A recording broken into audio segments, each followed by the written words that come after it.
Draft Utopia, day 3 of the 2024 NFL Combine. Still getting weigh-ins for the wide receivers, by the way. But the running backs are going to run the 40 soon, so we need to be prepared for that. That's why we're pivoting to the running backs. We'll come back to the receivers after that, I promise. But before that, I'm going to show you guys the... What the hell? Hold on, guys. I screwed something up here. Yes, it's a big deal. Yes, I'm a perfectionist, and no, I will not apologize for being a perfectionist.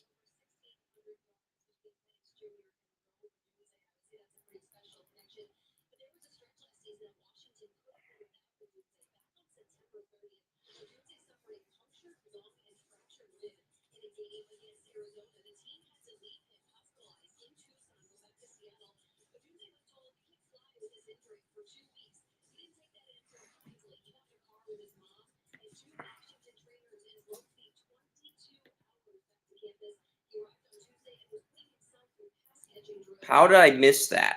All right. Let's save this, see what we got now. As we scroll through this here are the bench press reps for each of the defensive backs. And I'm going to scroll super quickly here because the running backs are about to start running the 40-yard dash. So those are the bench press reps. Tight ends, 13 reps for Theo Johnson, 28 reps for Ryman, 20 reps for Sanders, and 17 reps for Stover. All right, on that note, we are going to pivot to day 3 of the Combine. And Imani Bailey...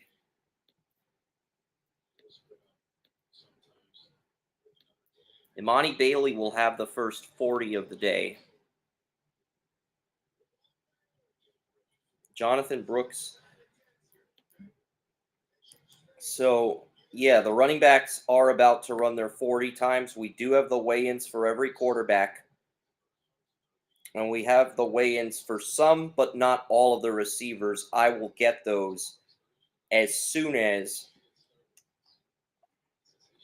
But Ollie and Allen are not running the 40-yard dash. We're going to assume those running backs are not going to do the bench press either.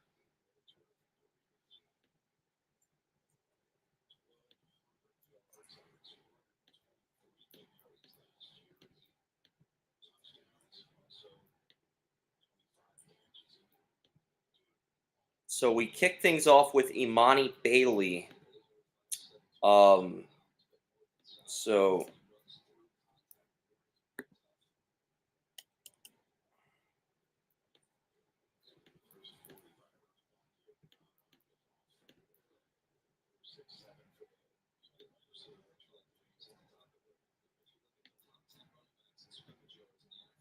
let's look at Jonathan Brooks.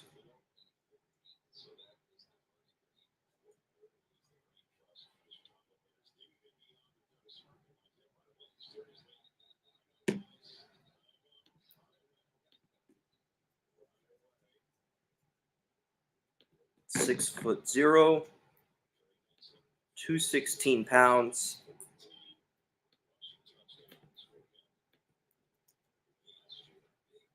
.31.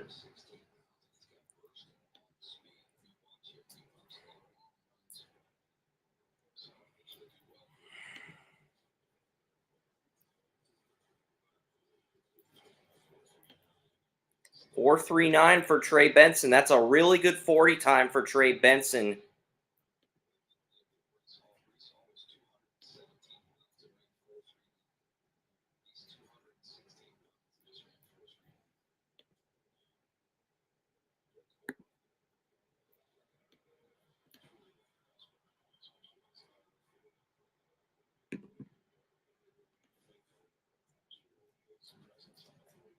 So 5'7", 6 inches. I do round up when it comes to inches in terms of height. That's why my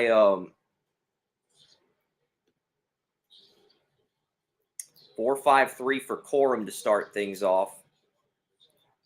So not exactly the game speed you want, but not exactly a deal breaker either.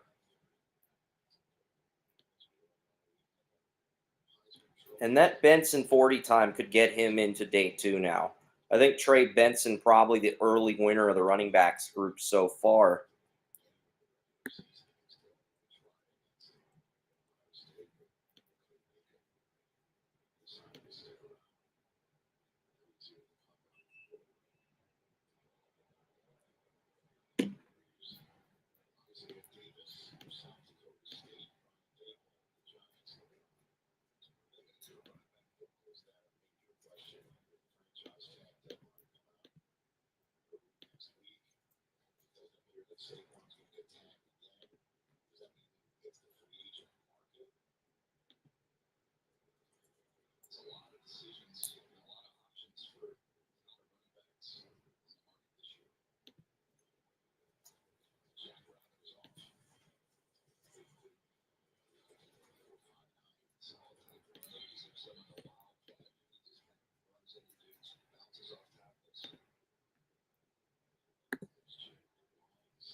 And I'm going to get the weigh-in for Audric Estime now.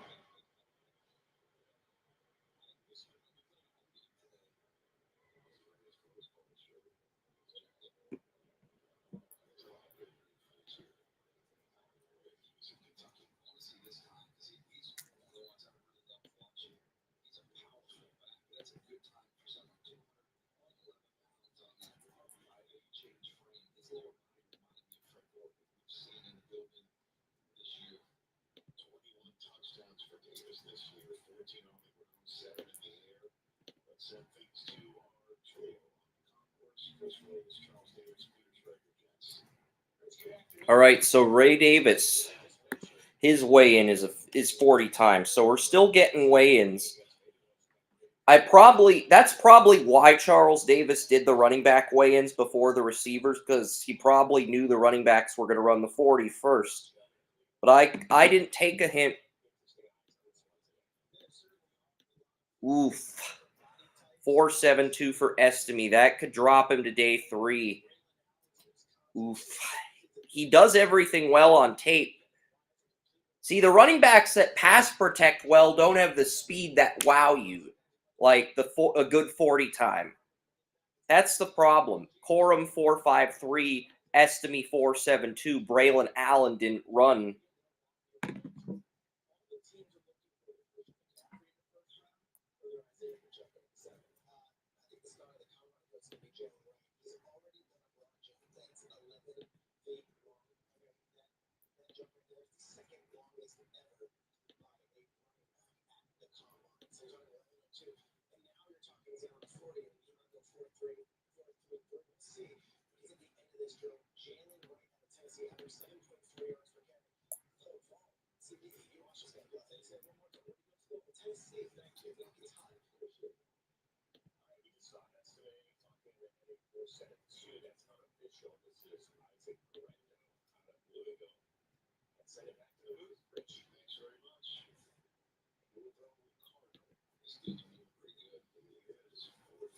.433 for Isaac Garendo, the Louisville running back. And yeah, Holani, Bucky Irving. We got some other running backs. We got to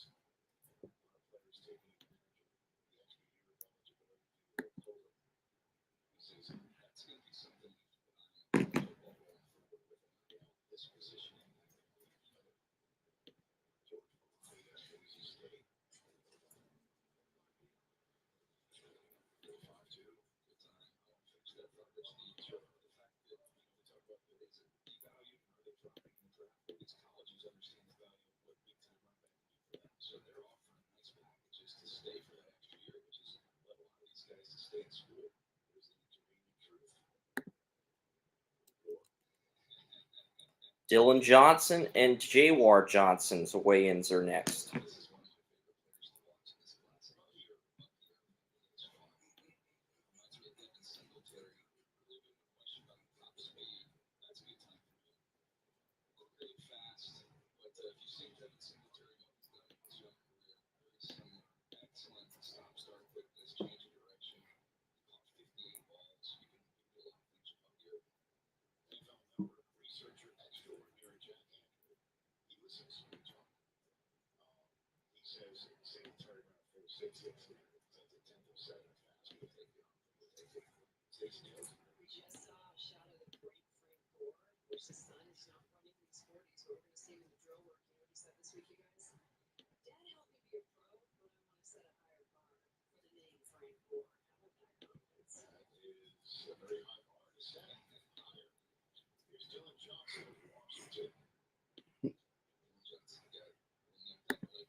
Hey, what's going on, Joey? Do you want me to call in through TalkShoe, or how do you want to handle this with the combine on?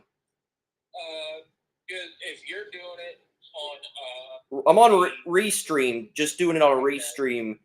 just keep it there because I don't know. He said between 4 and 5, or around 5 and 6, or something like that. So I had to jump off and jump back on after. So just leave it where you got it, and we can do it from there. I've got it on TalkShoe for free, but I can push it back to 5 or 6 in the next commercial. Okay.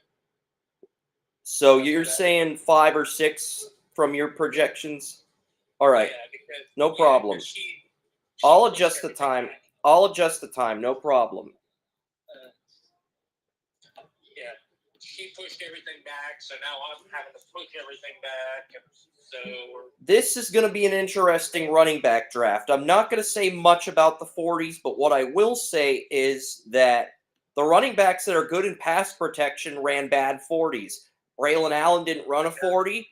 Corm ran a 4.53. Estime ran a 4.72. I was like, oof, remember that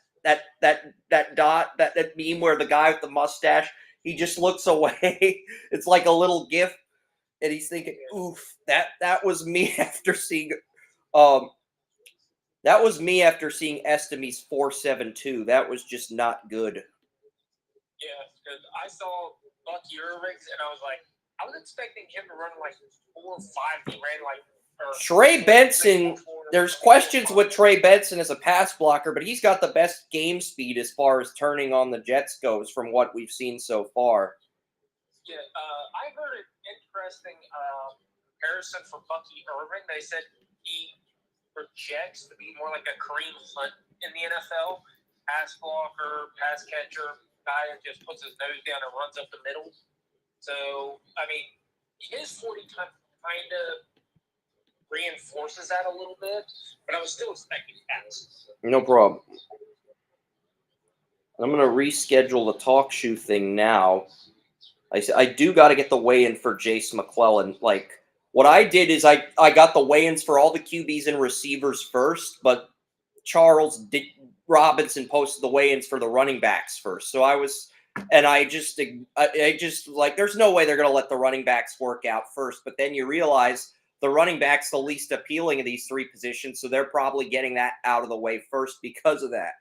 Because it's the least appealing, they're just going to knock that out now. Now, I was a little bit pleasantly surprised Blake Borum's 40, 4.53. Yeah. I was expecting him to run closer to 4.56 to 4.6 flat. So, yep. I mean, that was a pleasant surprise there at 4.53.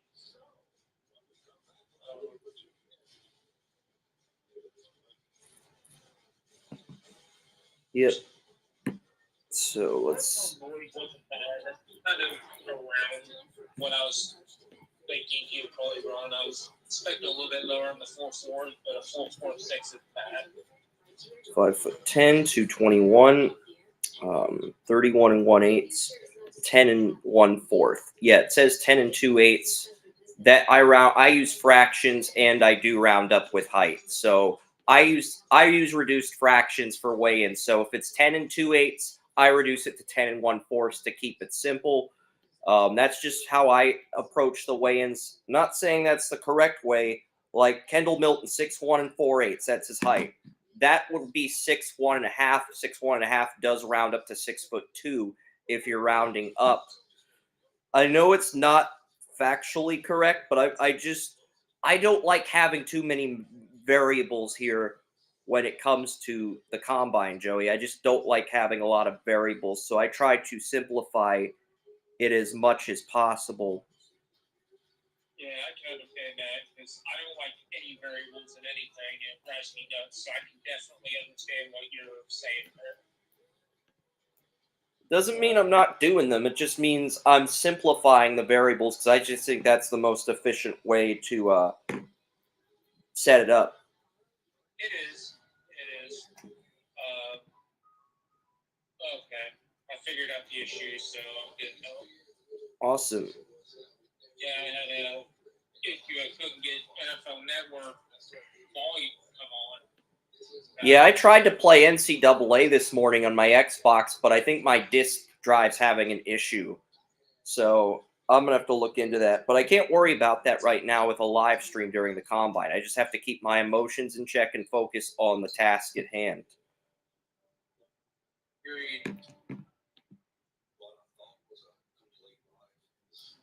5'11", 206. Because I wanted to get the receiver weigh-ins before the running back weigh-ins, but with the running backs doing the 40s, I may as well knock out any running back weigh-ins. Jaden Sheridan, 5'8", 187. Because a lot of these guys, let's see here, 5'8", 187, 28 and 3/4, 28 and 6/8, 28 and 3/4. 9 and because I think with Jeremiah, he only does the weigh-ins for the stars, the consensus first round picks, and then Charles Robinson does the weigh-ins for everybody else. And Charles Robinson's good. Charles Robinson was one of those guys that was annoying and a pain in the rear end in his first few years, but he got better and he kind of grew on us a little bit. Kind of like Bucky Brooks, who I absolutely hated his first few years in the booth and, doing coverage, but has grown quite well since, over the years. So, and I've actually grown to like 4.42 for Keelan Robinson, 4.61 for Cody Schrader. These 40 times. Will Shipley not doing the 40-yard dash. 4. Keelan Robinson, I think he helped himself a good bit. With 4.42. Yeah.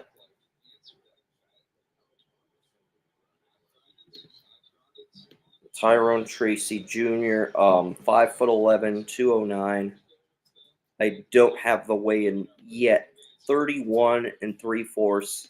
And yes, I can multitask. Our audience on Restream, I can multitask. I can talk with Joey and get the measurables. So really, I just got to get Wiley and Michael Williams weigh-ins.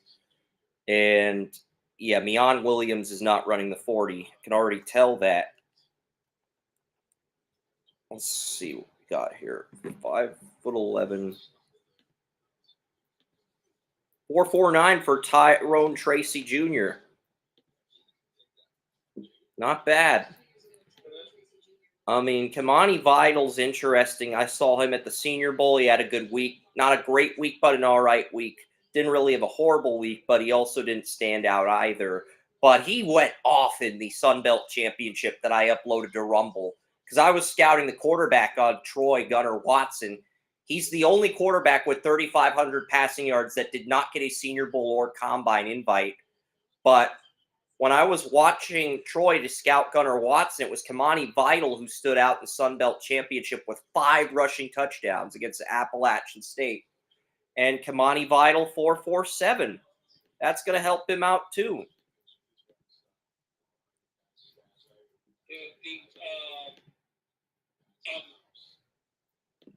I was just looking at Tracy there, and I I think he could have run faster than a 4.49 because he was quite plump.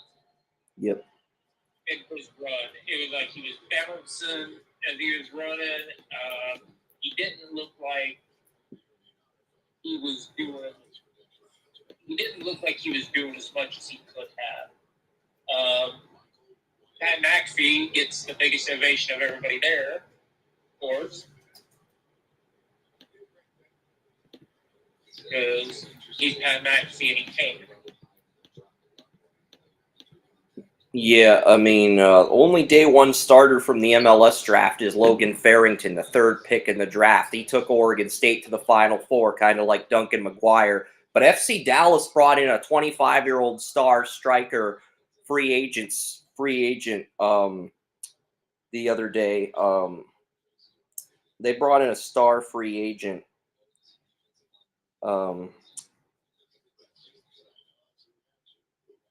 Musa. They brought in Musa, a star free agent.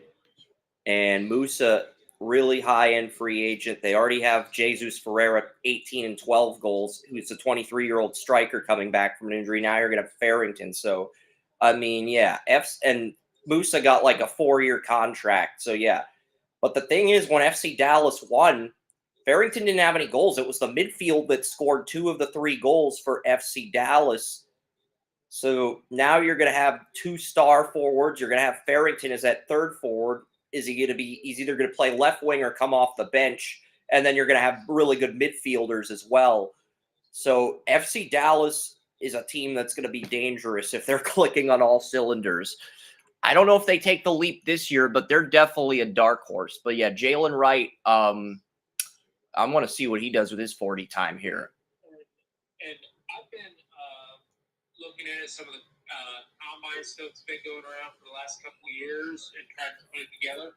And something I've learned about the Tennessee guys, that the Tennessee offense is not conducive to good NFL players. And I look back at a couple of guys that have been drafted in the last couple of years, and yeah, you can definitely see it. They're not tools in it.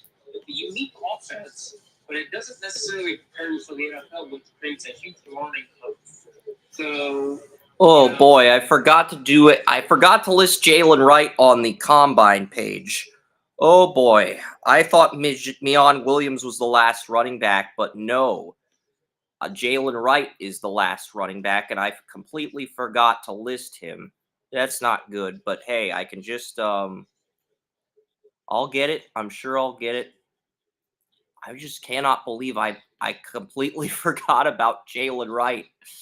Yeah, when setting up the combine page in code, I forgot to list Jalen Wright on the page. That's not a partial screw up. That's a massive screw up. Considering he just ran a 4-4. Be accidentally deleting your entire page. That would be a massive screw up. What? I mean, I forgot to list Jalen Wright on the combine webpage. Like, forgetting to create the page at all. I didn't forget to create the page. I just forgot one player on the page. Okay, Jalen Wright did all right there. I mean, same as I think he did pretty well considering what I just said about Tennessee and the fact that they have all these great players, but they don't really prepare you for the pros. So Chris, they're showing a picture of Wright and Alvin Kamara here. Is Kamara the best running back all you ever come out of Tennessee? Hard to say. I think you can make a case for Jamal Lewis, because Jamal Lewis had that incredible rookie year before the injury his second year derailed his career, because the Ravens won the Super Bowl in Jamal Lewis's rookie season. Well, Jamal Lewis was a great player even through his years with the Browns, but he didn't have the all-around game. He wasn't as complete as Kamara, no, but as far as accolades go, as far as accomplishments go, I feel like he has more accomplishments than Kamara. Maybe if Kamara was in a Super Bowl, I'd feel differently, but that's just... Because the thing you have to remember is Lewis was never going to test well because Lewis ran differently. He had short, choppy steps. That's why he was able to do so well in the AFC North with cold and the elements and everything. Because he didn't have these long strides.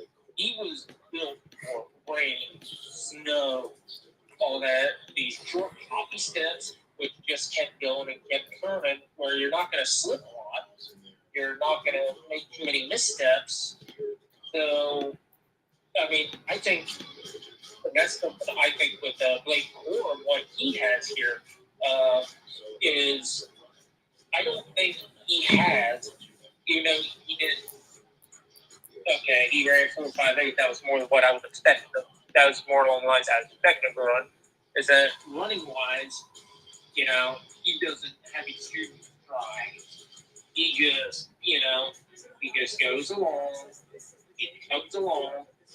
You know, shorter, not quite as short as Lewis, but shorter strides, which are good because you saw in the 40, it's like it almost looked like he was forcing himself to stride in the 40. So for Blake Corum, I think just based on what he runs, he's not going to test well because he's just not that type of runner. So, I mean, 4.53 I thought was really good for him. 4.58 was what I was expecting from him. So, you know, I'm not too concerned with 4.58 just because of the type of runner he is. Yep. Let's see. Keon Coker. That's weird. No, there's no weigh-in for Keon Coleman. Did he just choose not? Oh, here we go. Keon Coleman. Oh, I skipped another player. Jacob Cowing out of Arizona. That's another player I'm high on. I think I have him in the 4th round. But yeah, I didn't see him listed on the CBS Combine page. That's why I skipped him. Some of these, because Kevin Jackson posted a Combine list on CBS. And CBS, I guess, skipped a few players because I didn't see Jalen Wright or Cowing on the list, but they were there. I'm guessing I just skipped them. So yeah, and something interesting that I heard last night was that I actually heard it this morning. Sorry, was that the teams with a lot of 4th through 7th round picks may be looking to package them to move up a little bit because this is the last year for the COVID bubble entrance, which means they're going to be older. And a lot of teams don't want a lot of the older players coming out of the draft, the grass. So we might see more movement of teams trading out of that 4th round range. What Nagy said is there's a lot of talent in rounds 1 through 4, but after rounds 1 through 4, it's a very meh draft. Not a good draft, not a bad draft, a very meh draft in the last 3 rounds. First 4 rounds are amazing. Rounds 5 through 7, it's a very meh, it's a very bleh draft. Those were his words when asked about the draft leading up to the Combine by a guy at NFL.com. So yeah, I know it's weird to hear Nagy call something meh or blah, but yeah, that's how he described the draft after rounds 1 through 4. And he believes there will be a lot of trades in rounds 5 through 7, and we're going to see a lot of NFL teams lowballing their GMs in that range. Like a lot of GMs are going to lowball overpay. Like, the Browns got Amari Cooper in round 5. We're going to see a lot of the stars traded for. A lot of the stars are going to get traded for draft picks in that range. That's what he believes.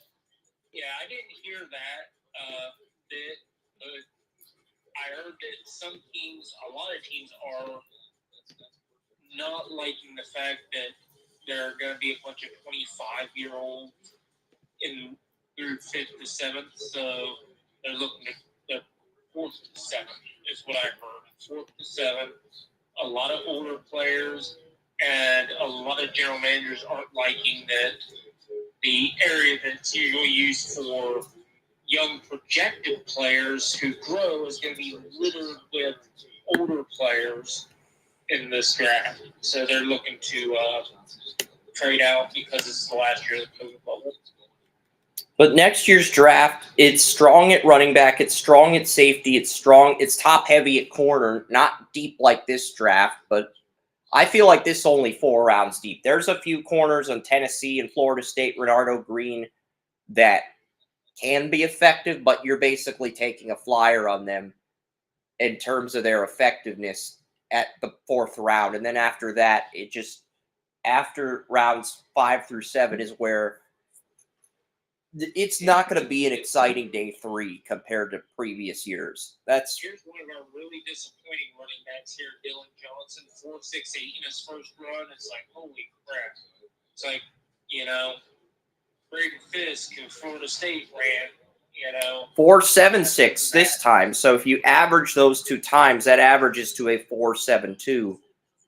Yeah, that's not good. It's not good. When you have defensive tackles running faster than you and your running backs, there's something wrong there. Yep. Not just a couple defensive tackles. I mean, yesterday there were a lot of defensive tackles. Not yesterday. Thursday there were a lot of defensive tackles. I mean, outside of Jared Verse, there wasn't a player on day 1 that dominated every single drill among the defensive tackle, linebacker, and defensive end groups. Verse was the only player that dominated every single drill. I really didn't get that vibe with anybody else in day 1. I got that vibe with a few defensive backs in day 2. I was more impressed with the defensive backs than the defensive tackles or the linebackers, if I'm being honest. Yeah, and I think a player that I'm not really surprised ran a good 40, but I was surprised about how good he ran with Trey Benson. I mean, he's 225 pounds. I mean, I know Florida State guys are in a tremendous shape, but for a 225-pound running back, is pretty damn good. Yep. And let's face it, Trey Benson was considered maybe a fringe, 2nd round back, maybe a 3rd round back, and 14 touchdowns. So that breakaway speed right now, 6 yards average. If you're looking for a running back who's going to go north and south, I mean, that 40, that breakaway speed, hey, he just might have made himself some money. I don't think he's the most complete back in the draft, but if he's the first running back off the board, it'll be due to his speed, not anything else. It'll only be due to the speed and the pass catching, because I don't see a guy who's dominant. His ball carrier vision's good, his pass catching good, his speed is excellent. I think the pass blocking still needs some work, but at the same time, there's nobody else among the top end running backs that has exceptional speed. Braylon Allen hasn't tested yet. He's working out at his pro day. And the thing that I knew Ray Benson. Braylon Allen is only 20. That's why I think he'll be the first running back off the board. I think Trey Benson's 21. No, Braylon Allen's only 20. Oh, I thought he was older. No. Yeah, I think this year the running backs are interesting because you have a great mix. You got youth, you got some experience, you have athleticism. You have it all mixed in, but there's no one superstar. So it's more. I think. Scheme and the next year, there's a few guys who could be superstars. You have Singleton, Penn State. You have Quishon Judkins and Travion Henderson, the two both on Ohio State. You have Donovan Edwards back at Michigan. You have Damian Martinez on Oregon State. You have Trevor Etienne in Florida. Next year's running back draft appears to be a lot more promising than this one. Here's the thing about this year's running back draft. I think you nailed on the head with Allen and Benson, is that they're young, 20, 21 years old. They have the potential to be superstars, but they're so young. It's like they have so much room to grow. We're basing everything on projection, and first round picks are projections. Second round picks, middle of the second round, okay, we can work on projection. But when it comes to if you want a high round first round pick, you want a guy you know ain't gonna miss. Corum's 23. That's old for a running back. Yeah, Coleman's a little bit older because the average Corum, running back yeah. in the NFL is only 3 years. So, I mean, you definitely don't want to get somebody that already has the huge amount of tread in the tire. I mean, 22 is usually ideal. You get 2021, now you're getting some good. Now you're getting maybe instead of 3 years, you're getting 5 years. So you're getting a couple years on average.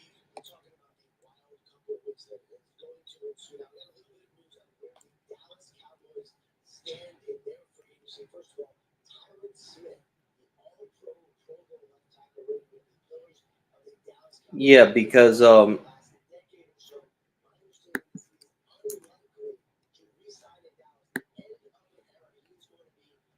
trying to find out the youngest players in this draft. I don't want, so Fox Sports said this is the best tackle class in 20 plus years. I do agree with that. Tyron Smith is probably not going to re-sign with Dallas. Yeah. That's coming straight from the combine here. That's interesting news for the Cowboys. Interested to see if that changes their draft strategy at all.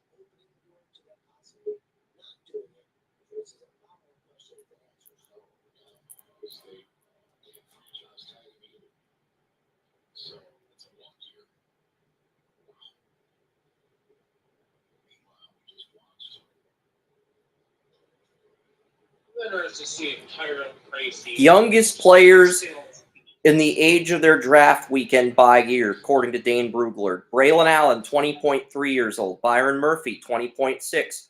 Audric Estime, 20.6. Nate Wiggins, 20.7. Malik Neighbors, 20.7. Jonathan Brooks, 20.8.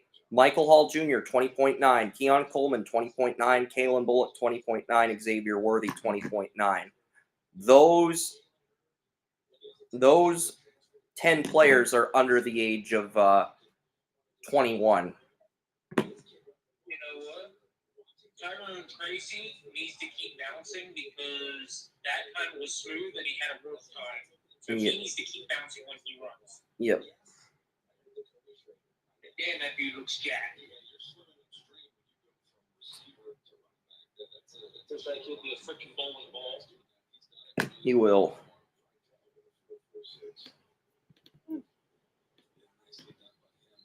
.451, .449, that averages to a 4.5 flat.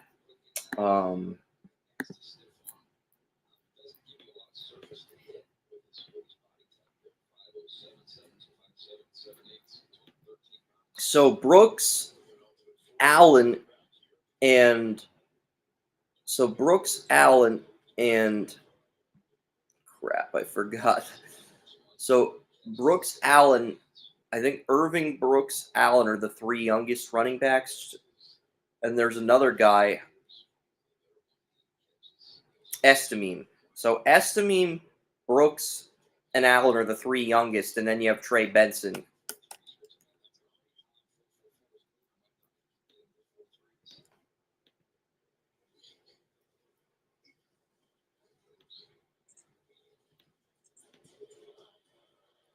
So we'll average those out to a 4.41. 4.38 for Jalen Wright. And got all the Tennessee fans at the combine. Yeah.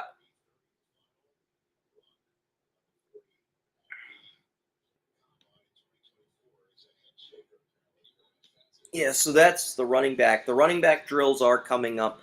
I'm going to try to get some weigh-ins, guys. So for anybody hearing Joey and me on Restream, Joey's on the phone right now. He'll be on TalkShoe later today. But right now we're just talking about the combine, breaking down the scenarios, breaking down what could be happening here. So yeah, you see the projected 40 times, and we'll tweak these official 40 times when they come in. And the bench press reps for the running backs are going to be tomorrow. But if you're not running the 40, I'm under the assumption that you're probably not going to do the bench press. But if you do a bench press rep, I'll correct this. I know 2 years now the quarterbacks haven't done the bench press, so I'm just going to leave that as DNP because I'm under the assumption that no quarterback's going to do the bench press since no quarterback the last 2 years has done that. Objective anyway, because it depends on how long your arms are as to how many reps you're going to get. 9 times out of 10, somebody with longer arms won't have as many reps.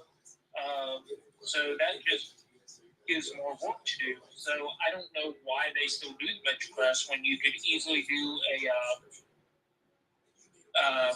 let's look at the rowing machines where you just sit down and you work the bar with the arm. That would give a better indication because you're sitting there and you have a stationary pull with your arms and it's all the same length. So, I mean, and you can adjust the seating based on the arm length if you took the arm length beforehand. So I'm not sure why when you have things that may be better indicators. I mean, that was just an example. Well, the NHL Combine, they do body comp, they do aerobic fitness, which is the VO2 where they have like the mask over their heads. They have an anaerobic fitness with like peak power watts, agility and lower body power, upper body. Some of those guys they die. They'd suffocate with some of those guys if they tried something like that. So you're saying some of the NFL guys would die if they had to do the tests that they run at the NFL Combine, like the VO2 max, where you have to have the mask and the breathing tube over your head? Andre Smith back in the day, Mr. Man Boots himself, where his boots had boots, going in there with a mask on at 6'7", 6'8", whatever it is. He's on a stationary bike with the with the breathing mask for the VO2 max testing. That's what the NHL Combine does. It was totally oxygen. Yeah, it's oxygen. Yeah, because he was the one. They wouldn't even let him practice until he got down to like 370. I mean, they made him lose like 30 pounds before they even let him practice. I mean, that's could you imagine him? It's like, we're going to put a mask over your face, and we're not going to give you any oxygen, but we're going to expect you to breathe, and we're going to monitor it. And this is going to be a big mask, and we're going to need your lung pressure. How is this going to work out? So probably in the hospital getting oxygen. Yep. You know, I couldn't see that. I mean, and then you have the guys like Dwayne, what's the name, Browns right tackle from last year, went in the 4th round, who is uber athletic. I mean, he's already recovered from his knee surgery. He was at a Cavs game just jumping around like nobody's business. I mean, uber athletic, probably has massive lung capacity, even though he's like 6'7", 380 pounds. Yeah, Jacob Cowing is... I did not skip Jacob Cowing, actually, Joey. I put him after Corley, but Charles Robinson put Cowing before Coleman. Thinks W comes before L. It doesn't. W comes after L. So I was correct. Okay, no need to gloat about it. Let's move on. But it's like, really? I'm not critiquing. I'm just kind of curious what the thought process was there. Oh, you know something I'm curious about? Well, I'm not really curious anymore. The defensive back that they put last yesterday in the highlight drill that did the back helms handspring and round off. You know, that was pretty cool. It's like they put everybody's like, yeah, he could probably do it. That's probably why they put him there. And then like 3 seconds here, he just does the back handspring round off. It's like, yeah, that's pretty athletic. That's probably gonna give you some bonus points. Yeah, so I'm getting weigh-ins for the wide receivers. I'm on H now, and once J actually. So Cornelius Johnson. How many more? I'll save this and see how many more receivers I need weigh-ins for, because I do want to type some notes on the running back drills, because the on-the-field drills are about to start. Feel free to provide commentary on that if you want, Joey. Just released Leno and Logan Thomas. Leno, I'm not too surprised about, but Logan Thomas, I thought would be back with the Commanders. No, there's a reason Tracy picked a new tight end in the group mock, because you have John Bates still on a rookie deal, you have Cole Turner still on a rookie deal, but I think the Commanders might draft another tight end. Yeah, J.C. Jackson was released. 1, 5, 6, 7, 8, 9, 10, 11. So I only have to list 11 more weigh-ins for the receivers. That's not too bad.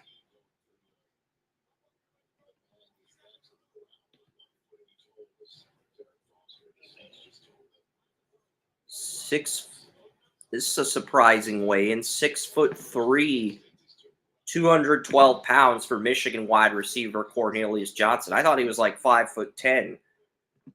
So I'm a little bit surprised by that weigh-in.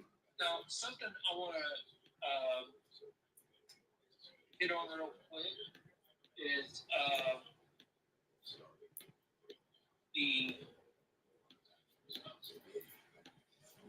Braylon Allen.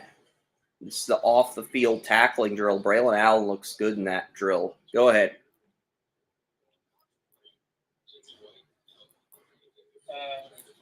It's Braden Fisk. I mean, we mentioned his 40 time, but during the drills, that dude was hitting hard. Yeah, he was dominating. Hard, and if you watch his spin moves look vicious. Almost I visual influence to get under control. Okay, I've loaded up my list for Combine Day 1 winners. Day 1 winners and losers. For the Combine winners, I've got Braden Fisk, Florida State, Jared Verse, Florida State, Dallas Turner, Alabama, and Peyton Wilson, North Carolina State. For losers, I have Michael Barrett, Michigan, and Gabriel Murphy, UCLA. Murphy, he's kind of just there for me. He wasn't a winner. He wasn't a loser. He was just kind of there. Yeah. And I didn't see. I was going to put Jordan Jefferson on the losers column, but then he got the most bench press reps the next day, so I took him off the losers column because he earned it. He earned the right to be spared from that. If you have the most bench press reps, like 32, you've earned the right to be spared from that, in my opinion. So, yeah. If anybody gets a chance to go back and watch Fisk and his workouts, just watch his workouts, this dude looked like a whirling ball of destruction that needs somebody to come take him by the arm and say, look, kid, you're going to hurt somebody and might even be a teammate because you are incredibly talented, your motor is amazing, you're strong, but for the love of fuck, let's put you in the right direction because you're. That's an interesting quote.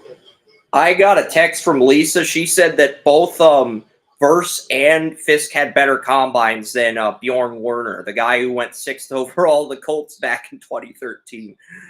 I don't think it's good to remind Colts fans of the Ryan Grigson glory days, but it's like, I just think that's an interesting comment, considering. It is.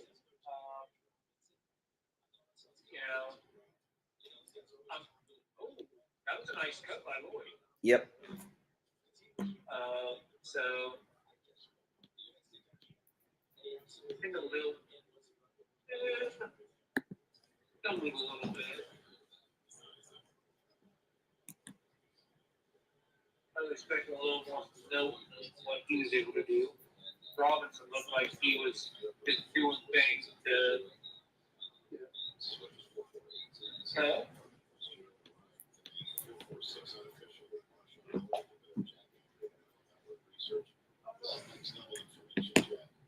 Ransom looks like he doesn't move too well. He Yep. looks like one of these guys just run up the middle and just hit you hard.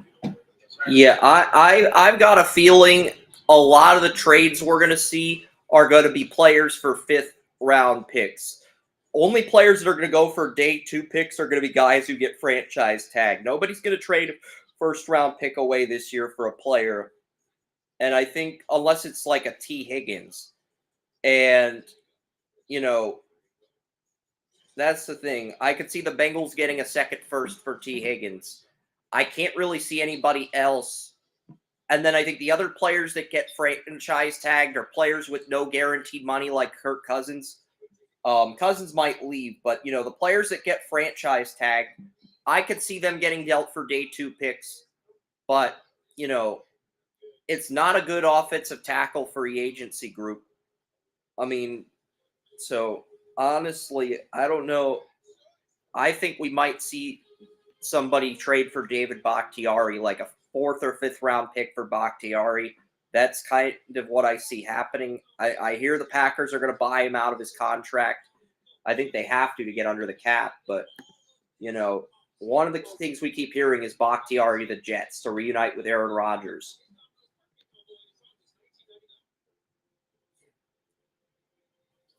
Well,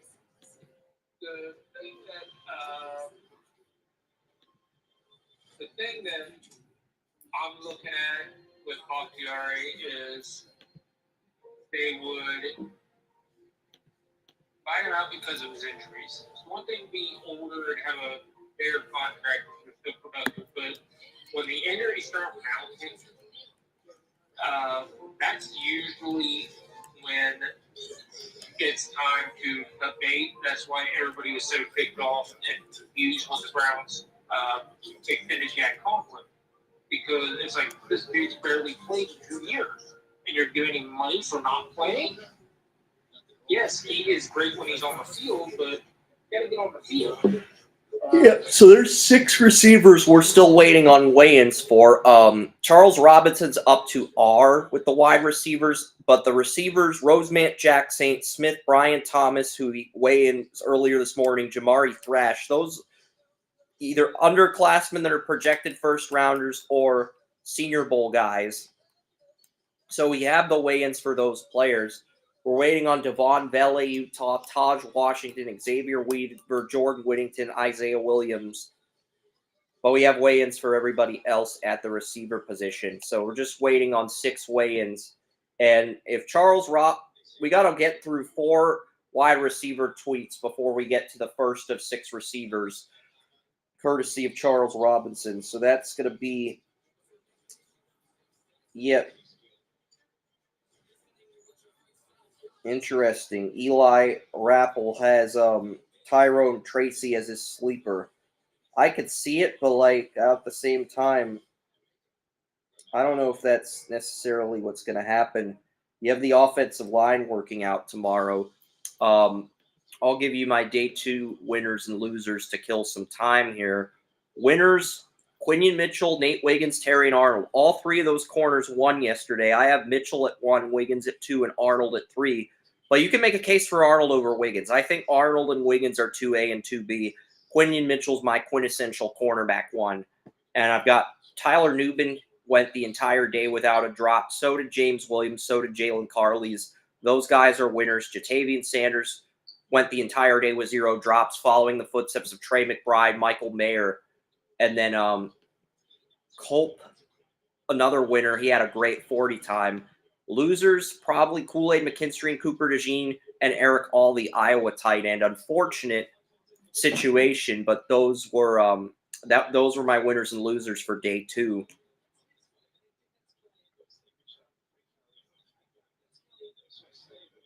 So yeah.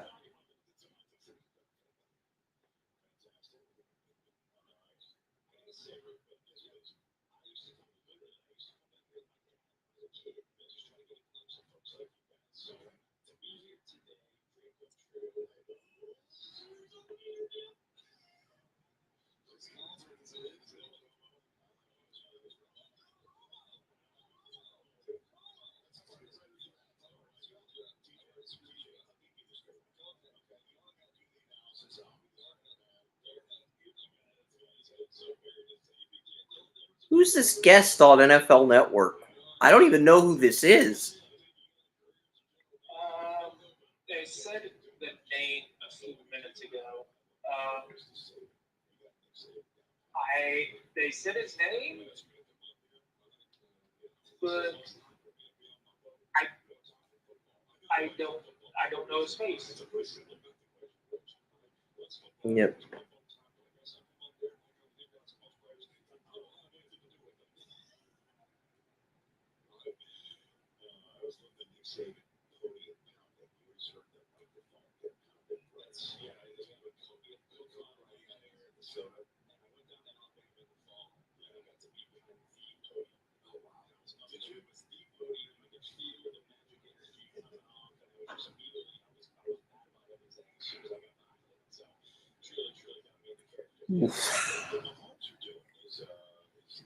Okay.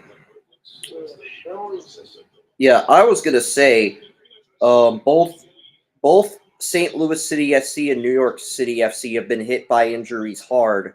Kyle Hebert and Yarrow, the starting center backs on St. Louis, both out tonight, and Alman Nilsson, two of their other star players, questionable with injuries, and four of New York City's 11 starters in MLS are already out with injuries. And we're only 1 week through the 34-week MLS regular season, and we've already got one team with four of their 11 starters injured, out with injuries. That's getting hit hard by the injury bug. That's like what's happened in the NFL last year with the quarterbacks. And I'm hoping that doesn't happen again. Yeah, the NFL with the quarterbacks, there was last 2 years, not just this year, but the year before that. I think there were 6 injuries. But this year got the general manager's attention, and they said, I forget which one said it, but one general manager said, it's our fault. We put so much energy and money into starting quarterbacks, we neglected backup quarterbacks, now it's come back to bite us. So I think there's going to be a resurgence in the quality, putting money into a quality backup. So that's to be seen. Interesting to be seen. So I'll leave that at I'll leave it at that.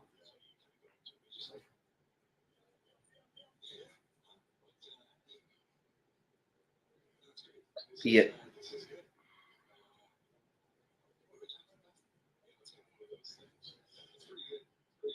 And for everybody wondering what's going on here, I'm doing my best to get the receiver weigh-ins up, and then I will type notes on the running backs at the combine, because I'm watching the drills, the Deuce Staley drill. I'm watching the drills, but I've also been glued into getting,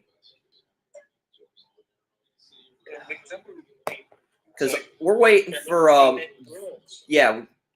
we're waiting for. I'm seeing that new shit. Nobody knows who he is. Talk, to the announcer. Yeah, that's what I've been seeing as well.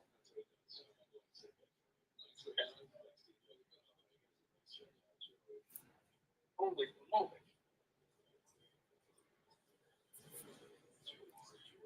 It's still early, but I still think Braylon Allen's probably going to be running back one, first running back off the board. He's the youngest player in the draft. I mean, I think last year Devin Achane was the youngest player in the draft, and he wasn't as complete of a player as Allen, but he ended up having a lot of success in his first year with the Dolphins.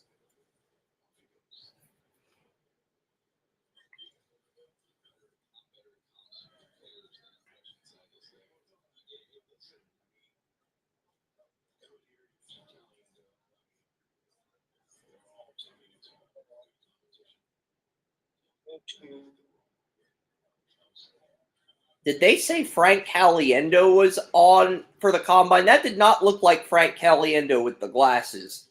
I am fairly certain that was not Frank Caliendo. No, Frank Caliendo is older and right now.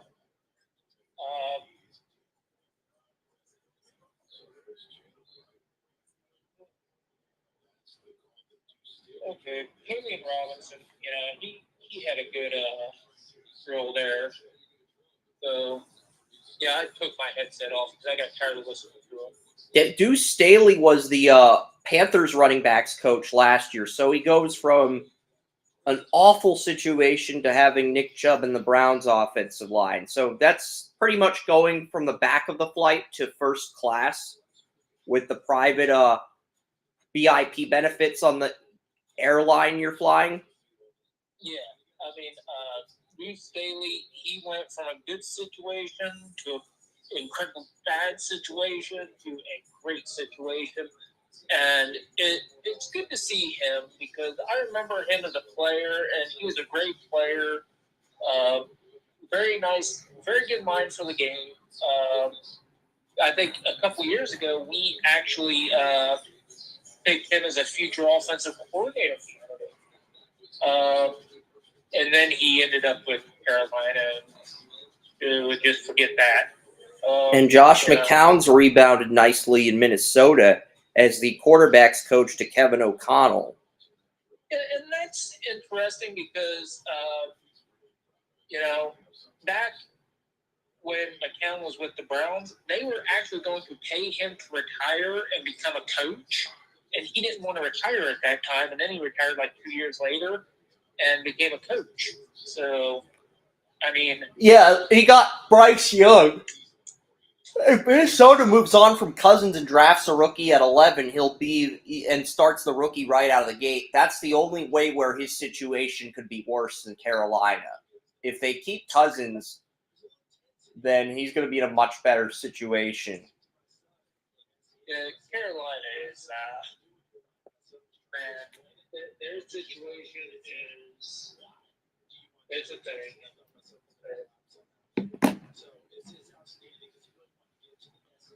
Yeah, I'm not even if John Taffert, the guy who runs Bar Rescue, decided to do a rescue of the Carolina Panthers, I'm not even sure he could restore the franchise with how bad Dave Tepper has set that franchise back. Yeah, he'd be like, "Oh, I can't do my rescue. I'm out," and then he just walk. And there have been a few episodes of Bar Rescue where John Taffert just can't save the bar. It's just beyond repair. That's kind of like where the Carolina Panthers are at. Trey Benson and... I think Kellen Mond is throwing to the running backs, Joey, because I see Mond 8 throwing to the running backs is Mond. I think that's Kellen Mond, the former Combine quarterback, former Viking and Brown, throwing to the running backs, Joey. I could be wrong on that, but I think that's Kellen Mond. Yeah, it's his name on the back of the shirt. It just showed a close-up there. Here's an interesting one. Frank Gore Jr. He was the MVP of the East-West Shrine Bowl, Joey. Yeah, he's an interesting case, though, because you don't hear as much about... And Trace McSorley is also throwing to the running backs.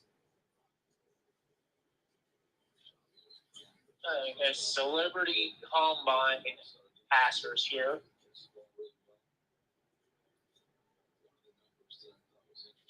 Might be part of that second chance combine bid. Yeah. They get to throw in 2 combines because I think these guys threw in the combine in their draft years too. So, honestly, while we're at it, let's have Tim Tebow and Colt McCoy throw some passes. Yeah.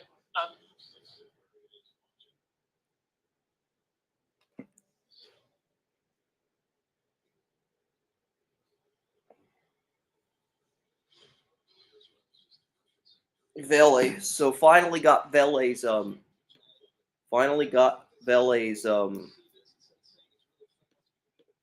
weigh in here for the Utah.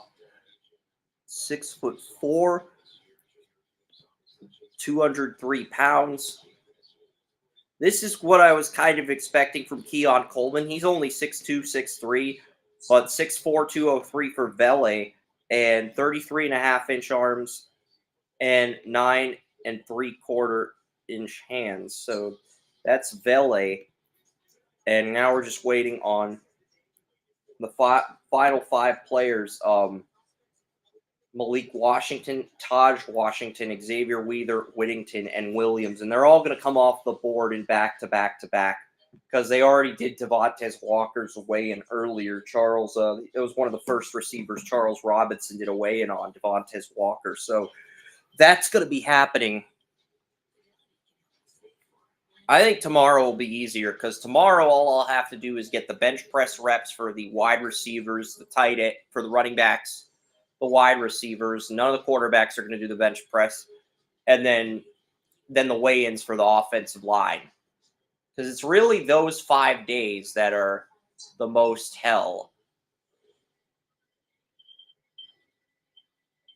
And for everyone wondering, are we going to get the offensive line bench press reps? Those are going to be Monday. I guess I could do a recap show Monday, but the combine's going to be over by then. And I've just done streaming for a few days. 3 days in a row I've been streaming. But hey, I'm not complaining.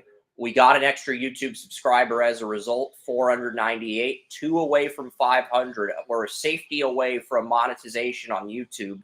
A safety. Yesterday I said a field goal. Now we're a safety away.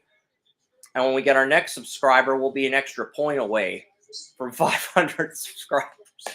All right. I got to stop with the football puns. It's really ruining the experience for Joey, like the fan experience. But yeah, Devon Vele, nice way in there.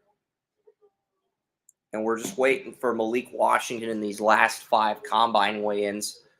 And then I'll start typing some stuff on the running backs. I had the running backs at the bottom of the page. I didn't think they'd work out first, but the reality is they're going to change the combine groups up each year now. Every year since 2020, they've changed the order, the day order in which the players work out. And they're probably going to do it again. My guess is the deepest position will end up working out on Mondays, because usually it's the defensive backs that have been working out on Mondays the last few years with how deep the defensive back drafts have been. This year, the offensive line is working out on Mondays. And I'm guessing the deepest position in 2025, whether it's offensive line, the offensive line, edge rusher, receiver, corner, one of those 4 positions will get that day all to themselves. They don't want to try to screw it up like that, but that's just how it's been.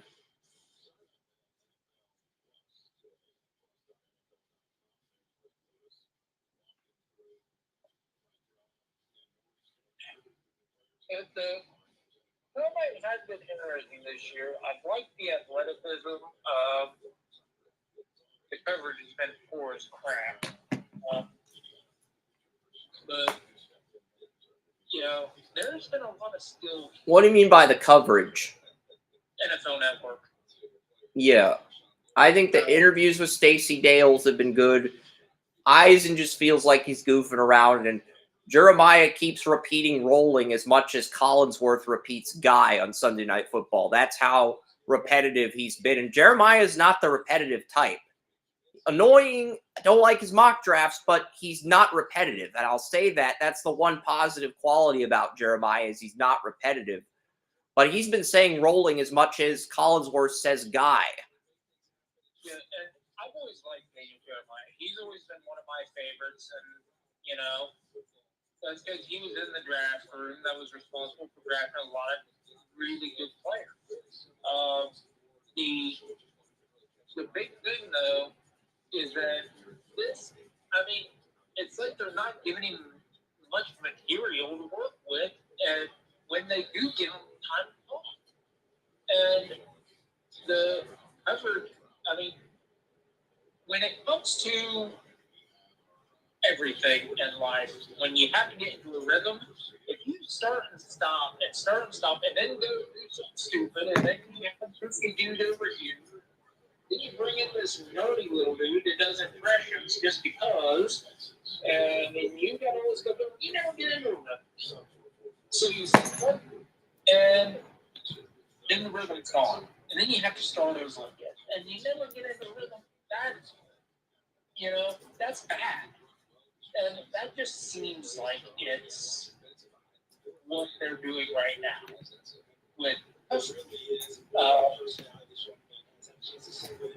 very sharp right here. Yeah, we're seeing the running backs pass catch.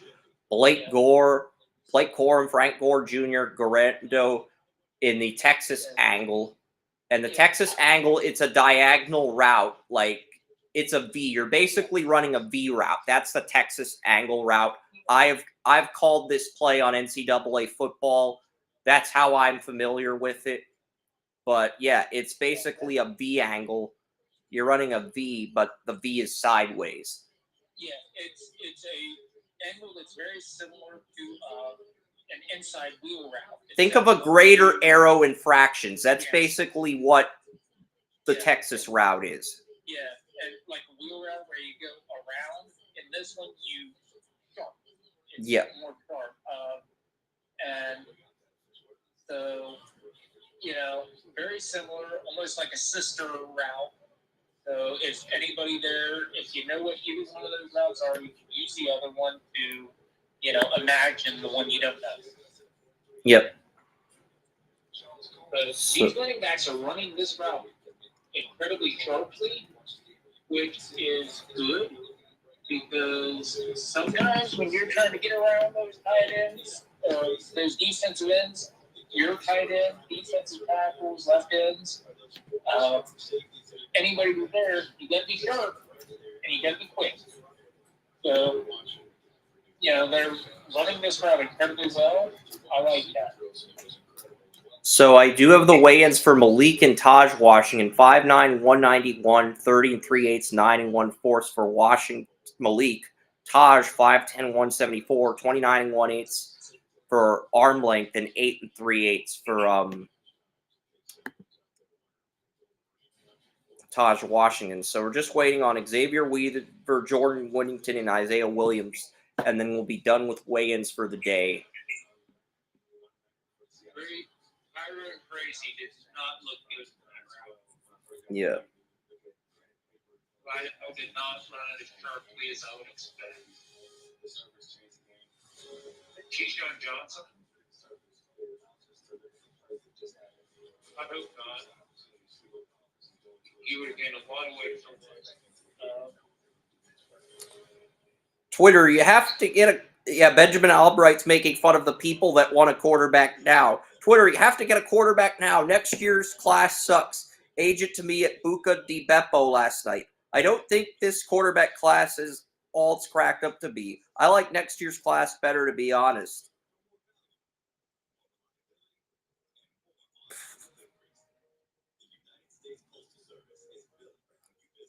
So this is a former agent that told Albright this. Not a current agent, but a former agent that said this.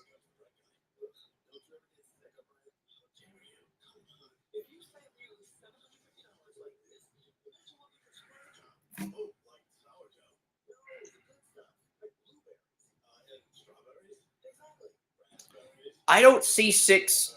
Yeah, that's the thing. Bill Dozier, who criticized your Wilson pick, didn't have him in the top 175, but he's got 6 quarterbacks in next year's draft in round 1.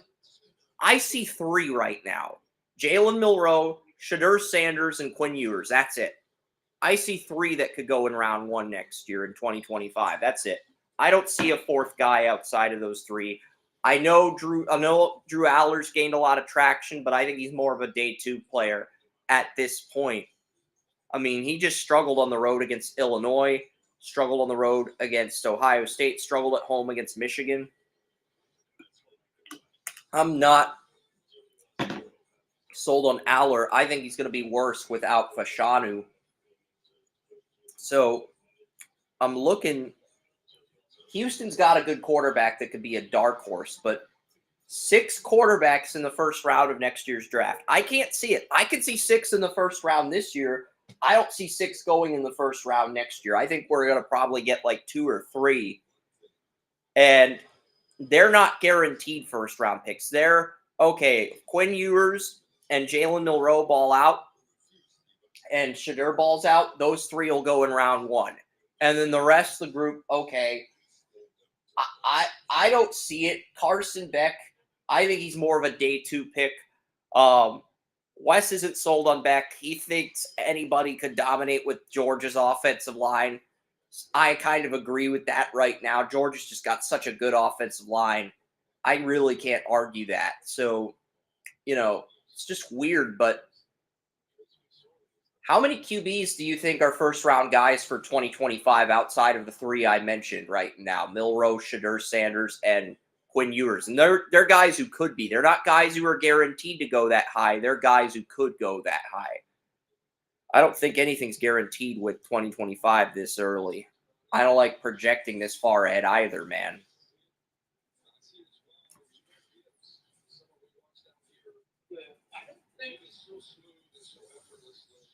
I don't think most of the players that have been in the combine are first round prospects.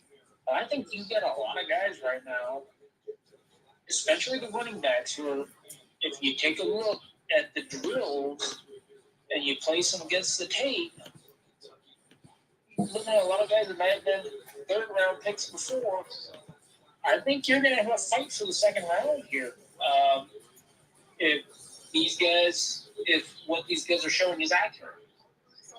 Yeah, because I just thought that tweet Albright made, I know I'm distracted, but like that tweet Albright made about an agent saying 2025 is going to be a better quarterback class than this year. I don't agree with it at all. I think 2025 could be the worst QB group since 2013. But there's three guys, Milroe, Sanders, and Quinn Ewers, that could save it from being that. But I'm not overly impressed with it. And Brugler and Jeremiah have been saying the same thing about 2025. They think it's going to be significantly worse than 2024, like I do. So, you know, I just think it's interesting that an agent would say that, a former agent would say that about the 2025 class. That's why I asked your thoughts about that, but it seems like you'd rather focus on the running backs competing right now than answer that question. What? Lay the question on me again. Are the quarterbacks in 2025 better than the quarterbacks in this year's draft? I say no. Jeremiah and Brugler are saying no, but an agent told Benjamin Albright he's not really excited about this year's class. He thinks next year's group might be better. I think right now, no. I think right now, this year is good, but I think next year has the potential to be better because it's got some guys that I think will do really well next year. And I see 3 first-round guys. Bill Dozier has 6 quarterbacks in round 1 of 2025. I see 3 right now, but they're not definitive guys like this year's group. Jalen Milroe, Shadur Sanders, Quinn Ewers. I could see those guys going day 1, but I don't think any of them are guaranteed to go that early right now. I think Dozier is projecting a little bit, and what he thinks will happen, you know, with some of these guys next year, which is fine. I mean, we all do it to some extent. But just looking at what it is today, I would say this class is better. Right now. It does have potential to be better next year.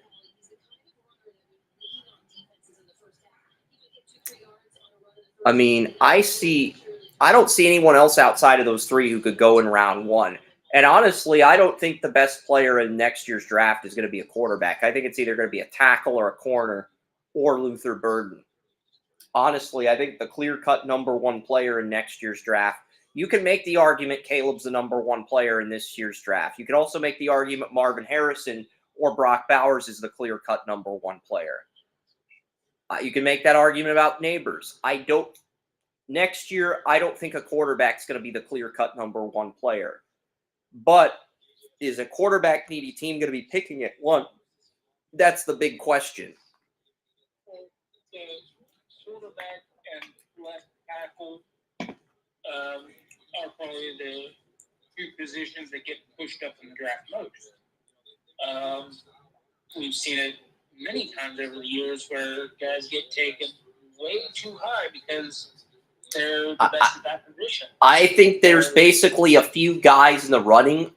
I think Kelvin Banks Jr., the Texas left tackle, who did a little bit better than Will Campbell against Dallas Turner is in the running to be the first pick. I think Luther Burden's in the running to be the first pick. I think Will Johnson, the Michigan corner, is in the running to be the first pick. We can make a case for Benjamin Morris in Notre Dame too. I think those four would be my top 5 for 2025 at this point. And I'd probably put Will Campbell at 5. So I do think Milroe and Shadur have first round grades, but if I'm building a big board from 1 to 32, I've got 3 quarterbacks in my top 5 this year. I've got no quarterbacks in my top 5 next year, but it's early. I mean, we could see somebody, Allard could put together a season out of nowhere like Joe Burrow and end up going number 1 in the draft. That's the thing. I'm not saying he will. I'm just saying one of these QBs could come out of nowhere like Burrow did and be the number 1 guy in 2025 because it's just that wide open. Well, Burrow really didn't come out of nowhere. I mean, he was at Ohio State. He was number 4 on the depth chart of a loaded quarterback room there. He transferred out. He ended up being at LSU. He had a good year as a first-year starter after redshirting, but nothing spectacular. Made some good throws, but then after he was acclimated to the offense, got everything, with his teammates and everything, he broke out. So he wasn't necessarily come from out of nowhere like mainstream media will tell you. He was actually, if you actually look back at him, I mean, you actually knew he was going to break out. He had a very good chance of breaking out. But he didn't come out of nowhere. I mean, but it's a better story if you say, man, he came out of nowhere. Dude, he was highly recruited out of into Ohio State. I mean, that in itself is not nowhere. Ohio State is prestigious. If anybody's been living under a rock for the last 50 years.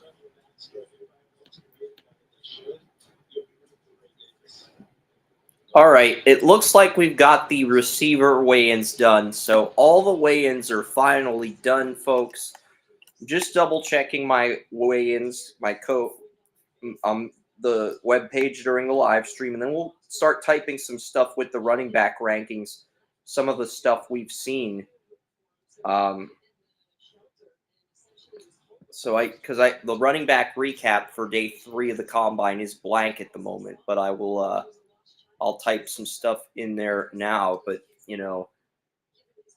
I just think it's going to be an interesting group. I'm probably going to start. Since I've already missed some of the drills because I was catching up on the receiver rankings. I've been watching them, but I haven't been like laser focused compared to yesterday. So, because when I did the first 2 days of the combine, I went by drill. I will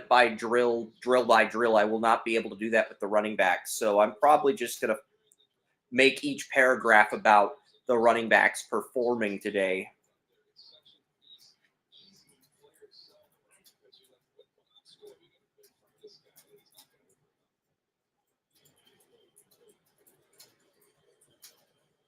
I think Allen's the first running back off the board. I mean, it's early to say. This class could go a number of different directions. And Pat McAfee's surprising. You got Pat McAfee's joining Eisen and Jeremiah. Pulls up a chair and he decides to surprise everybody. And the Colts are giving Pat McAfee a standing ovation. But because ABC and ESPN are going to get Super Bowl 61.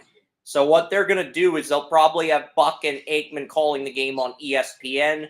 They'll have Pat McAfee and his crew live streaming. No, ABC will call the Joe Buck, Troy Aikman Super Bowl.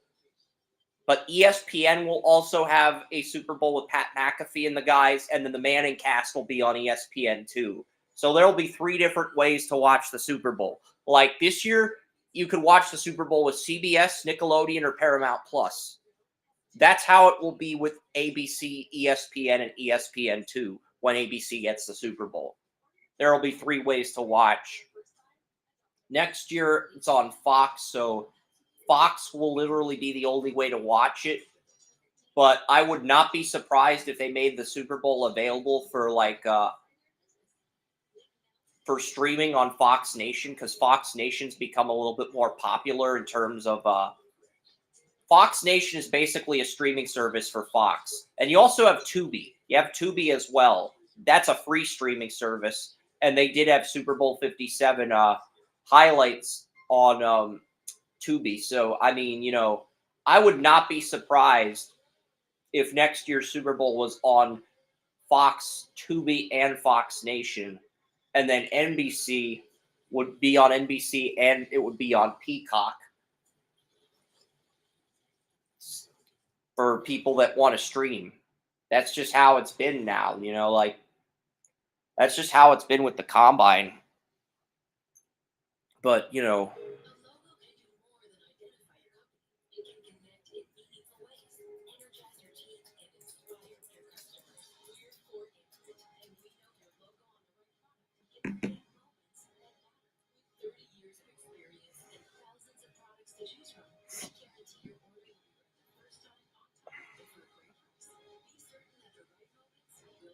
yeah, I agree with Bill on that. He's got Audric Estime as running back 5. I do agree with that. So if Braylon Allen is running back 1, the only other running backs that are Allen's the youngest running back, and he's good in pass protection. He didn't run a 40. I think if he runs a good 40 at Wisconsin's Pro Day, he's the definitive number 1 running back off the board. Then the question becomes, Jonathan Brooks didn't run the 40 either. He's another guy who's good in pass protection. I think he's 20. I think Jonathan Brooks is probably I think we're looking at Brooks probably as RB2 and then maybe Benson as RB3 if I had to project right now, Joey. The reason I'm higher on Brooks is I did a film cut of his. I know what he's capable of, and I was really impressed with Brooks. He can pass block effectively. It felt like there wasn't a drop-off without Bijan Robinson in the lineup. So Brooks has always been one of those players that I'm not really sure about his overall capabilities because, you know, the different circumstances that he's been placed with. But I like his potential. So you'd be drafting him based on. And he has a lighter workload than the running backs in this draft because he's only a 1-year starter. That's very true. And we've seen studies that show running backs with lighter workloads tend to have more success in the NFL, longer careers. Alvin Kamara, Joe Mixon, both had lighter workloads in college.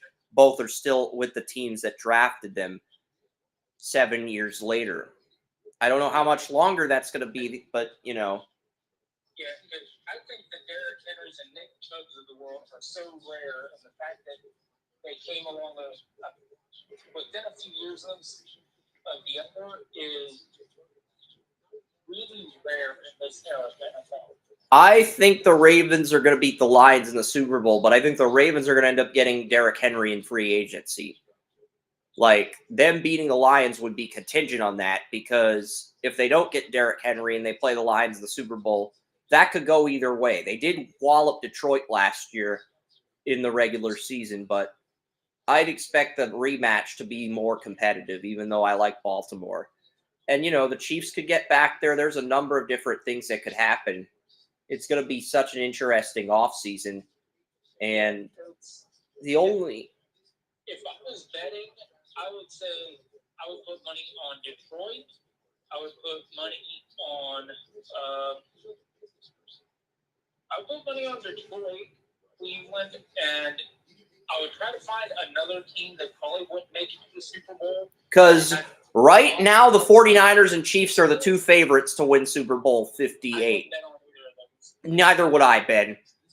Joey, sorry. My friend Ben and I, we both agreed that the 49ers aren't getting back to the Super Bowl next year with the great Dre Greenlaw injury. And I also don't think the Chiefs are going to three-peat. So I think I would bet on the Ravens. The Ravens, I think, are 3rd and the Lions are 4th.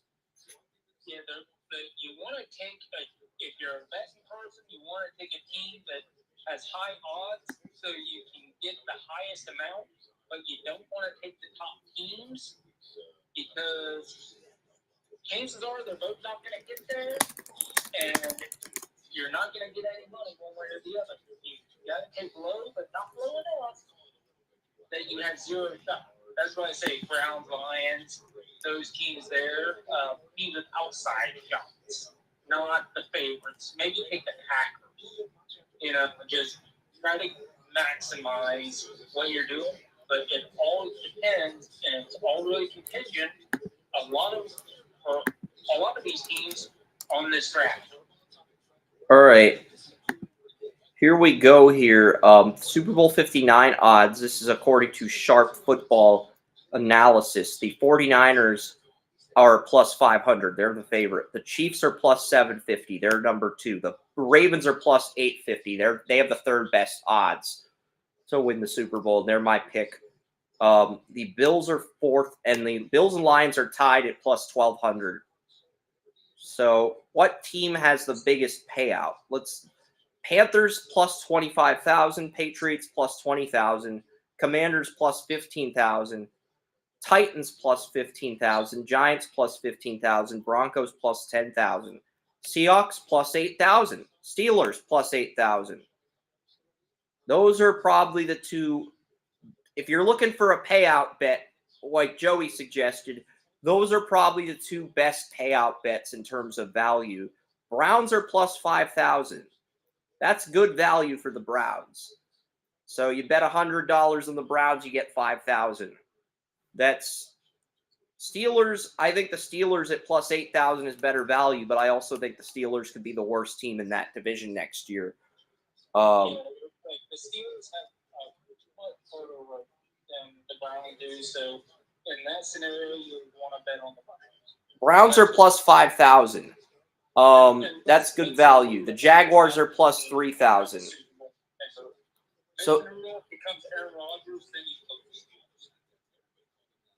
So yeah, the Chiefs, Ravens, Bills are the top 3.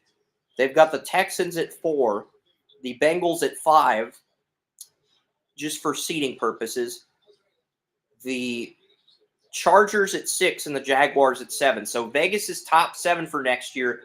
Chiefs at 1, Ravens 2, Bills 3, Texans 4, Bengals 5. Bengals having higher odds than the Texans. Chargers at 6 facing the Bills, and the Jaguars at 7 facing the Ravens. So that's the AFC. And then the NFC, they've got the Niners at 1, the Lions at 2, the Cowboys at 3. Favorite to win the NFC South is the Falcons. So they've got the Falcons at 4, the Eagles at 5, the Rams at 6, and the Bears at 7. So they've got the Bears with the seventh highest odds among the NFC teams. So they got the Bears getting in as the last wild card. No, they got the Packers. I skipped the Packers. Packers are 6, and no, the Eagles are 5. The Packers are 6 in terms of odds, and the Rams are 7th. So I skipped the Packers. That's on me. The Packers are plus 2,500, 6th best odds to win the NFC. Browns are not even in the top 7. The Jets are at plus 3,000. They're 8. The Browns are 9th among AFC teams. That's what Vegas is projecting. Yeah, and that's good from a betting perspective. Yeah. From a betting perspective, you see that and you say, "Oh, those are great odds. I'm going to take that bet." Simply because if Deshaun Watson comes out and balls in this new offense, oh, guess what? You can potentially put $100 down and get 5,000. That is, because they had 9 because they weren't projecting out. I'd take that bet. Then too, I would also take the Packers bet. I think the Cardinals could be a dark horse. If they get Marvin Harrison Jr., I think the Cardinals could be a dark horse. They could. That would be another bet that I would take simply because Their odds of winning the Super Bowl are plus 8,000. Yeah, and if they get Marvin Harrison, I think, you know, we've all been critical of the Cardinals, but I think the talent-wise, they might end up sneaking in there to become a contender. Because remember, all you really have to do is win the division. And the Cardinals have a really easy strength of schedule next year. They're going to benefit from that immensely. They will. Because there's always a team, at least one team, that comes up and shocks you. And if the Cardinals get Harrison, because there's always a team in the top 5 that turns it around the next year, drafting in the top 5. The Bears have the number 1 pick. The Commanders have the number 2. Patriots 3. I think the Patriots and Commanders have too many needs to turn their teams around in 1 year. Yeah. So that leaves the Bears with Caleb Williams, the Cardinals, and number 5 is the Chargers. That leaves those 3 teams. And you gotta give the Chargers the benefit of the doubt. You know, the new coaching staff that comes in, they're a good coaching staff. They get the star power at quarterback. The big question is the wide receiver room, because there is word that they're going to be cutting ties and or trading Allen. So, you know, and he has been reliable, even though this year he missed some games, a lot of games because of injury. So, I mean, there could be a question mark there, but they've got the quarterback and they've got the coach. And when you get that combination, hey, we've seen what the Chiefs do with it. So, what, you know, maybe interesting to see what the Chargers do with it, especially after this draft, if they draft well. Because remember, coach coming from college, especially a coach who just won a national championship, he might know a few players. He might know a few things because he scouted these guys. So he might get a steal or 3.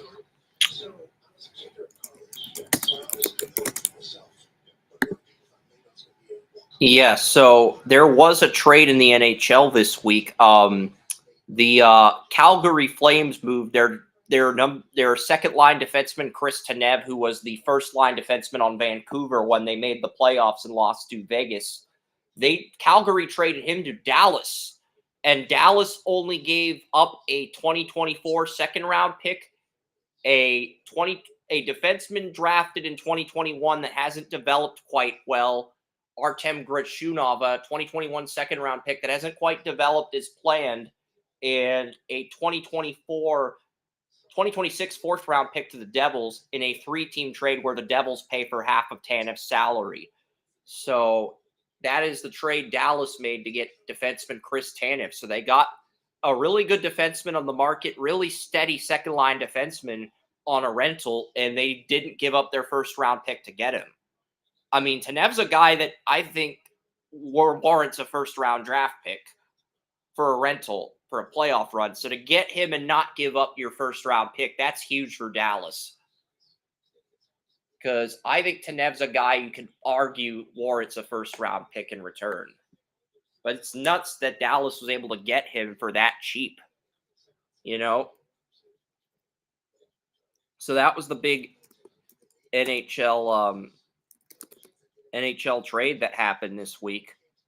And I'll check Spot Track quickly here because the NHL trade deadline is on March 8th. Now, this is fun right here because this is an actual guess with Pat McAfee talking about his draft experience and what Adam Vinatieri did to him to make him a better player. Is like some lying, calling himself a lying that was going to try to ruin a Hall of Fame career, and Adam Vinatieri was having none of it. That's funny, but that's a very good story from a really entertaining guy about, you know, his draft experience. Yep. And Logan Stankoven's looked amazing for Dallas. But yeah, Cole Brady, a goalie, and Chris Tanev both sent from Calgary to Dallas in the 3-team trade. I'm just seeing if there's any other trades that have happened. There was one other trade that happened in the NHL. It was not it was not as big as the Dallas trade, but Toronto got Ilya Lyubushkin and Kirill Slepets as part of a 3-team trade. Toronto trades their 2024 6th round pick to Carolina.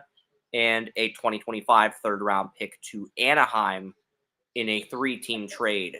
So they're trading draft picks because they know with Austin Matthews, with Mitch Marner, with all the guys they have, they extended Matthews, they extended Nylander, but Marner and Taves are going to be UFAs after next season. So they know they got to win now. That's why they're giving up draft picks, but they're not giving up early picks. They're giving up 6th and a 3rd in 2025 to get guys that can help them win now. So that's... And the Avalanche made a trade. They got Zakhar Bardakov from New Jersey in exchange for a 2024 7th-round pick and Curtis McDermott, a defenseman that's in Colorado's farm system. So that's not really a big trade. And Elias Peterson got a big extension with Vancouver, 5th pick in the NHL draft. He signed an 8-year, $92.8 million deal today. That is official. So I'm going to look at this quickly here because he was going to be an RFA after this season. But thanks to this extension, he's not a UFA until 2032. But you're paying him $11.6 million a year.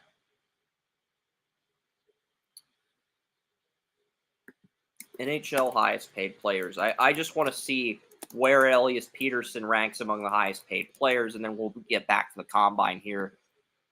Okay,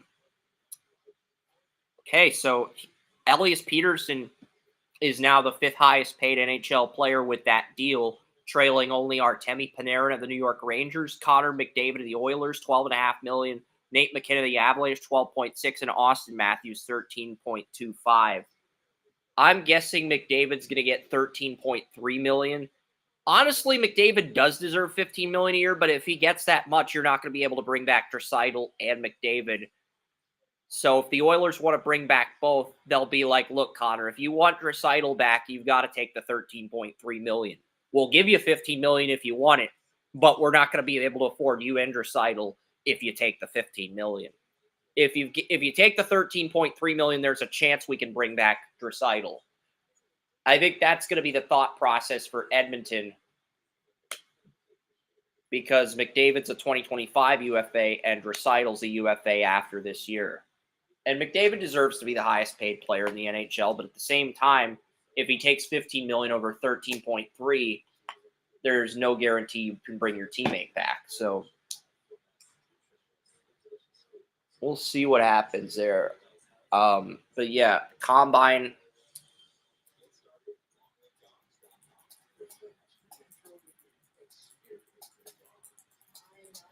Yeah, I've got Trey Benson as running back. I've got a question for you.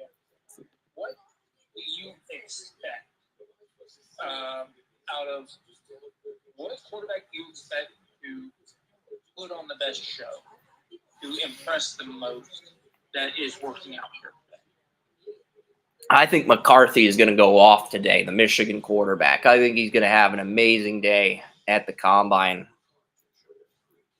Okay, and what about wide receiver?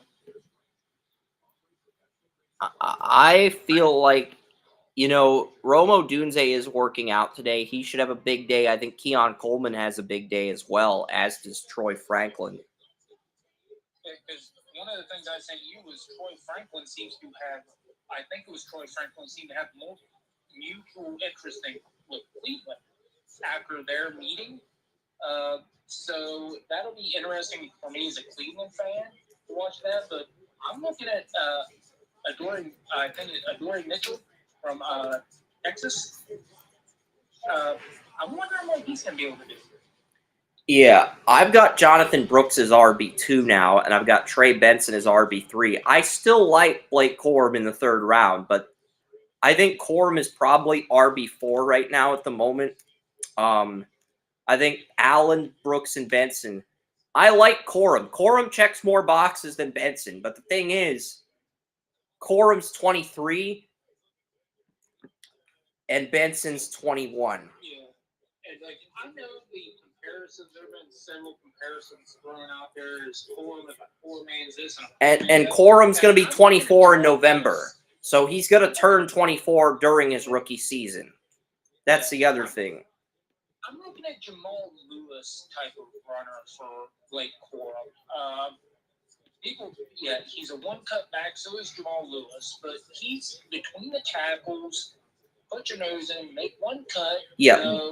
Bill Dozier has Audric Estime as his running back 5. That's kind of where I'm at, but you have Will Shipley and Bucky Irving also in that discussion to be RB5. But I think after Allen, Brooks, Benson, and Corum, I think those are the only 4 now that have a shot to go in day 2. I think the other running backs, starting with Estime, Will Shipley, who didn't run the 40, and Bucky Irving, I think that's where you're looking at the day 3 running backs, Joey. I think that's where the run on... And Corum could be day 3 too. But I think Allen, Brooks, Benson, Corum, those are really the only 4 that I could see going before day 3 of the draft right now, Joey. I like Estime, but that 40 time, that 4.72, that hurt him. It did. One of the running backs one that I identified during Senior Bowl week that we talked about a little bit, that I'm looking at who may get himself into round 2, because he's had a great combine so far, is South Dakota State's Isaiah Davis. Dame Parson said this is one of Dame's dudes, Isaiah Davis at South Dakota State, so... Ran a 4.58. I have him in round 4, though. I have a 4th round grade on him.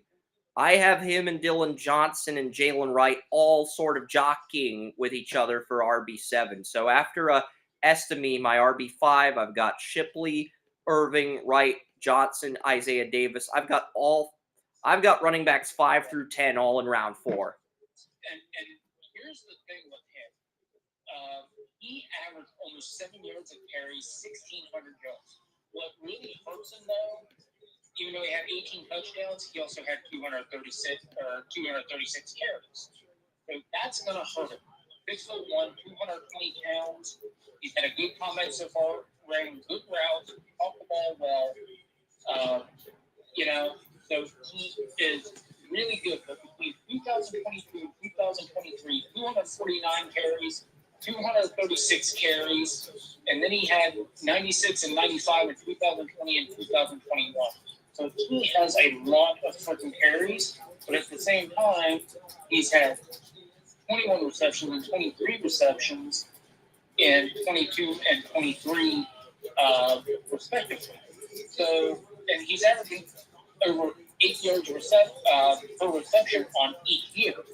So the combine really just reinforces how strong of a running back he is.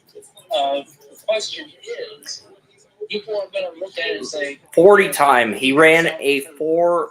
I mean, I think the 40 time keeps him in day 3. I think he'll be a steal in the draft, but I think the 40 time for Isaiah Davis, 4.58, that ends up keeping him from going on day 2. But I think he does get picked in the 4th round on day 3.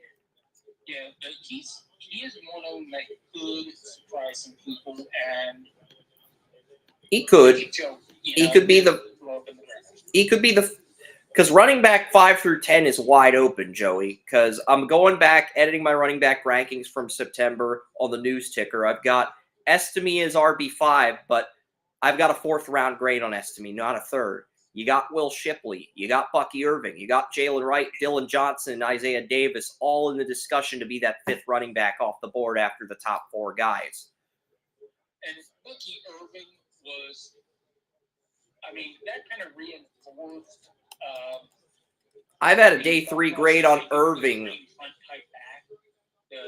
type that he's going to block for you, he's going to get those tough yards, he's going to catch the ball.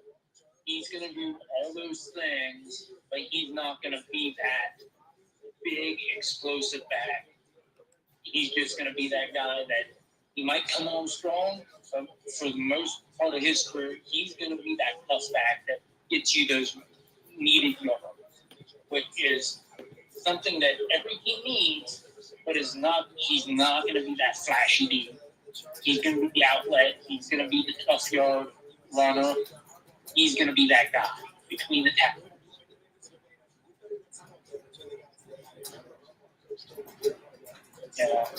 That's kind of what the combine has shown me about Bucky Irving, is that he really is going to be the outlet. He's going to be the between the tackles guy, the tough runner, doesn't really have the huge breakaway speed.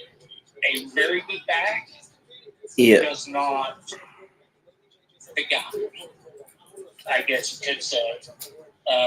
Not going to be the every down back.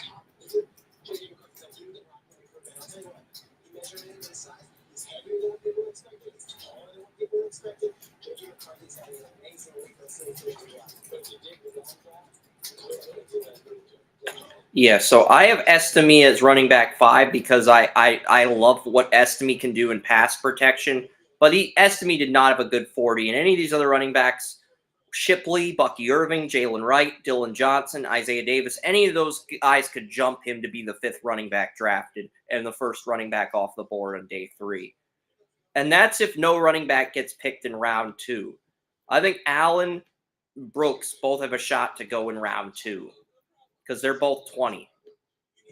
And they both have good traits. They both check off every box on tape. So I think both of those guys, Allen and Brooks, have a chance to go in round 2. I'm not ruling out Benson round 2, but I think with him being 21, with Allen, Brooks, and Estime all being 20, I think teams are going to look at Estime's longevity and say, okay, even though he ran a 4.72, there's longevity here. We could be looking at another Kyron Williams situation. So that's why I have him still as RB5. I really didn't see much of Will Shipley today.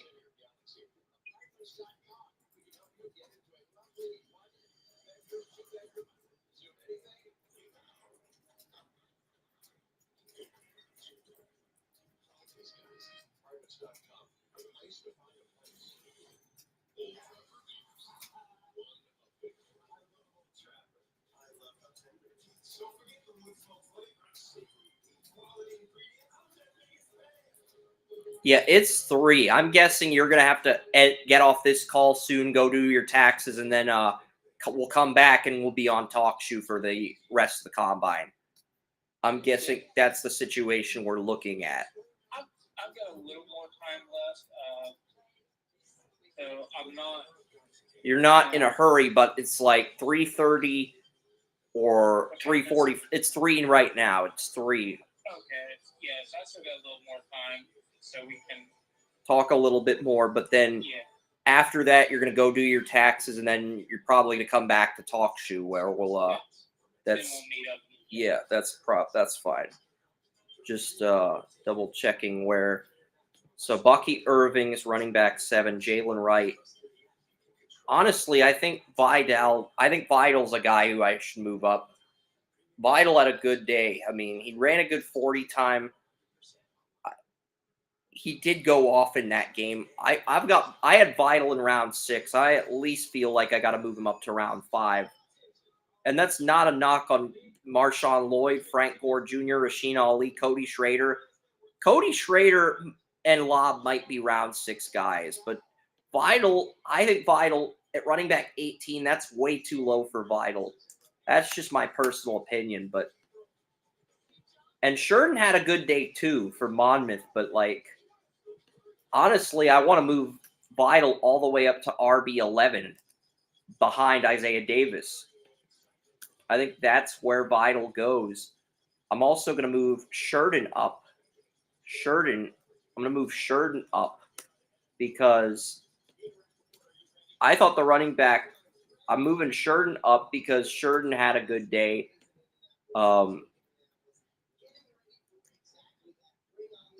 So Carson Steele will move him down. Wait, is Carson Steele even in the draft? I thought he went back to college. I'm double checking that right now.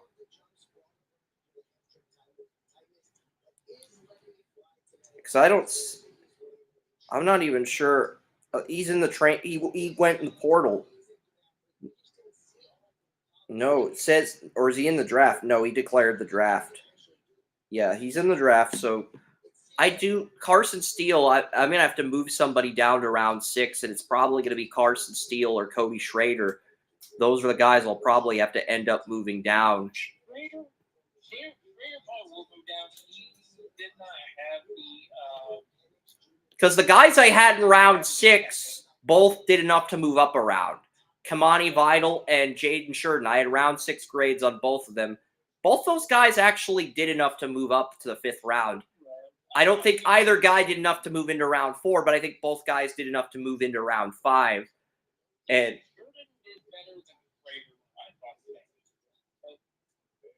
yeah, and I have Vidal, the Troy running back. He had a great day. So I'm putting Vidal at 11 behind Isaiah Davis at 10, Sheridan at 12, and I have Marshawn Lloyd at 13. And then Frank Gore Jr. at 14, and I got Ollie at 15. And then Dylan Lobb, I'll keep Dylan Lobb at 16, but I've got Carson Steele now at 17 and Cody Schrader at 18, with Schrader and Steele both moving down to round 6. Moving down around from rounds 5 to 6.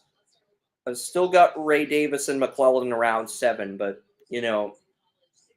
just an interesting group to say the least. And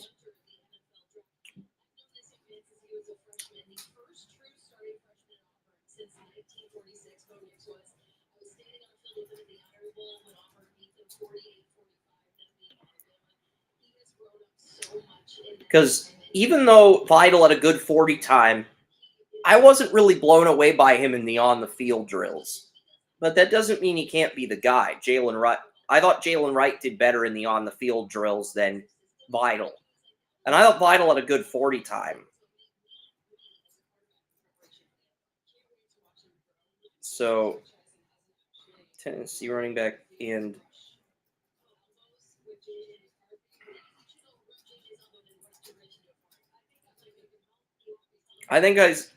do you think Isaiah Davis goes ahead of Pierre Strong Jr.? Because Pierre Strong Jr., I felt like he checked off more boxes than Isaiah Davis, but I will go back and watch Davis after the combine today. Pierre Strong went in the 4th round of the 2022 draft. I think he was pick 128.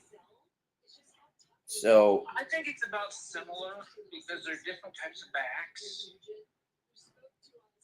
I don't think Davis is as complete as Pierre Strong. Pierre Strong had the 40 time. He was a great pass blocker, just checked off every box. I don't feel that way about Davis, but there are some. Davis is a better runner. And he has better ball carrier vision as a runner. Not only is he a better runner, I think his ball carrier vision is superior to. I think his ball carrier vision is actually better than Pierre Strong's. Yeah, so they're different types of runners. So, but he's not as complete. But he's a better ball carrier vision. It's tough. It might come down to who it is that's drafting it. You're looking for bell cow, Davis may be it. But if you're looking for a Swiss Army knife type of deal, he wouldn't be it. So if you're like the Packers and run that type of offense, Davis might be a great fit. But if you're, say, the Saints, he might not be a fit. So, it's 6 of one, half a dozen of the other on that.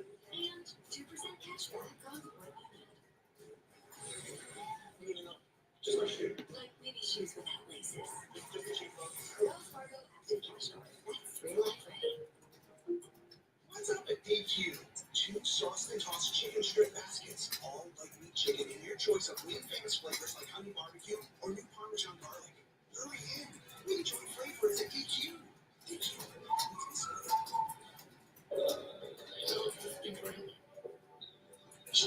So I've pretty much typed everything as far as the article goes for the running backs on the combine. I've pretty much typed everything.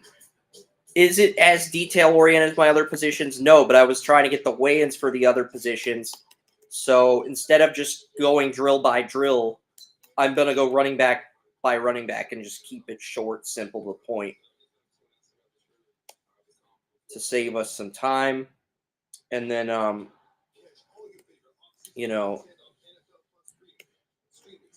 I have not seen the official 40 times. I'm guessing they will be posted a little bit later today. But, you know, I'm looking at the other groups here, and, you know, I'm going to edit the news ticker, and I think we're going to have to put in the day 3 winners. I've got, you know, Braylon Allen, Jonathan Brooks. I don't really consider them winners because they didn't run 40 times, but they're not losers either. They're still my top 2 running backs. First running back winner's got to be Trey Benson, I think. That's the Benson had a great day. Yeah, that's the first winner for day 3.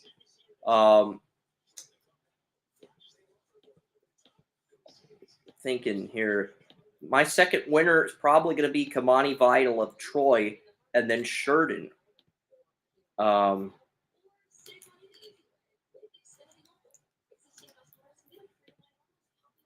know it's not really popular opinion, but those would be my 3 winners for today.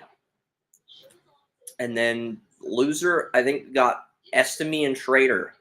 Those are probably the 2 biggest losers as far as draft position. I don't consider Corum a loser, but he might be.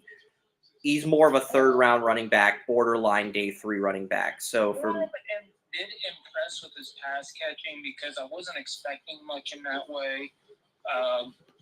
So he impressed with his pass catcher. Rushing, he did pretty much what was expected.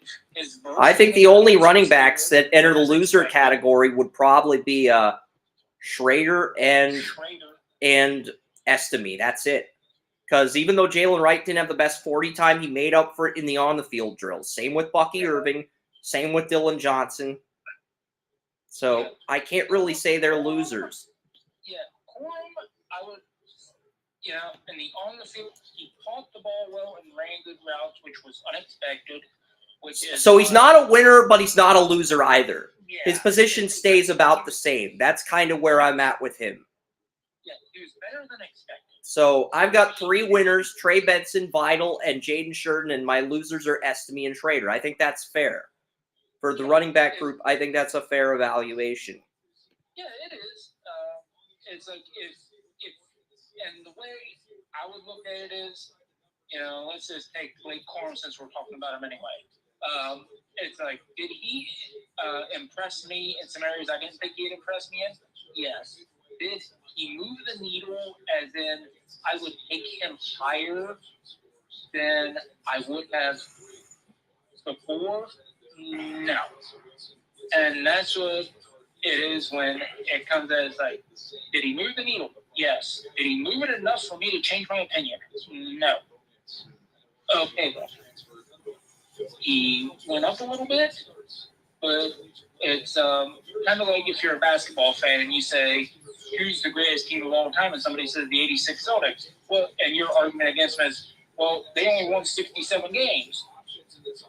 Well, does that 5 games really make a difference when you're talking about the greatest team of all time? No. Okay, well, does being able to catch the ball a little bit better and moving up maybe 5 spaces in the round make a difference to the draft position? No. So, if you're looking at it from an all-around perspective, is it great? Yes. Does it change your opinion? No. So, does it change the fact that Corum's probably a mid-second round pick? So I had an early day 3 grade on Trey Benson. He moved into day 2 for certain with this combine. At the very worst, he'll be a 3rd round pick.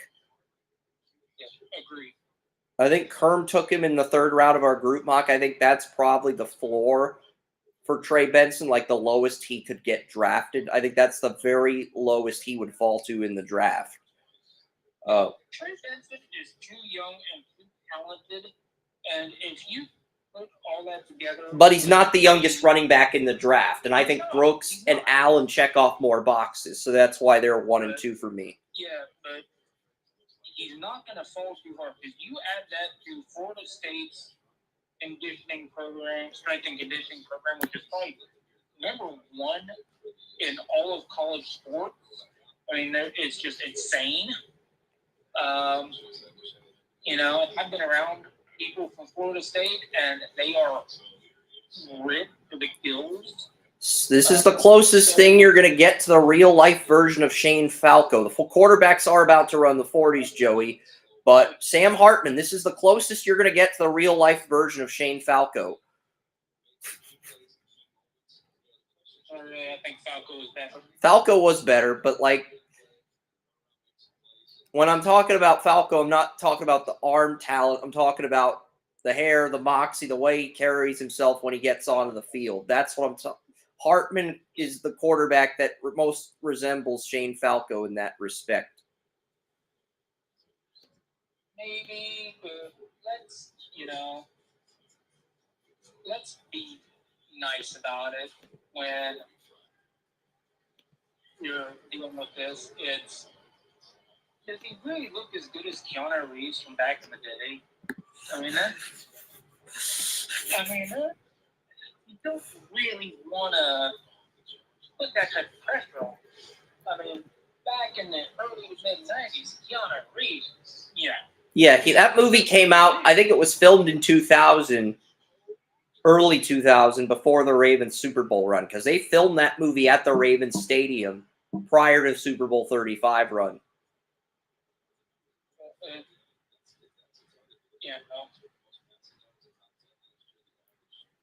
Yeah, 1996 Sugar Bowl, Shane Falco. We're talking about Shane Falco here. 2000. Yeah, it was filmed in 2000, where before the beard, he still had. Shane Falco would have been QB1 in 97, because I heard the 1997 NFL draft was god-awful at quarterback. So You didn't need to hear about it. You could just go back and Google it. It'll confirm it. It'll confirm everything.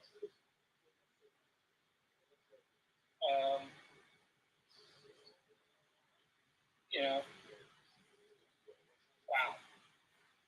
Yeah, it's like you really got me thinking about some of those late 90s, early 2000 draft classes of quarterback. That was so freaking humorless. yeah. It was so bad that Browns actually could have. Yeah, somebody on Twitter basically compared Sam Hartman to Fabio. That's worse than what I did with comparing Hartman to Shane Falco and the replacements. That's actually worse than what I did. Yeah. It's like, come on. Yeah, and here's the thing. I want you guys to remember those early 2000s, late 90s groups. The Browns took 2 defensive linemen in the top 5. And both of them busted, but they were better than a lot of the quarterbacks that were coming out. Can I tell you how horrible the quarterbacks were, for about a 5-year stretch? It was just you got some great quarterbacks. Outside of Peyton Manning, it was hit or miss. Yeah. I mean, Peyton Manning and Donovan McNabb really felt like the only sure things at that time. Yeah. And because I saw McNabb at Syracuse. He was good. Yeah. And I will always say Tim Couch was amazing, but he kind of got the roll into the stick in 99. Yeah. And it kind of happens when you're drafted to an expansion team. So Sam Hartman's running the 40. We don't know if any other quarterbacks are going to run the 40 because now they're pivoting to the wide receivers. Hartman's the only quarterback running the 40. I'm sure there will be other quarterbacks, but they're like Group 1, Group 2. They always have Group 1 and Group 2 with the 40s. Group 1 and Group 2, Sam Hartman, both groups. Because you look Sam at the Hartman is everything. You look at Sam Hartman. You have Devin Leary. You have Drake May, who's not doing the 40, and you have McCarthy. I'm guessing M through Z is Group 2, and Devin Leary opted not to run the 40 because Devin Leary would have been after Hartman had he elected to run the 40. Don't you agree, Joey? Because Leary probably would have been in Group 1 with Hartman because Hartman's list is the number 2 QB behind Jane Daniels. And Jane Daniels isn't running the 40. Neither is Drake May, the 4th QB on this list. So my guess is Devin Leary is not running the 40. Leary might have been tough. Daniels, I don't think. Daniels, I don't think would run a good 40.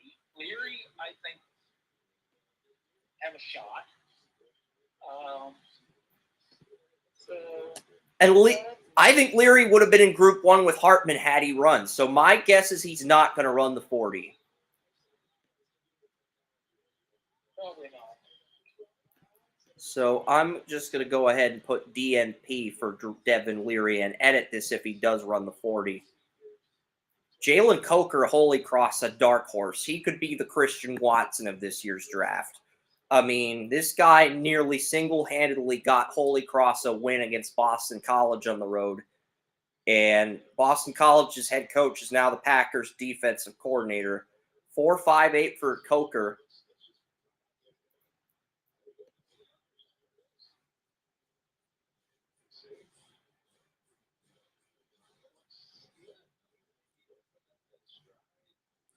Who is that 46 versus 22 in the 40-yard dash? Is that Tom Brady in the 40-yard dash? No, that's a comedian, I guess. Or is that... So Tom Brady's running a 40 against a 22-year-old and he won it.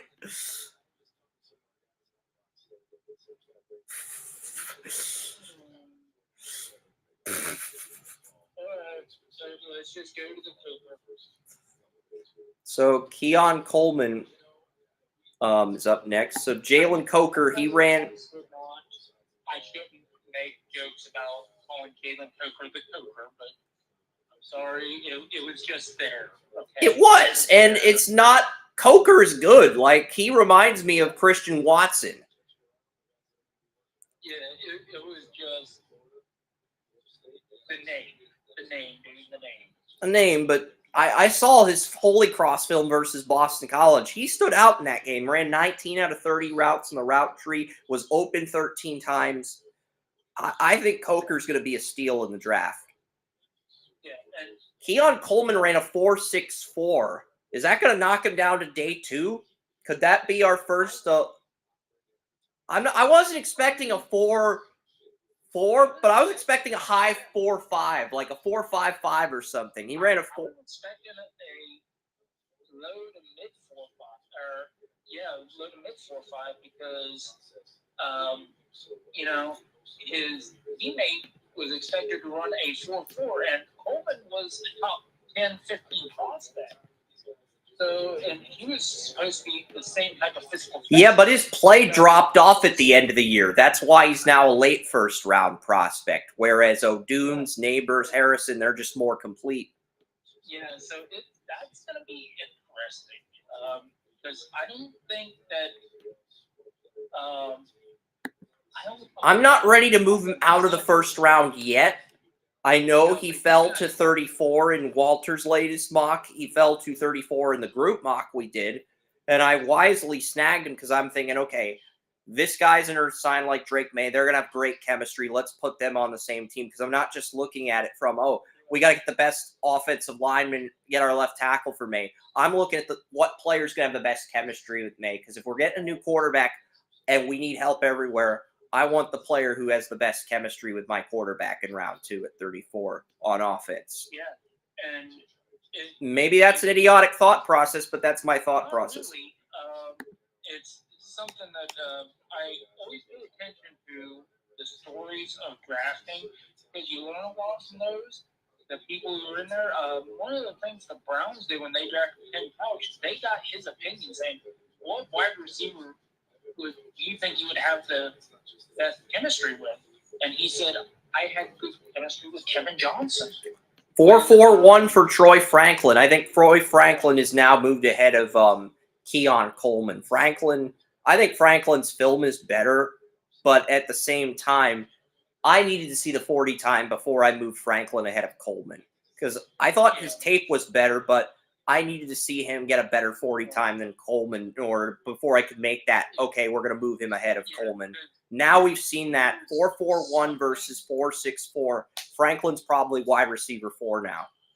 Yeah, because here is a rumor I really didn't put a lot of stock in, but, since we're talking about Troy Franklin, I'll just go ahead and share it, was that the Browns could move up if Troy Franklin to get Troy Franklin.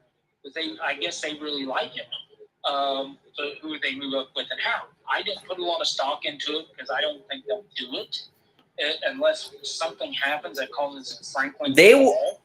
So I think Franklin's going to come off the board in the 21 to 32 range. The question is who's going to get him. So do I, and that's why I don't think that they're going to put his. They would have to give up their pick this year and a second next year. And if he goes in the top, if he goes in the 17 to 20 range, they'd have to give up a 2025 first. They're not going to do that.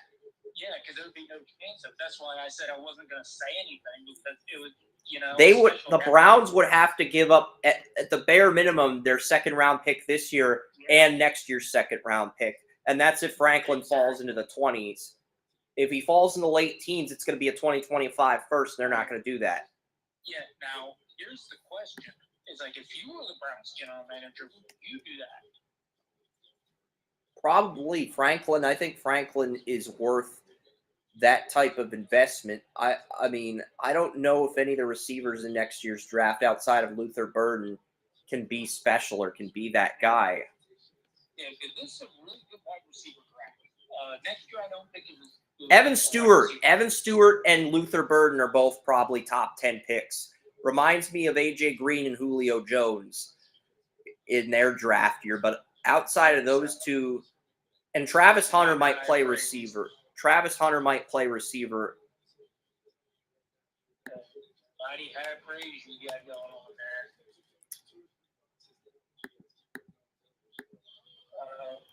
Jaquan Jackson, that's an interesting one. Like Tulane. Yep. I like some of the stuff about him, but I'm just not 100% sure on him.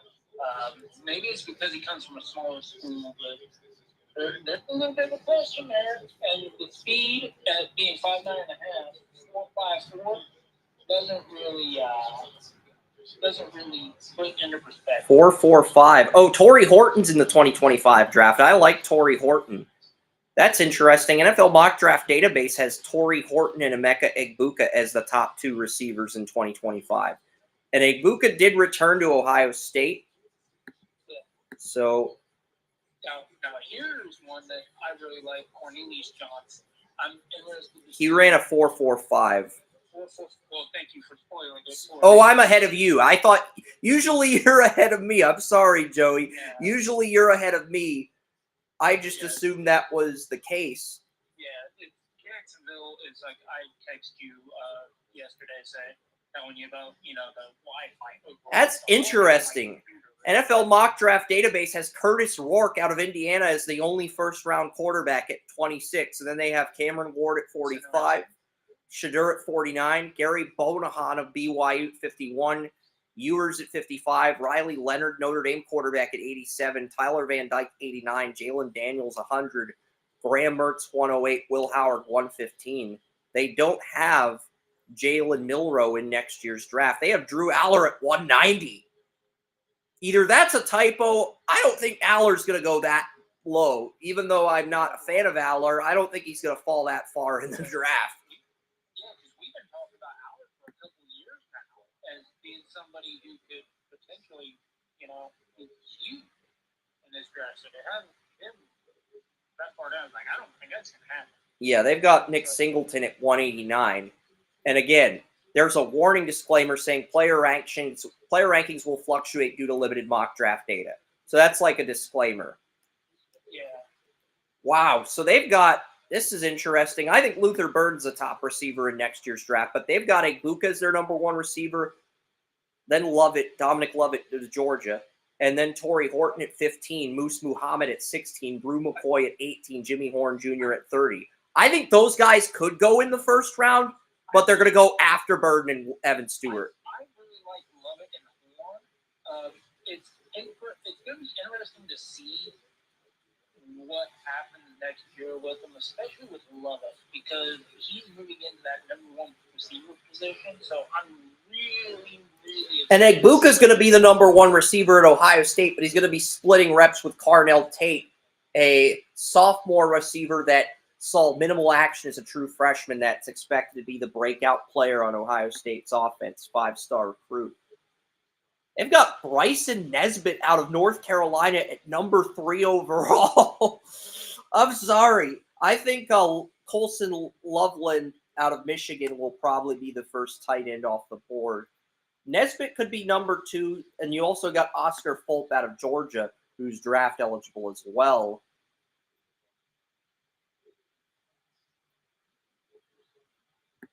Okay, they only have seniors in the mock. They have not added underclassmen yet. That's why. 4.47 for Leggett. 4.47 for McCaffrey. Lad McConkey is up next. 4.43. Conkey's faster than you thought he'd be. He's much faster than I thought he'd be. That's why I had him in round 2. I've been hearing from Wes that he's projected to run a high 4.40, like 4.42 is what Wes had him at. I heard that he could go as low as 4.5. So to see him that high, I was. Yeah, He's a great route runner. He's Edelman-esque as far as his route running goes, but like. Yeah, I didn't think he'd be that fast. Yeah. That gives an element of downfield that I didn't think he had. Holy crap! Adonai Mitchell 4.35. Yeah, that just got. I had a round 2 grade on Mitchell. I was going to move him into round 1 if he did well. I think I have to move him into round 1 now after that. Yeah, because I was expecting him around the 4.4. I wasn't expecting him around 4.35. I mean, I didn't expect him to top out all wide receiver. You know, I expect him to be fast and all that stuff. Especially 6'2", 205 pounds. That's getting up there with some of what I was expecting out of those Florida State guys. That's damn good, especially for his size. Can we say that he might have moved himself just for speed alone into the back end top 25? I think right now the big winners at receiver for just based on this group have to be Troy Franklin, who was my wide receiver 5 behind Keon Coleman, and Donnie Mitchell. Those are the 2 big winners in this group so far.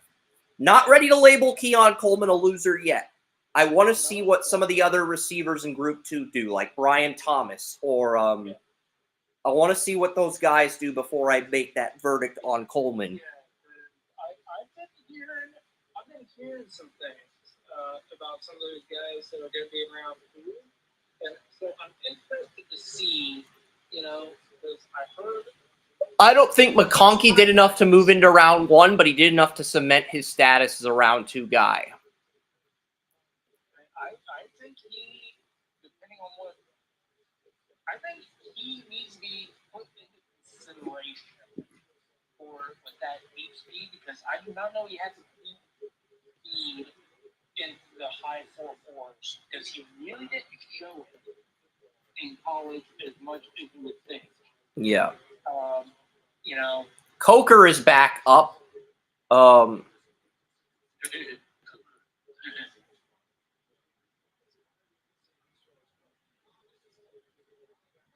Coca-Cola. Jalen Coker's 40 time is sponsored by Coca-Cola. Coca, yeah. The original recipe. Not the original recipe. It doesn't change. Nope. You know what it's called? Coca-Cola, though. Yep. 4.57. So he improved his 40 time by a second. A second?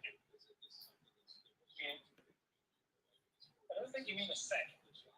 Yeah. A second. That would be, did he fall down? He improved by a full second, Coker. So you ran like a 3-something? Keon Coleman. What is Keon Coleman going to run? Because I did not think he was going to be this slow. I was thinking 4.55. So we talked about Coleman earlier Not ready to move him down. We want to see what he does in the second 40, and I want to see what he does in the wide receiver drills today. But I think Franklin's probably wide receiver 4, and then we're looking at Thomas or Mitchell as wide receiver 3 or wide receiver 5. It's going to be between Mitchell, Worthy, and Thomas for wide receiver 5. Be mathematically correct. Hooker was 1/100th better. 1/100th better. 1 second better. 1/10 of a second better. 1/100th. Okay. But, Coleman 4.64, 4.62. That averages to a 4.63. I'm at the point where I'm like, okay, you look at the receiver rankings. I think Franklin's probably wide receiver 4 now. After O'Doones, I would probably put Troy Franklin as wide receiver 4. I've had Xavier Worthy ahead of Adonai Mitchell for the longest time. But I don't know. I think Worthy, Thomas, and Mitchell could all end up jumping. I want to see what Worthy does in the 40 before I crown my wide receiver 5, because I still think Worthy's a more complete receiver than Mitchell. But Mitchell just has deep speed that you can't teach. So, that's the thing.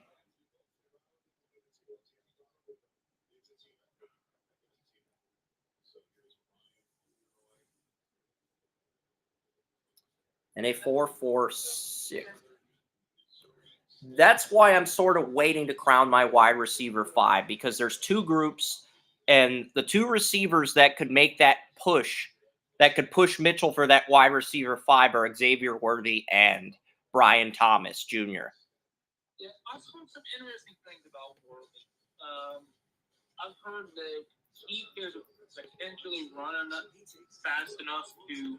So we'll put Troy Franklin in the winners column, and we'll put Mitchell in the winners column, but we're not going to do anything else as far as the news ticker goes. I think it's too soon to redo the receiver rankings.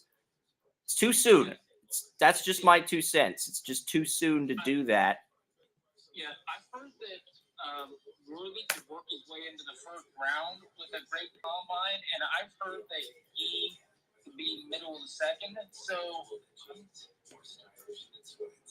I've heard mixed reactions on Worthy, so I'm interested to see where he ends up falling.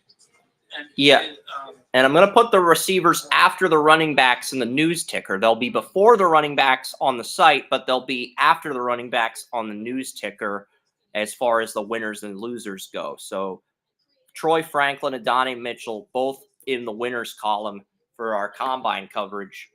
But it's still early. I'm not putting any receivers in the losers category yet.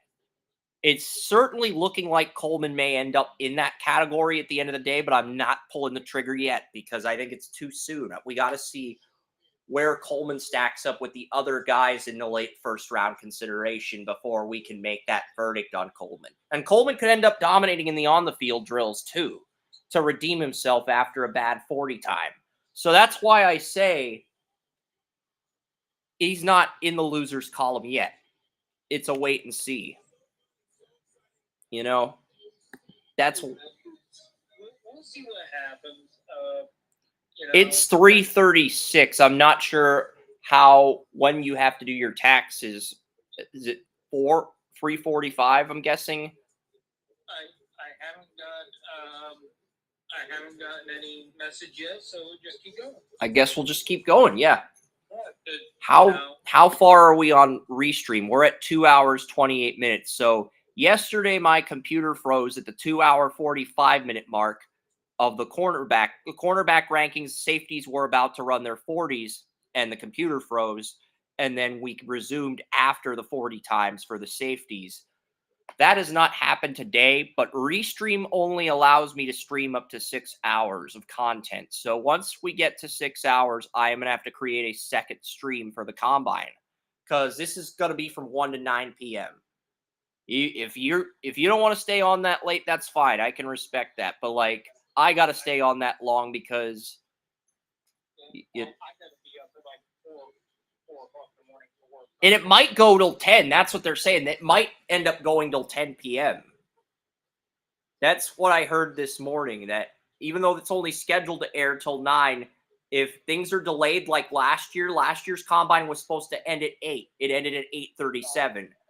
Last year was horrific. This year's gonna be longer than last year. That's what I'm saying. So this year might be longer than last year. Yeah, last year was horrific. I don't know what the whole thing was. I forget why. Something happened there. It's like, why? What are you doing? 4.39 for Leggett on that second 40.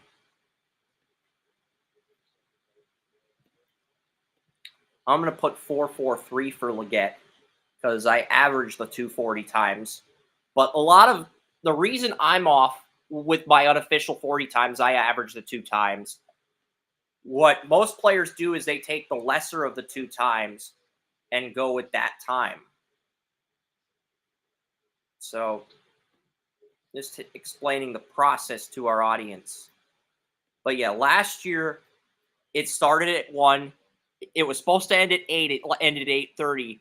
They're saying this combine with all the receiver talent, this combine could legitimately run till 9 or 10 p.m. It could run till 9:30. It could run till 10 p.m.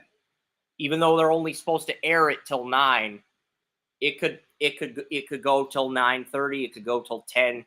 You have to be prepared for any scenario. So, you know, I did not turn my lights on. I'm going to go do that right now because I'm on the live stream. People can see me. They can see my brand new black leather couch. They can't see the lights. So I'm going to turn my lights on. There we go.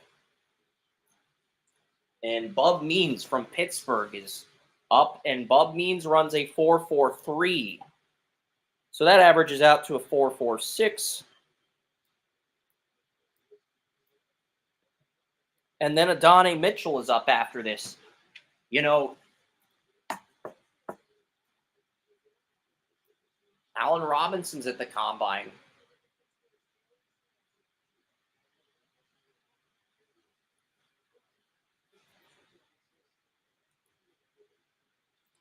Yeah, we still have one person. So I'll now that I've shown off the winners, I did update some of the winners and losers. We'll show you guys the ticker of that, and then we'll show you the 40 times, and then I'll start working on the receivers. But you know, right now, Troy Franklin and Donnie Mitchell are my only winners. Is there a loser at the receiver group? I don't know, not yet. Let's see what we got here. Got Javon Baker. I do like Baker's film. I see third round tape with him. Cornelius Johnson. I gotta go back, edit that one. 4.45, 4.43 official. All right, so you know, but Leggett had a 4.39. McCaffrey had a Luke McCaffrey. So this is and Adonai Mitchell. I don't think he ran a second 40. His 4.35 was so good. I think he was like, you know what, I'm not going to run second 40. I'm guessing he'll end up with a 4.34 official when it's all said and done. But yeah, Malik Neighbors. So the second, because that's the thing. Romo Dunes is going to be in the second group. He's going to be the first receiver to run the 40 in the second group unless he chooses not to run.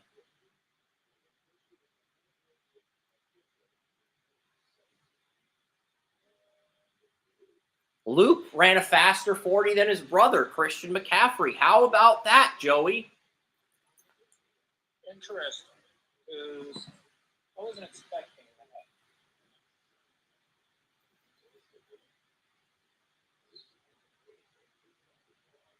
that. Christian had the vertical, Luke had the broad, and they're showing Luke versus Christian. And Luke starts to get that separation from Christian at the 20-yard line.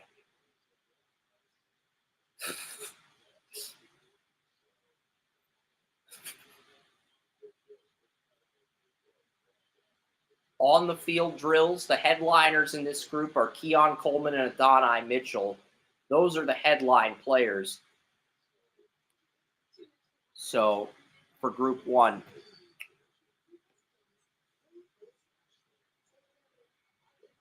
So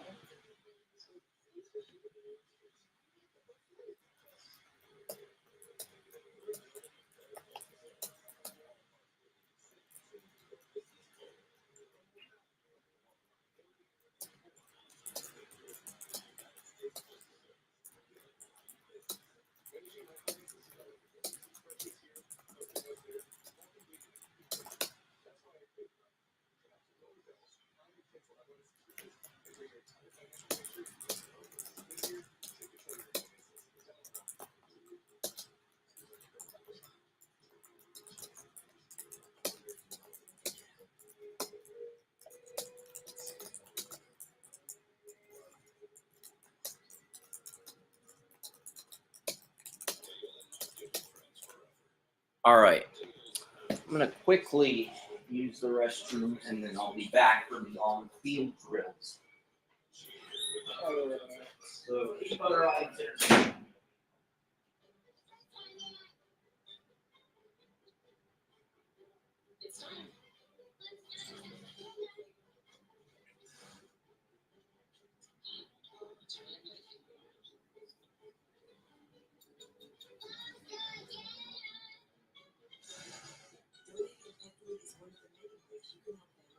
The restroom during these long commercial breaks, you know, so there's nothing. This is a future mom. So Daddy Arrow creates a logo, website, even social posts in minutes. Oh, AI get it. Who wants to come see the future? Get your business online in minutes with GoDaddy Arrow. Just make sure you know the big stuff. Like making sure your kids are in the right seats for their age and size. Get it right at nhtsa.gov/the-right-seat. This is the day you waited for. This is one first-round talent teaser prospects and chasing a franchise quarterbacks, running backs, and wideouts. Just for the spotlight. Game day, you see our stream, but every day we see yours. We're always here to support you. Doing what it takes, no matter the value you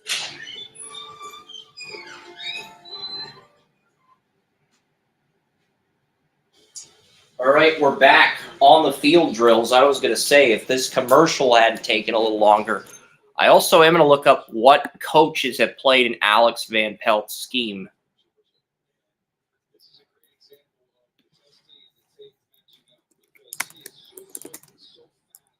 I want to see Alex Van Pelt's coaching history start to finish, because I want to see what quarterbacks currently in the NFL have played in his system that are available in the free agency market. So he actually began his career with the Frankfurt Galaxy. Then he, in the German Football League, NFL Europe, he was the Bills quarterbacks coach. Then he was the offensive coordinator for the Bills in 2009. I don't think anybody from that era is still in the NFL. He was the Browns offensive coordinator. So he worked with Baker Mayfield and he worked with Joe Flacco.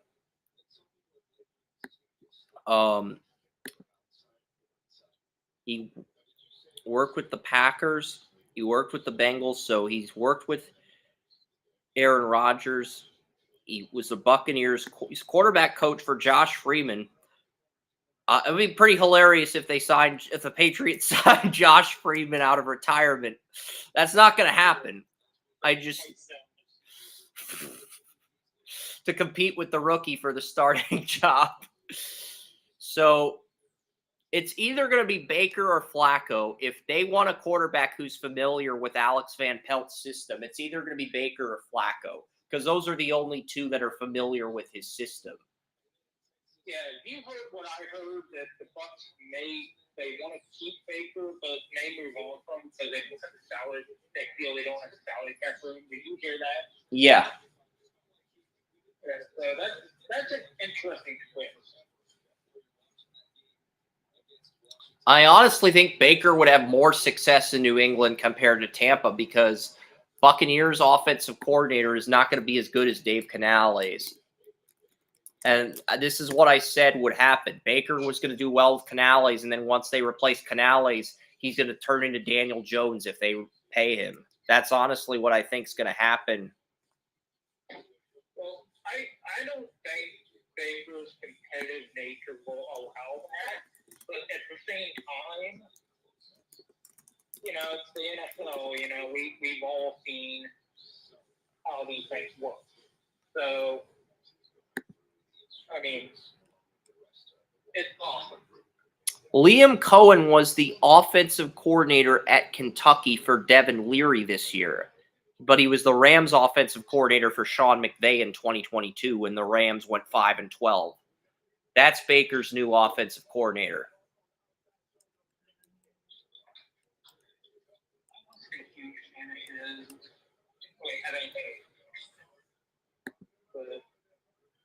Yeah. I feel like Baker would have more success under Van Pelt than he would Liam Cohen. That's why I brought up this scenario of Baker on the Patriots. I'm not saying Baker would be the guy, because obviously he'd have to compete with the number 3 pick for playing time, and if he slipped up, that's it. He's the backup after that point.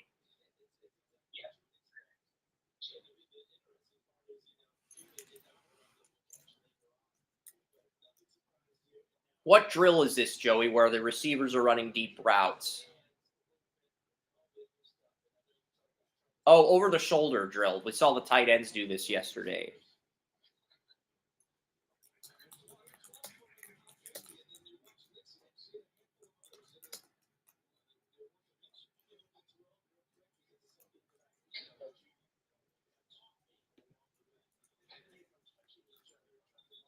All right, let's get back to the combine list of receivers here. Cowing didn't catch that, but yeah, I'm looking at the receivers. Javon Baker, Holy Cross receiver Javon Coker. Keon Coleman caught his pass. Franklin caught his pass.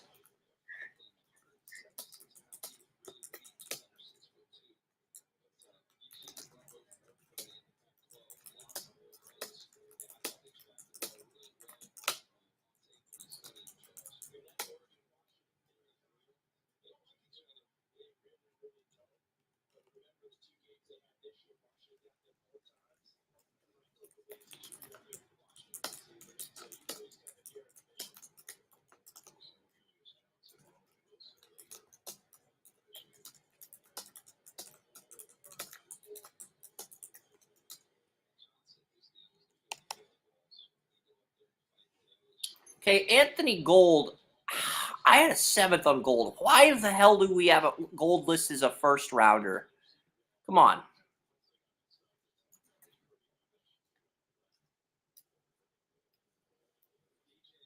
And McConkey drops the pass in the over-the-shoulder drill.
Yeah, so that's what I've got for my notes on the receivers in the over-the-shoulder drill.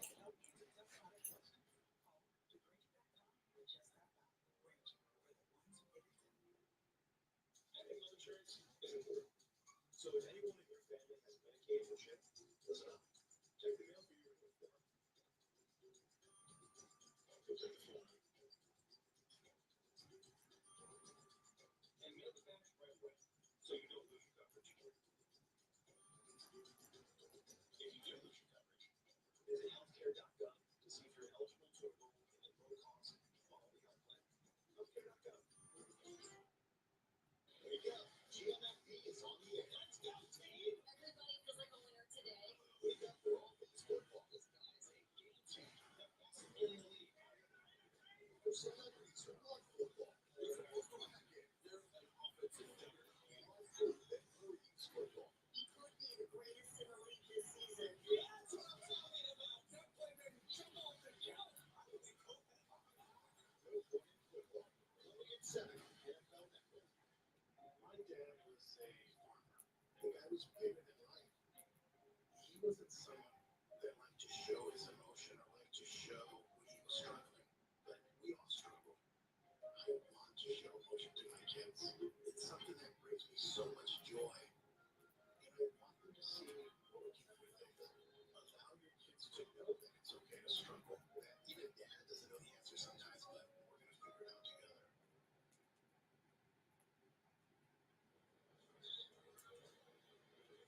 Back here in Indianapolis, Jacob Cowing going through the gauntlet.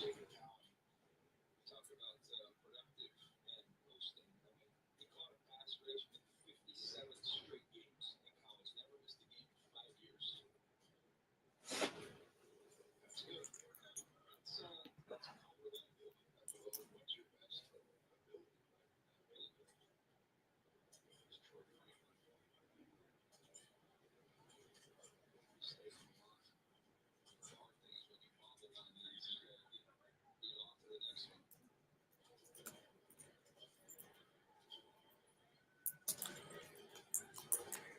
I feel like the quarterbacks we've got working today are getting a little more momentum than we did with the DBs who went to the gauntlet. A little more faith, a little more trust.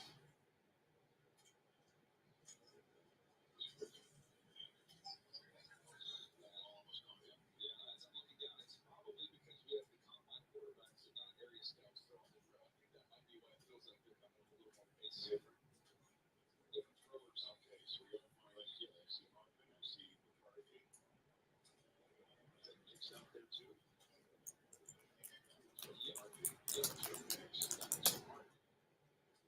Yes, sir. Yep, then Cleary down there, CD. Got it. And DJ next there. DJ, because these are the quarterbacks, that ball is out in front just enough. It's not getting into their body. They can actually catch it and not have to fight it coming at them. Shouldn't somebody have to catch it once? The ball's been set. Yes, it should. Nice catch. Again, business. They can all run and they can all catch.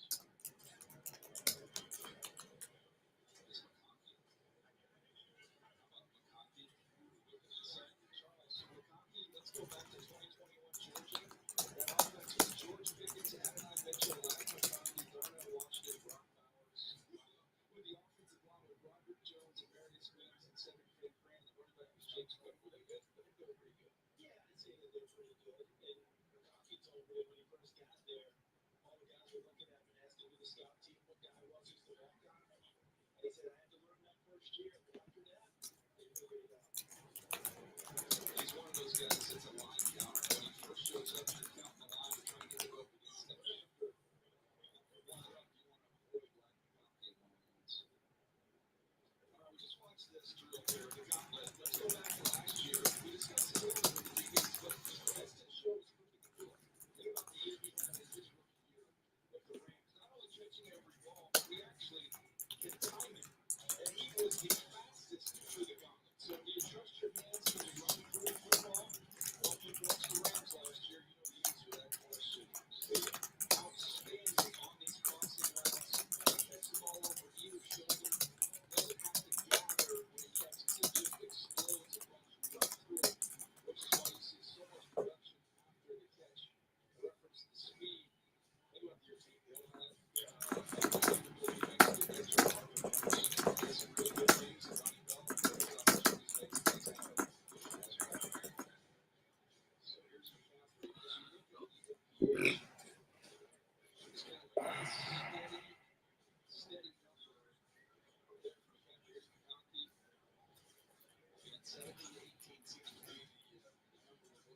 settle in. I think he's going to be a problem. Right? He's not hilarious about the cheap stuff. The team's already going like, oh, no, there's a how many times did you say back in the day would be don't let the Patriots go? I said last year in my draft about Dalton Kincaid when he fell in the Buffalo Bills and Josh Allen's time. That's what we said.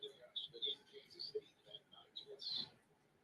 You know, if not for Laporta literally having a record-breaking performance, he was flying down the line. Straight to straight as an arrow. Howard's a fun player.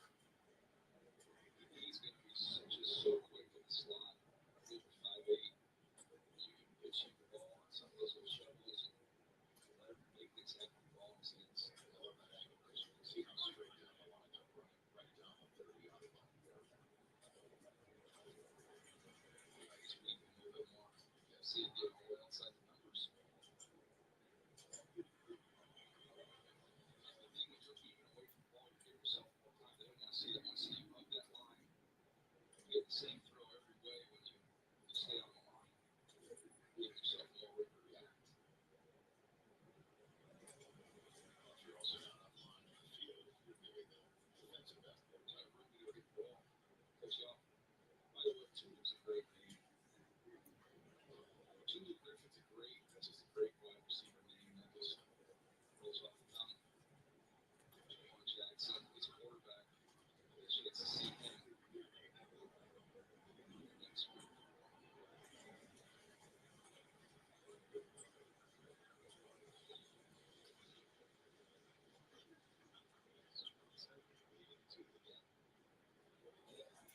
powerfully built guy. Ran real fast.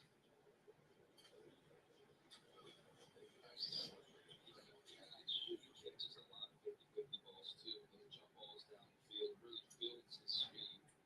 Entering an hour 4 of our coverage, 3 hours in. The first wide receiver to it. McCaffrey runs that drill, and here comes McConkey.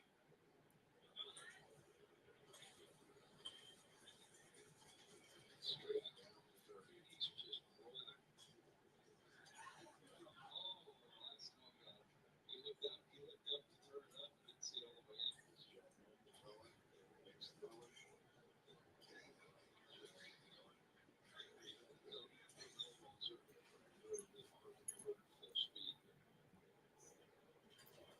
So Jalen McMillan finally is a drop.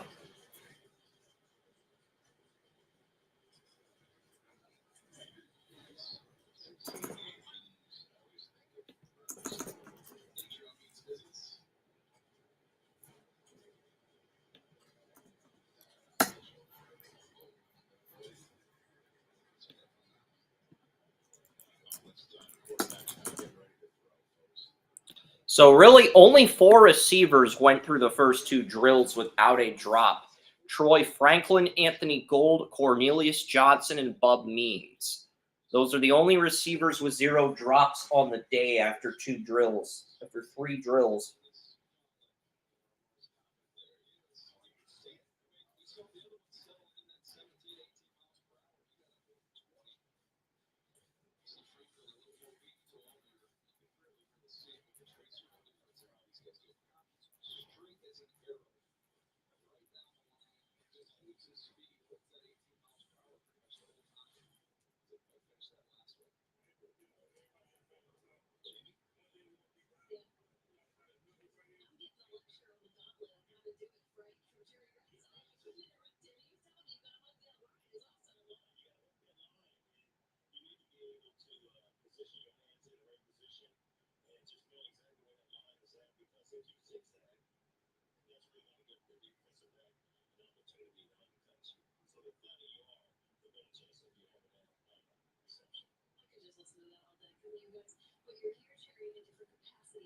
433 official for Guerrero.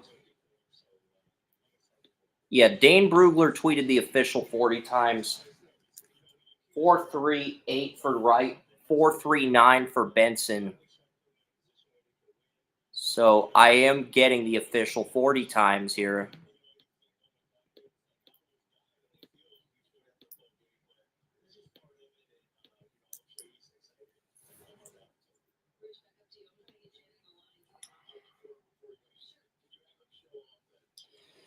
And Sam Hartman throwing in the QB drill here.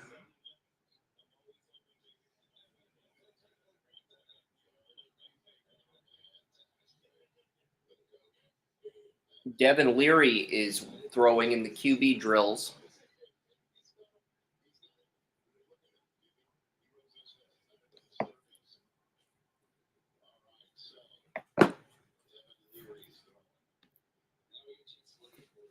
Yeah, so now we're seeing the quarterbacks in the on-field drills.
Yeah, so we're seeing the quarterbacks throw it. We're seeing Joe Milton. We're seeing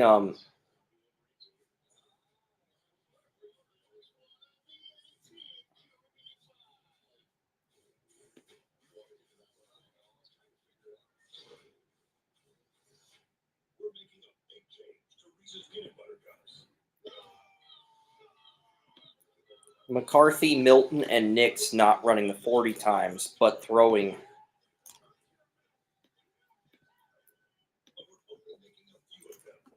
Now, if they do show these quarterbacks running 40 times, I will post them. But Bo Nix being in group one of the quarterbacks with Milton, what that tells me is that Penix, Pratt, Rattler, Reed, and Slovis and Travis are in group two.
Yes, so we do have a little bit more intel on the quarterbacks.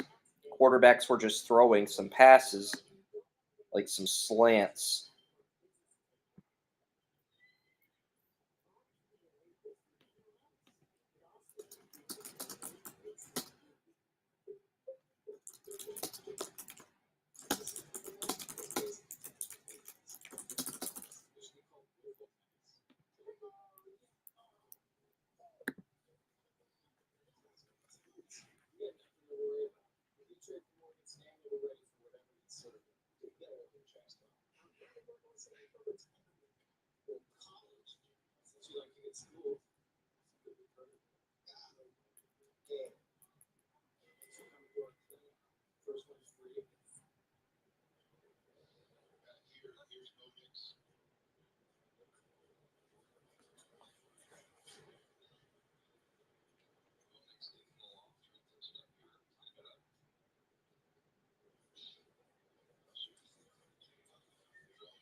Bo Nix really struggling with the sideline throws.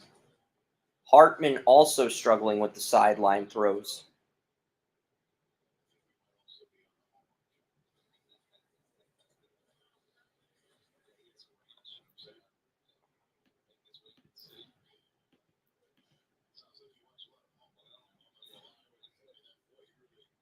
Did better there.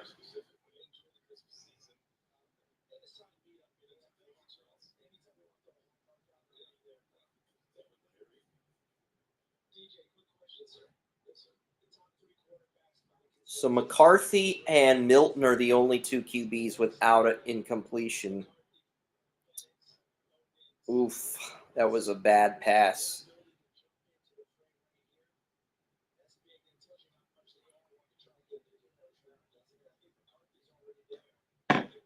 Milton. So Milton's the only QB. McCarthy was in the final two with Milton, but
So everybody in Group 1 has at least one incompletion.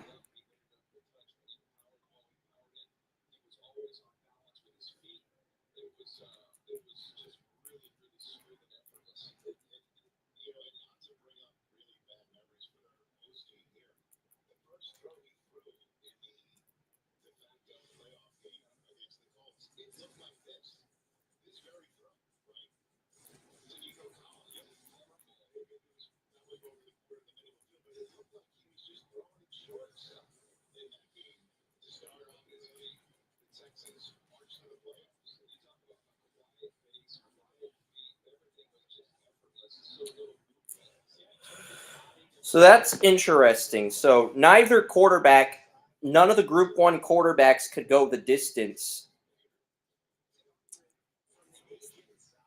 So we could see that quarterback emerge in Group 2.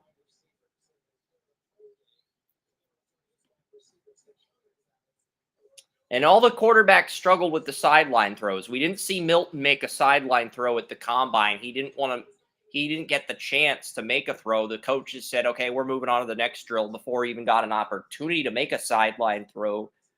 That's something we don't know if Milton can do that or not. That's something you're going to want to see from him at Tennessee's Pro Day.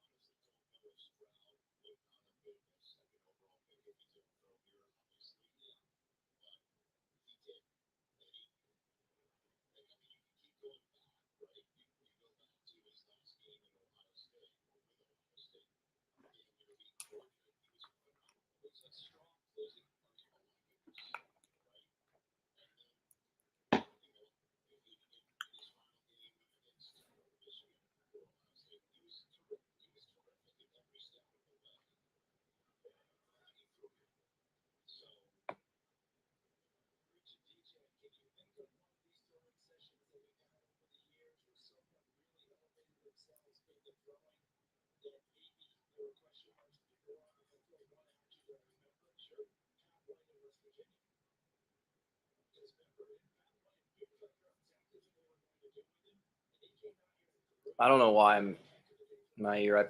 I do need to clean myself up, but I'll do that after the live stream. I figured, today's going to be such a long live stream. And McCarthy is now at 2 incompletions on the day.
Bo Nix. I think Bo Nix is on pace to break Will Levis's record for incomplete passes at the combine.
Yeah.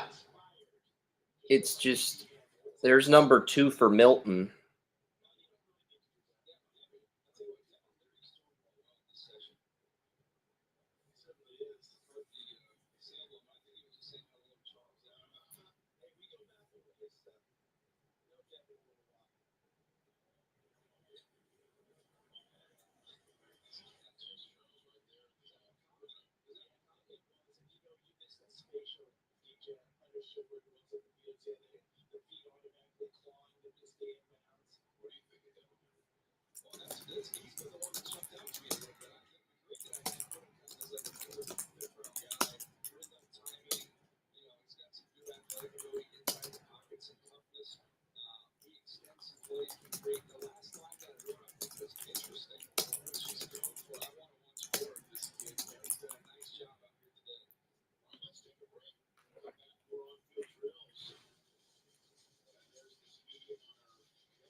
I'm actually wondering if Bo Nix is going to break Levis's record for incompletions on the day.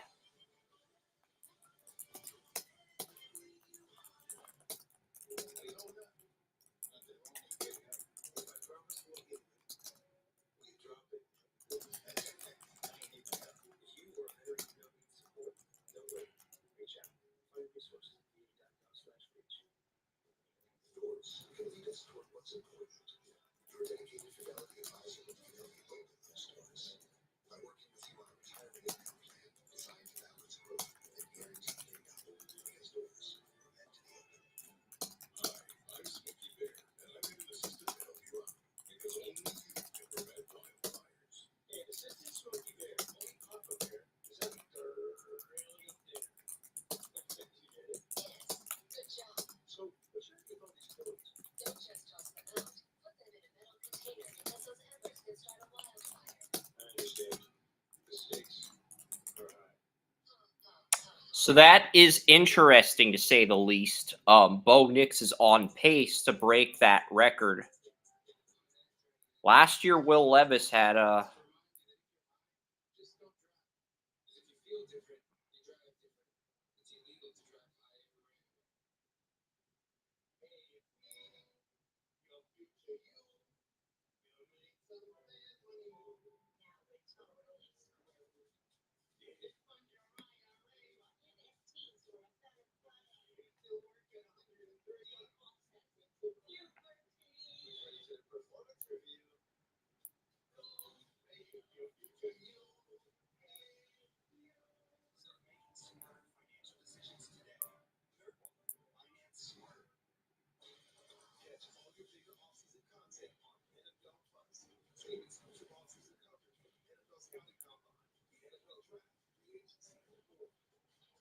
Says NFL Plus today. NFL.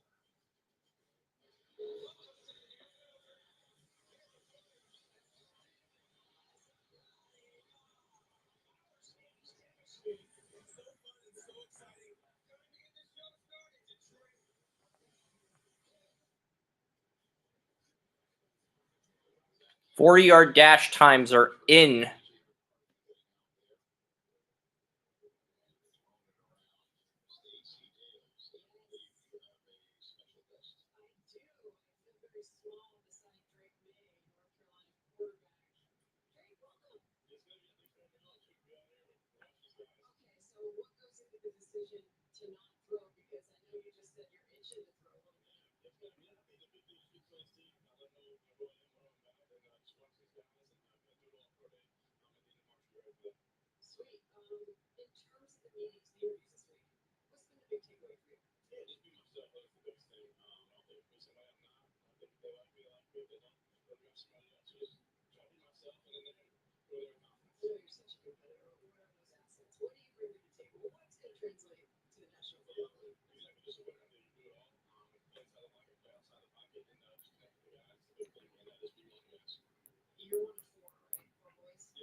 .438 for Cowing. Lad McConkey with a 4.39. No, McConkey's official 40 time was 4.39. Gold ran a 4.39.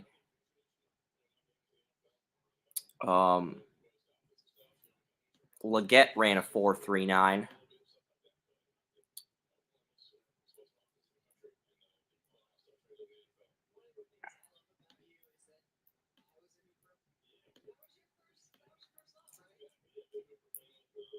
Franklin ran a 4.41.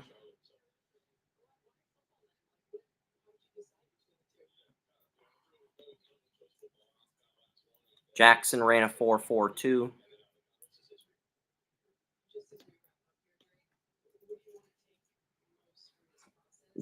Bub means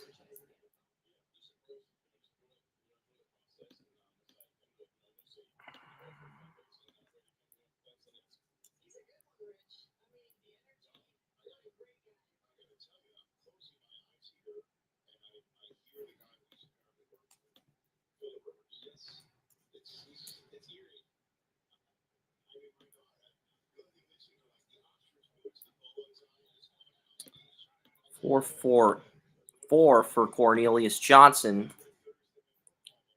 And Flournoy also ran a 4.44. And Jermaine Burton ran a 4.45.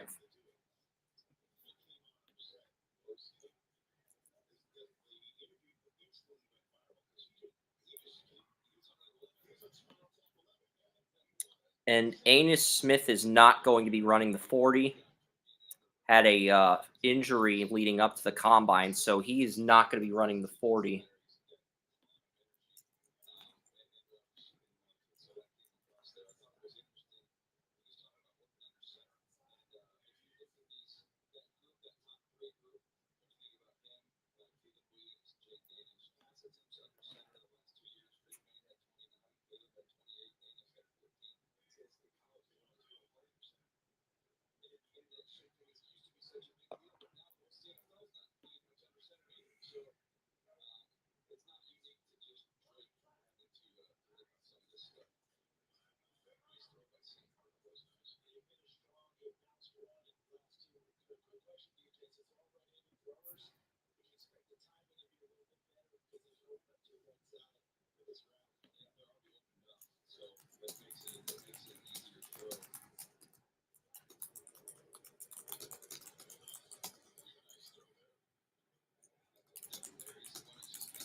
McCarthy I think McCarthy has like 5 incompletions now on the day. Devin Leary,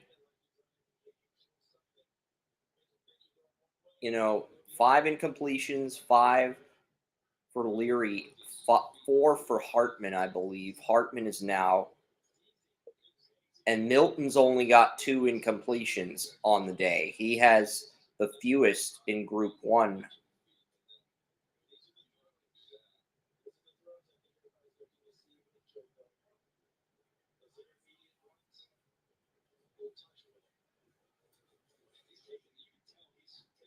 Joe Milton at 2. 8.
I'm not saying this will be the route, but that's what we got set up.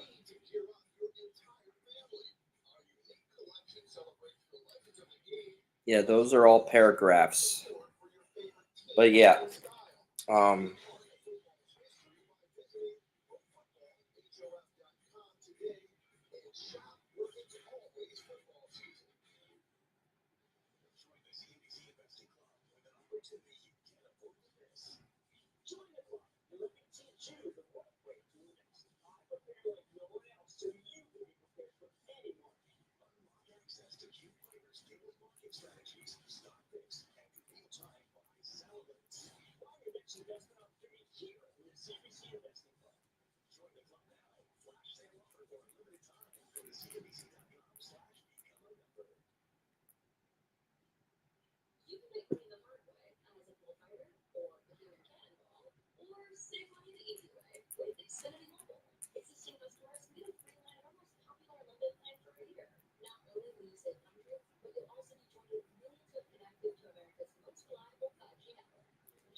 So Bo Nix curl route. Bo Nix looking a lot better during the curl routes.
68, 71, 72, and 73 yards.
Freaking A.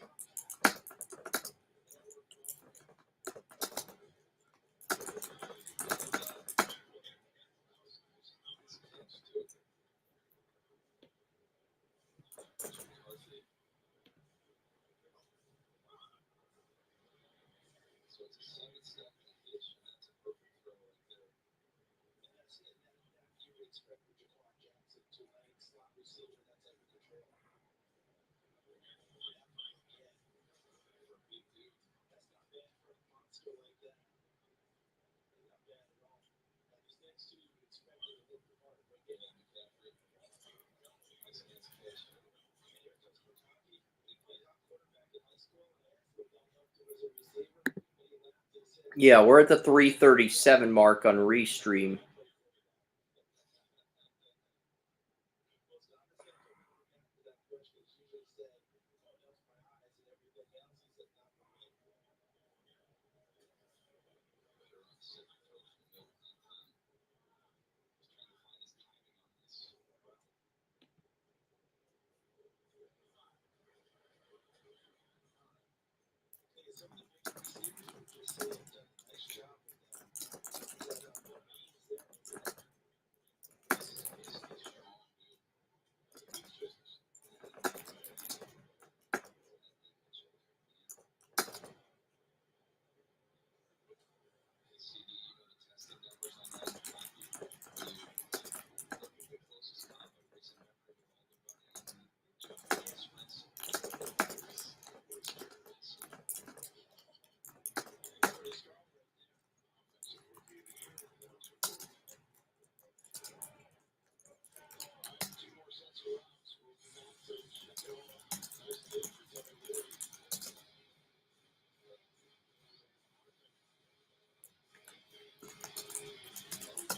So every quarterback has 7 incompletions now.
Just turn into expert will.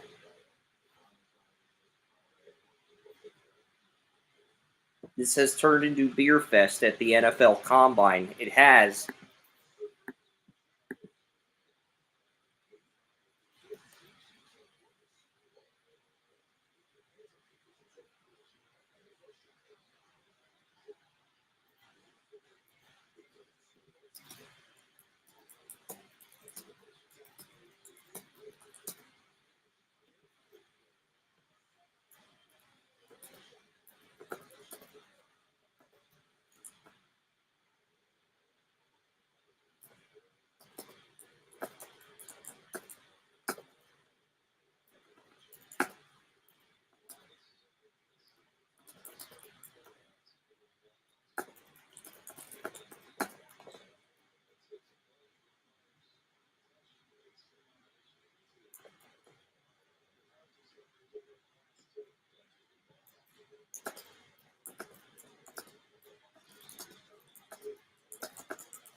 This has not been a good quarterback group.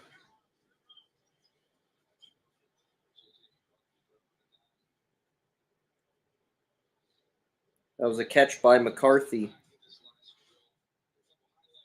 So McCarthy at 8 incompletions. Milton at 8 incompletions. Hartman now has the fewest incompletions with 7.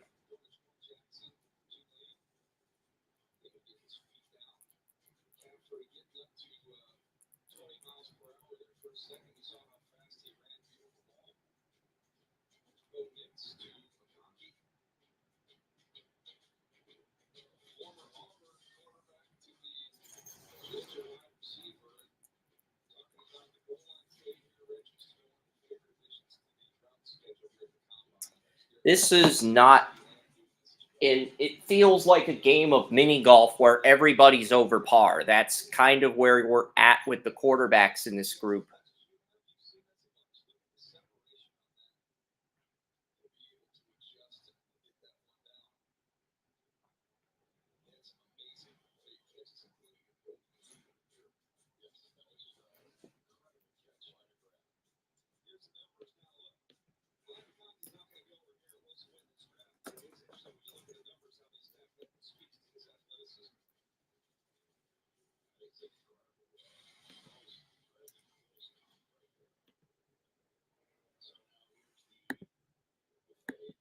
The end zone fade.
Bo Nix is at 12 incompletions now.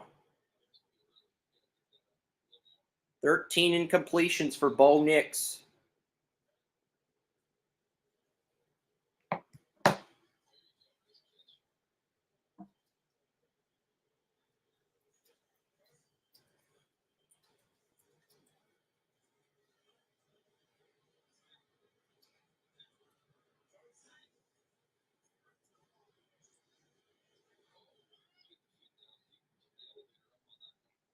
So Hartman, Milton, and McCarthy all have 7, 8 incompletions. 9 now for Hartman.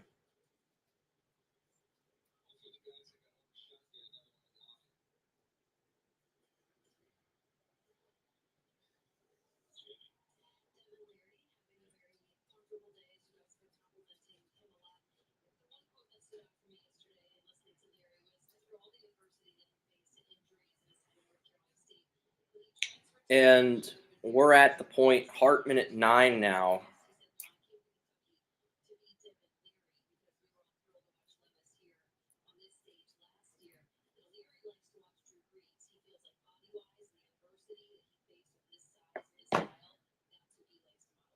This is...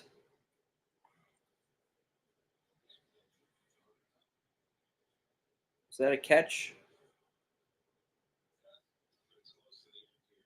No.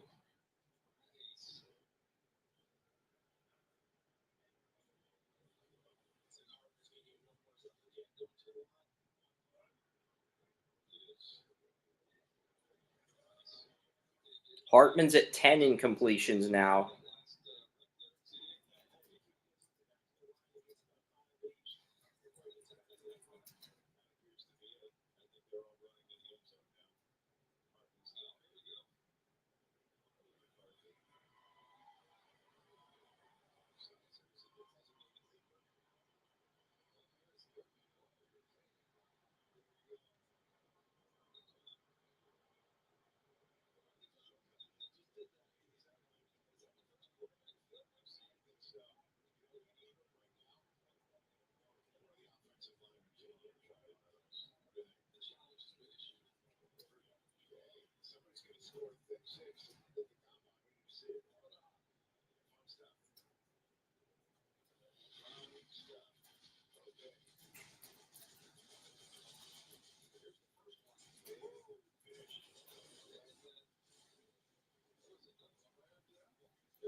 Sauced and tossed chicken strip baskets, all white chicken in your choice of new famous flavors like honey barbecue or new Parmesan garlic. Hurry in, we enjoy flavors at DQ. What's my safe light story? I see inspiration right through my glass. So with my windshield cracked, I chose Safe Light. I replaced the glass and recalibrated my safety system. That service I can trust. Safe Light. Excuse me, would you mind getting up the trucks? Yes, bro. You need Verizon. Get the new iPhone 15 Pro with tons of storage, so you can take all the pics. Trade in any iPhone in any condition and get iPhone 15 Pro and iPad and Apple Watch SE all on us. Only on Verizon. Yeah, trying to see. That's Vice Horizon. He thinks his flaky red patches are all people see. Tesla is the #1 star built to treat psoriasis. It can help you get clear skin. Don't use Tesla if you're allergic to it. Serious allergic reactions can happen. With Tesla may cause severe diarrhea, nausea, or vomiting. Some people taking Tesla have depression, suicide thoughts, or weight loss. So those are the numbers. Those are the projections. I am getting ready to load up TalkShoe. Yeah, Joey's going to be on TalkShoe. I'm going to load that up, guys. So that is officially official. All right, so I'm on TalkShoe here.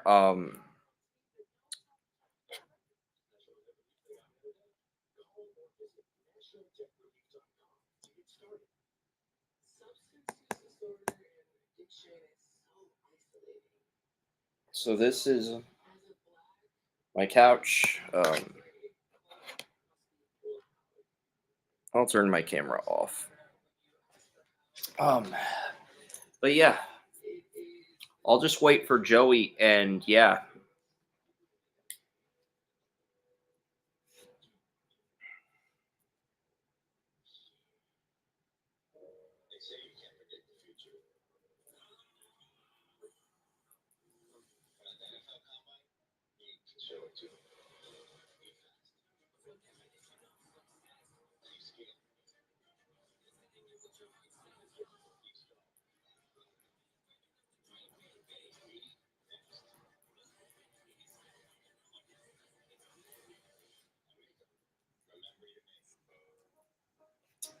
Yeah, so Joey's here. We're about ready to go live. But, you know, the results are in. McCarthy actually finished with the fewest incompletions with 8. Joe Milton had 9. It was a photo finish between those two. But Milton started out very good. McCarthy started out very rusty. Recording started. Hartman might have had the fewest incompletions, but his receivers. I'm not talking about Hartman. Hartman finished with 10. Hartman had 10 incompletions. He had 7 heading into the final drill. He had the lead heading into the final drill, but he went 0 for 3 on the final drill. So McCarthy had 8 incompletions.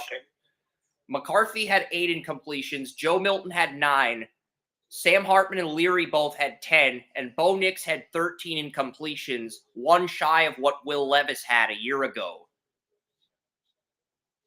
Yeah. Bo Nix was that close to tying Will Levis for incompletions at the Combine. That close. So, with Bo Nix, that wasn't my concern. It was the zip he had on the ball, which he struggled putting the zip on the ball on several occasions. I counted at least 4. So the short to medium range arm strength is what I got with him. Yeah, because he didn't have a zip. I'm talking about the deep ball. You're talking about the deep ball drill, I'm guessing, because I track the distance of the balls the QBs threw on the deep balls. Joe Milton's, I got 62, 65, 68, 71, 72, and 73 on his 6 throws. McCarthy, I got 61, 62, 63, and 65. Outside of McCarthy and Milton, there was not a quarterback that stood out in terms of deep ball accuracy or executing a deep ball at the NFL level. I got 45, 46, and 53 for Devin Leary. I got Bo Nix, I got 50, 55, and 44. And for Hartman, I got 50, 53, and 51. So, really, there's a huge gap between Milton and McCarthy in terms of having that deep ball to play in the NFL.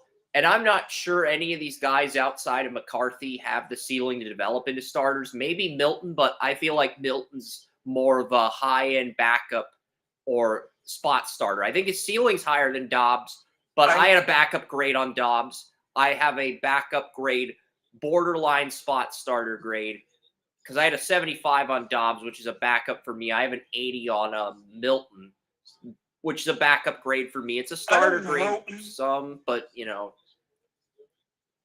Yeah, I think Milton and Hartman both have potential to become starters, but with Milton, or with Hartman, he's got to work on his fundamentals, and he's got to work on them long and hard to get that accuracy under control. He's going to be 25 before the start of the NFL season. And they say the brain fully develops by age 25. So I'm not saying Sam Hartman can't fix the fundamentals, but his brain's going to be fully developed. So just saying. Yeah. And Milton, he showed some good traits that can develop into a starter, but you know, he's got some work to do as well. So, definitely developmental prospect.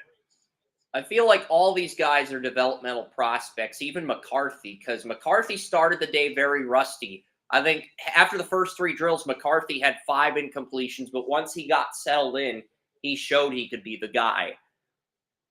And Milton... Yeah, McCarthy, though, he looked like he knew where he wanted to place the ball on every throw. It felt like he didn't trust his receivers to start with. You know, instead of just being like, hey, it's the combine, just let it rip, it looked like he was thinking too much. How do I trust my receivers? What are my receivers doing here? Instead of just letting it go.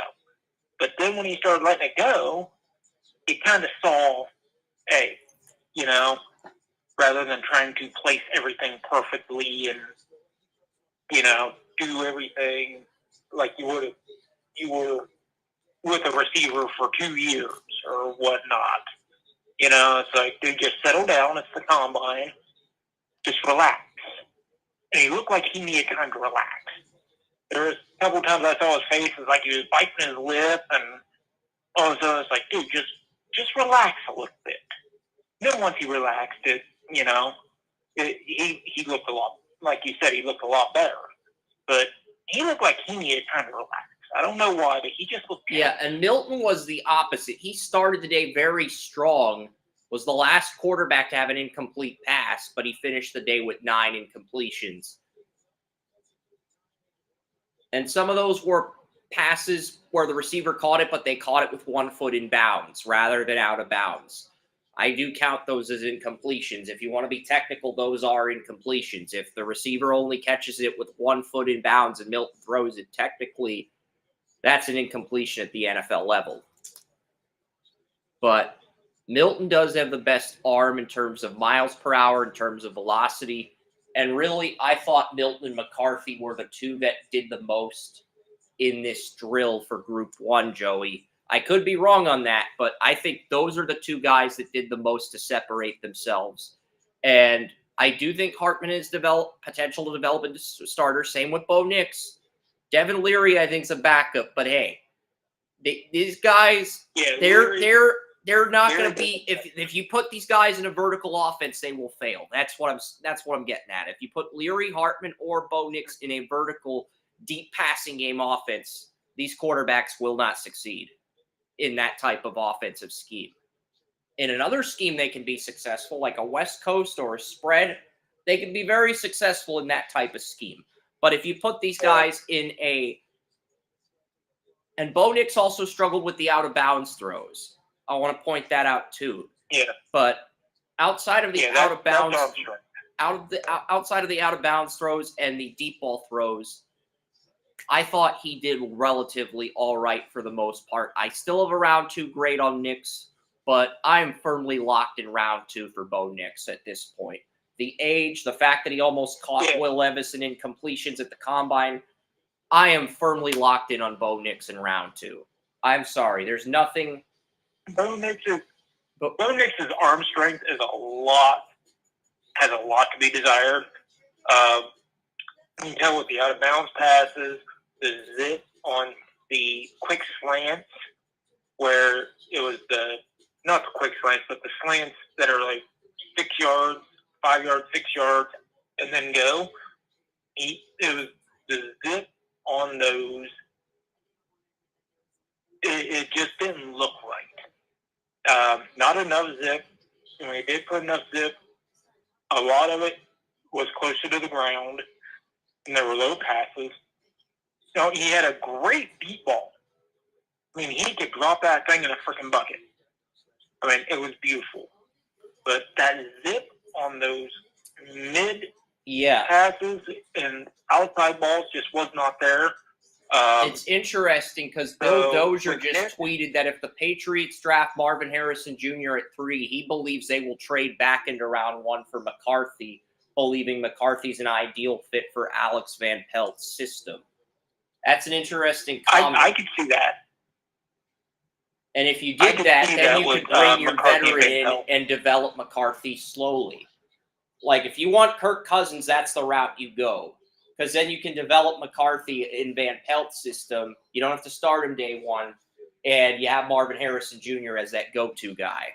So I could see that. I could even see that with Baker Mayfield or whatever. I could even see that with Brissett, because a lot of people don't realize that when he was starting those 11 games for the Browns, went 4-7, that defense was giving up a lot of points. And there are times he was generating 28 to 30 points a game with that offense. And those losses were not his fault. He should have probably been like 8-3 as far as his win-loss record there. So they could even use Brissett in the same vein as you said Cousins. Because that was one of the rumors I heard that they. I don't think they're getting Brissett, Joey. I don't think they're getting Brissett. I know you've heard that from your guys at Ultimate Cleveland Sports Show or 92.3 The Fan or whatever radio station you listen to. It was. God, I'm trying to remember who it was. It was one of the guys that were covering the combine said that he heard that from somebody within the combine. I don't think they're going to go after Brissett. I can't remember who. I don't think the Patriots are going to go after Brissett. It's just a hunch. Yeah, because I've heard a few names for the Patriots. I've heard, as you have with the Flacco, I've heard Brissett, I've heard the Cousins. So I'm not really sure what veteran they're actually going after. They're doing a very good job of masking who they want, but all of them fit with what Van Pelt's doing. So even without Belichick, the Patriots are still in the market for putting shit out there that nobody understands, or absolutely nothing at all, either one. So, I mean, in honesty, it's me paying compliments to the Patriots organization because that's what you want to do. You never want to give too much, or you want to give so much that nobody cares. Those are two things that the Patriots have done perfectly over the last 30 years or so. Look, I like McCarthy. I would have no problem with him at Atlanta at 8, Minnesota at 11. Based on what I've seen at the Combine, he should not be in the discussion to be picked at 3rd. But if you want Harrison and you want to trade up for McCarthy or Penix, I'm fine with that.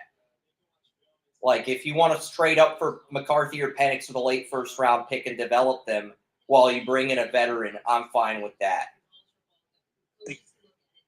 That's an interesting scenario. Any of these veterans that we've named, I don't want Bo Nix at 30. Knowing that the Patriots want to sit the first-round pick, Penix might be in the discussion there if they want to sit him. So that is an I do not want Bo Nix process. at 30. Lance Ireland has Marvin Harrison Jr. at 3 and Bo Nix at 30 to the Patriots. I do not want Bo Nix at 30. Well, if you're going to get rid of Mac Jones, why are you going to bring in Bo Nix? Yeah. Bo That Nix is doesn't make any basically sense to just me. an older Mac Jones. You've got all right, so you got the QB Yeah, spectrum. You've got Mac Jones on the far left, and you've got Brandon Weeden in the far right. And then if you combine those two quarterbacks to make a quarterback child, you get Bo Nix. He is the illegitimate child of Brandon Weeden and Mac Jones. Bo Nix. That's Bo Nix. Brandon Weeden Brandon Weeden and Mac Jones. Brandon Weeden's most accurate quarterback in NFL history that did not do shit with any of his talents because of brain farts. He was one of the dumbest, older individuals I've ever seen come into the NFL. He just was not a smart quarterback, but he had some of the best accuracy I've ever seen. So how do you take those type of gifts and flush them down the toilet with pure stupidity and inability to read? So Bo Nix, Mac Jones, you combine them, you get Bo Nix. That's kind of Bo Nix is sort of the middle between those two. You know, Bo Nix is the middle of Mac Jones and Brandon Weeden. If you took Brandon Weeden, Mac Jones, and put those QBs on a spectrum, Bo Nix would be the guy right in the middle with traits of both Mac Jones and I'd rather have Michael Pratt. Michael Pratt is younger than Bo Nix. I'd rather have Michael Pratt in round 3 or 4 than Bo Nix in round 1. I think the value is better in my opinion. But that's just me. Yeah, because Nick is if Nick had better arm strength, I'd say he would be a first or second round pick, but his arm strength isn't there. And I think that pushes him down to round 3 for me. I've had Bo Nix in round 3 throughout the entire process, but then when he was a Heisman finalist, I realized someone's going to overdraft him. He's going to go in round 2. But I've had him firmly entrenched in round 3 through most of the process, Joey. And I've tried to be objective about with Nix, and you got to give me credit there because it's hard to be objective with him. Well, I think one of the things that we overstate sometimes when it comes to college football is the offense they play in. And sometimes when we watch somebody, whether it be a quarterback or a receiver or whatever, in that Oregon offense, we think, they've improved this deficiency or that deficiency, and we kind of forget, it's the freaking Oregon offense, okay? It's like, because Bo Nix looked like he had fixed and got a stronger arm, put the work in and everything. Yet, in the Combine, that shows completely different. And I think that's just one of the things that the Oregon offense does, because the Oregon offense has made a lot of players look better than they are. It doesn't matter who the coach has been. So, I think sometimes you get caught up in the Oregon offense, and there's a nice little tidbit. GM Monty Austinford from the Cardinals said they were excited about Marvin Harrison Jr., about working with him more. So maybe that's a indicator of things to come. But back to Bo Nix, it's sometimes I think the Oregon offense, you have to step back and remember that it's the Oregon offense. It's going to make offensive players look much better than they are. And for me, I kind of remember that with Franklin. That's why I kept my reservations toward him. But I've been a Bo Nix guy since the beginning. I have a And feeling we're sometimes going you to be have in to go through the purgatory and nothing's going to happen until 6 p.m. because they scheduled the combine from 1 to 9 p.m. I feel like the second group won't start. Second group of quarterbacks and receivers won't start until 6. But they should start at 5:30. If the first group is done, the second group should start at 5:30. First group's done, yeah. That's what I'm saying. The second group of receivers and quarterbacks should start the 40s at 5:30 or 5:35 or 5:45 at the latest. But they're probably going to push it back to 6. They're probably going to push it back to 6. That just gives us more time to talk about Group 1. So, yeah. It just gives us more time to talk about Group 1. Yeah. Because, let's face it, Group 1 was good. Group 1 was good. Okay? I'm not, Group 1 wasn't horrible, but it wasn't spectacular either. There were flashes of good and flashes of bad at different portions throughout the combine. And look, I basically asked everybody in the Twitter group that Cole CG Ruthless, CJ Colton Edwards started, who's gonna go the longest without an incompletion? Because the last 2 years we had 2 quarterbacks go the entire combine without an incompletion. We had Kenny Pickett in 2022 and Malik Cunningham in 2023. So I figured, you know what? Maybe that trend's going to continue. But by the end of this, it looked like the movie Beer Fest with all the incompletions that QBs were throwing. But at the same time, they both made incredible throws. And a lot of those... I remember who the reporter was. It was Tom Grossi. I was listening to a lot of Tom Grossi podcasts this morning because he's been at the Combine for 20-some years, and I was trying to get caught up on all the news that he was compiling. And because when you've been at the Combine for 20-some years covering it, that's one of the guys that you want to look to if they've heard anything. So, yeah, he was doing his Combine show last night and previewing today, so I was looking into that to see anything that he would have found. So it was Tom Grossi that I was thinking of. No. I want to try to get as many views as Tom. That's the whole goal of this channel. Look, I voted for the Bears fan as fan of the year. Tom deserved to win it, and I knew he was going to win it, and his work ethic's incredible. We're not taking anything away from Tom. The reason I voted for the Bears fan is because I thought the Bears fan took a photo with the mascot. Tony Grossi. Tony. You got Tony and Tom mixed up. Yeah. You got Tony Grossi mixed up. Yeah, Tony Grossi's an NFL reporter. Yeah, you got them mixed up. But hey. My bad. Yeah.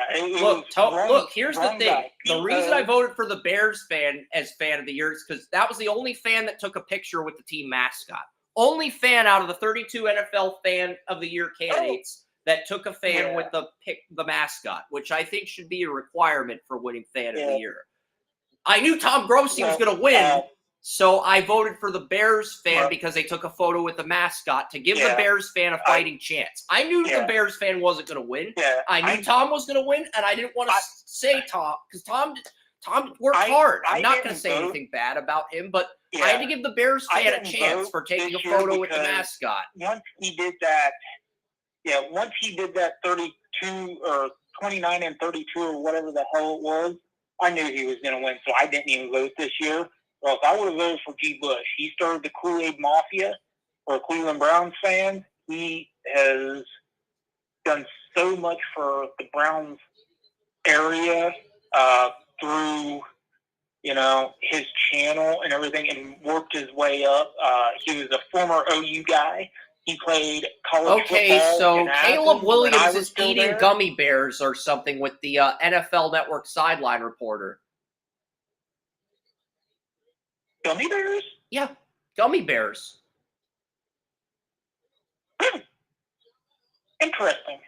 I don't know what the candy is. It could be Starburst. It could be gummy bears. I don't know what it is. It looks like gummy bears, though. Could be jelly beans. I don't know. Yeah, it's like you were oddly specific about gummy bears there. I was like, oh, gummy bears. Gummy bears was the first Is candy Chris I trying to thought tell of. us something? I do not eat gummy bears, but I do think that's an interesting segue. Yesterday, they had Kool-Aid McKinstry and the NFL Network woman trying different flavors of Kool-Aid. Today, they have Caleb Williams and the NFL Network reporter eating candy. Now, wouldn't that be something? We were just talking about G. Bush starting the Kool-Aid Mafia. If Kool-Aid McKinstry ended up going to the Browns in some stupid twist, it's like G. Bush would be sending them all kinds of Kool-Aid Mafia gear, just to get that Kool-Aid man on the shirt. It's like, that'd be. What's going to be a happen cool thing, tomorrow but, with the offensive line group? I mean, we had Kool-Aid and candy with Caleb Williams. So what's the prop item for tomorrow with the offensive line group? Man, that takes me back. I'm thinking you got to get like a prime rib, Joey. A prime rib steak. You have to. You had the Kool-Aid with Kool-Aid McKinstry and the candy with Caleb Williams. What better way to top it off than having Olu Fashanu or Joe Alt taste a prime rib with the NFL Network reporter? They split the prime rib, and they have a prime rib to end the day. Yeah. That's the only way you can top that. That's the only way you can top that, Joey. The Kool-Aid, the candy. Only way you can top that is if you have an offensive lineman split a prime rib with the NFL Network reporter. That's literally the only way you can top those two things. I can top it. Back when I was a coach and I was an assistant offensive line coach for the high school, I was sitting there. We went through this spectacular season. I think we went to the state playoffs that year. Myself and the offensive coordinator, after every win, we would just go to the concession stand. We'd get like $10 worth of. This is when candy was like 75 cents a bag for M&Ms or something like that. And we would go in there. We'd get like $10-15 worth of candy. We would sit there on the sidelines. And we'd just be popping M&Ms and sharing Skittles. So Keon Coleman had the fastest gauntlet drill time, 20.36, despite recording the slowest 40. So that keeps him from being in the losers column. I still want to see the other. That's why I'm going to keep him in round one for now, but I'm not sure where I'm going to rank him. Now, Leggett, I mean, when is that dude going to do something? Apparently, they were eating lemon heads, according to Brian Lamb. Caleb Williams and the NFL Network reporter were eating lemon heads. Lemon heads. So it wasn't gummy bears, it was lemon heads.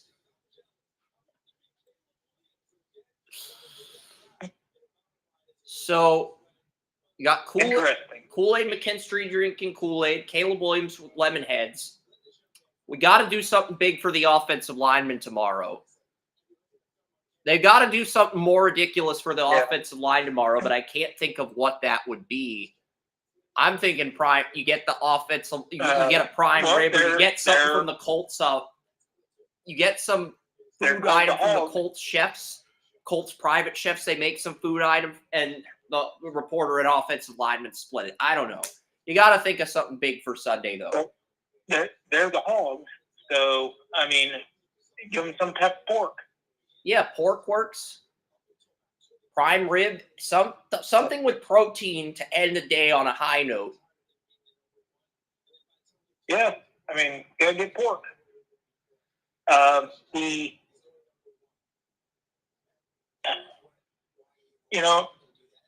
It's something that so far in the combine that I am loving, outside of Leggett dropping a pass every other pass he gets thrown, is that they're hands catchers.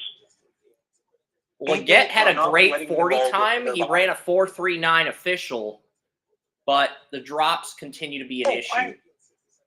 Yeah, It's everything Senior Bowl. I heard out of the combine about Leggett was that, oh, he is a beast. He's got a huge body.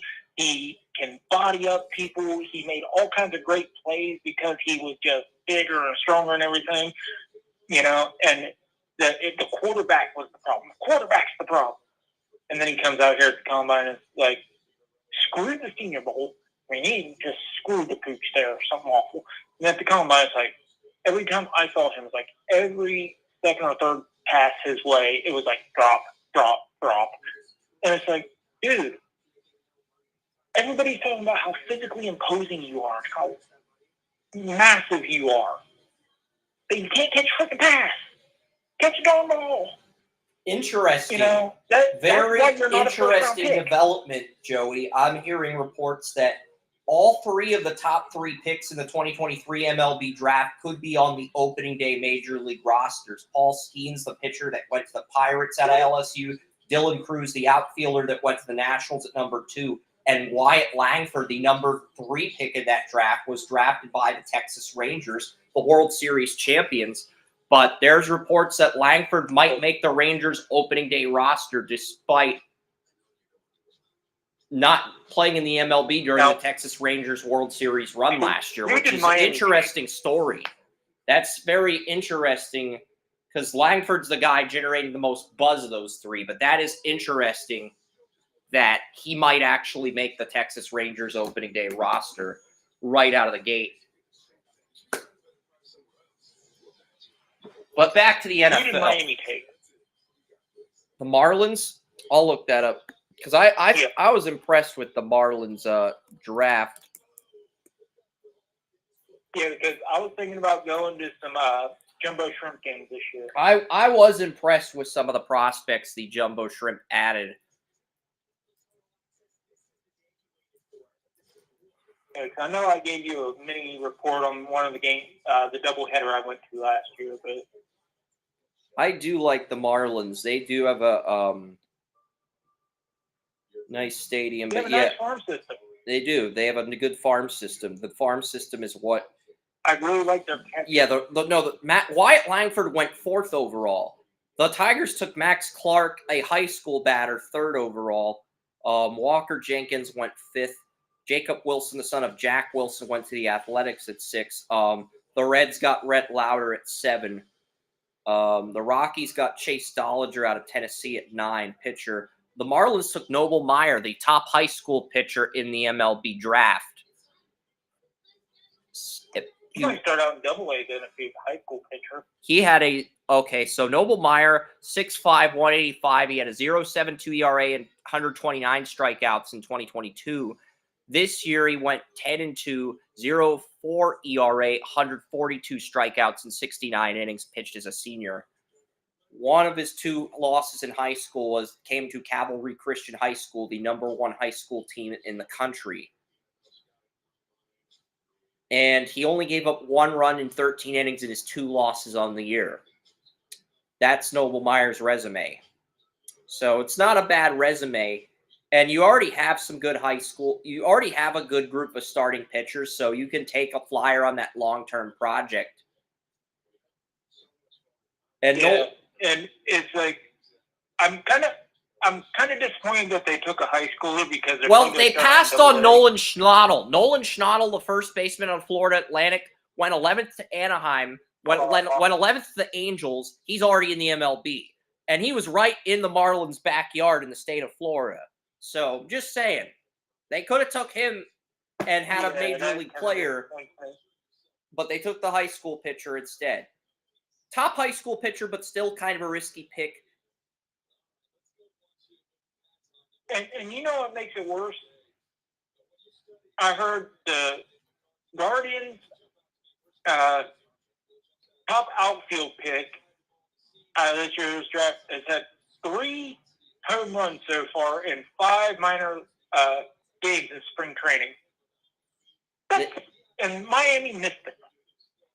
Ralphie Velasquez I'm from bad. Huntington Beach High School is a catcher, but he had 23 home runs in his 4 years of high school. That was the top pick the Guardians made at catcher. They took a catcher with their first pick. I was not impressed with the Guardians draft. I thought they reached at that pick. No, they're They took a catcher in round one. And then their number one pick the year before, I think they said, this was like 3 days ago, I'm trying to remember. Is this Chase Deloche, the guy from the 2022 MLB draft that you're thinking of, Joey? Deloach also has, Deloach also hit a couple home runs. Yeah, So Chase Deloach. I think the Guardians have like 8-9 home runs in the first 5 games. Yeah, Chase Deloach. Because, Chase Deloach was the Guardians' first round pick in 2022 out of Chase DeLauder of James Madison. I said Deloach, but I meant DeLauder.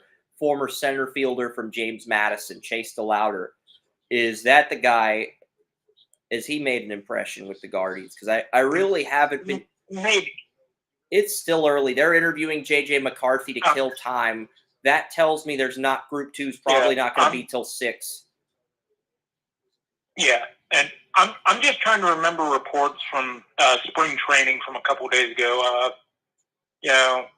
Jason Lloyd was there for a few days reporting on it, and then Jay Crawford was there for a few days reporting on it. So now, I'm trying to remember. Right now, if I had to pick a winner for the AL East, I would either go with the Blue Jays or the Yankees. The Blue Jays have the best starting pitching.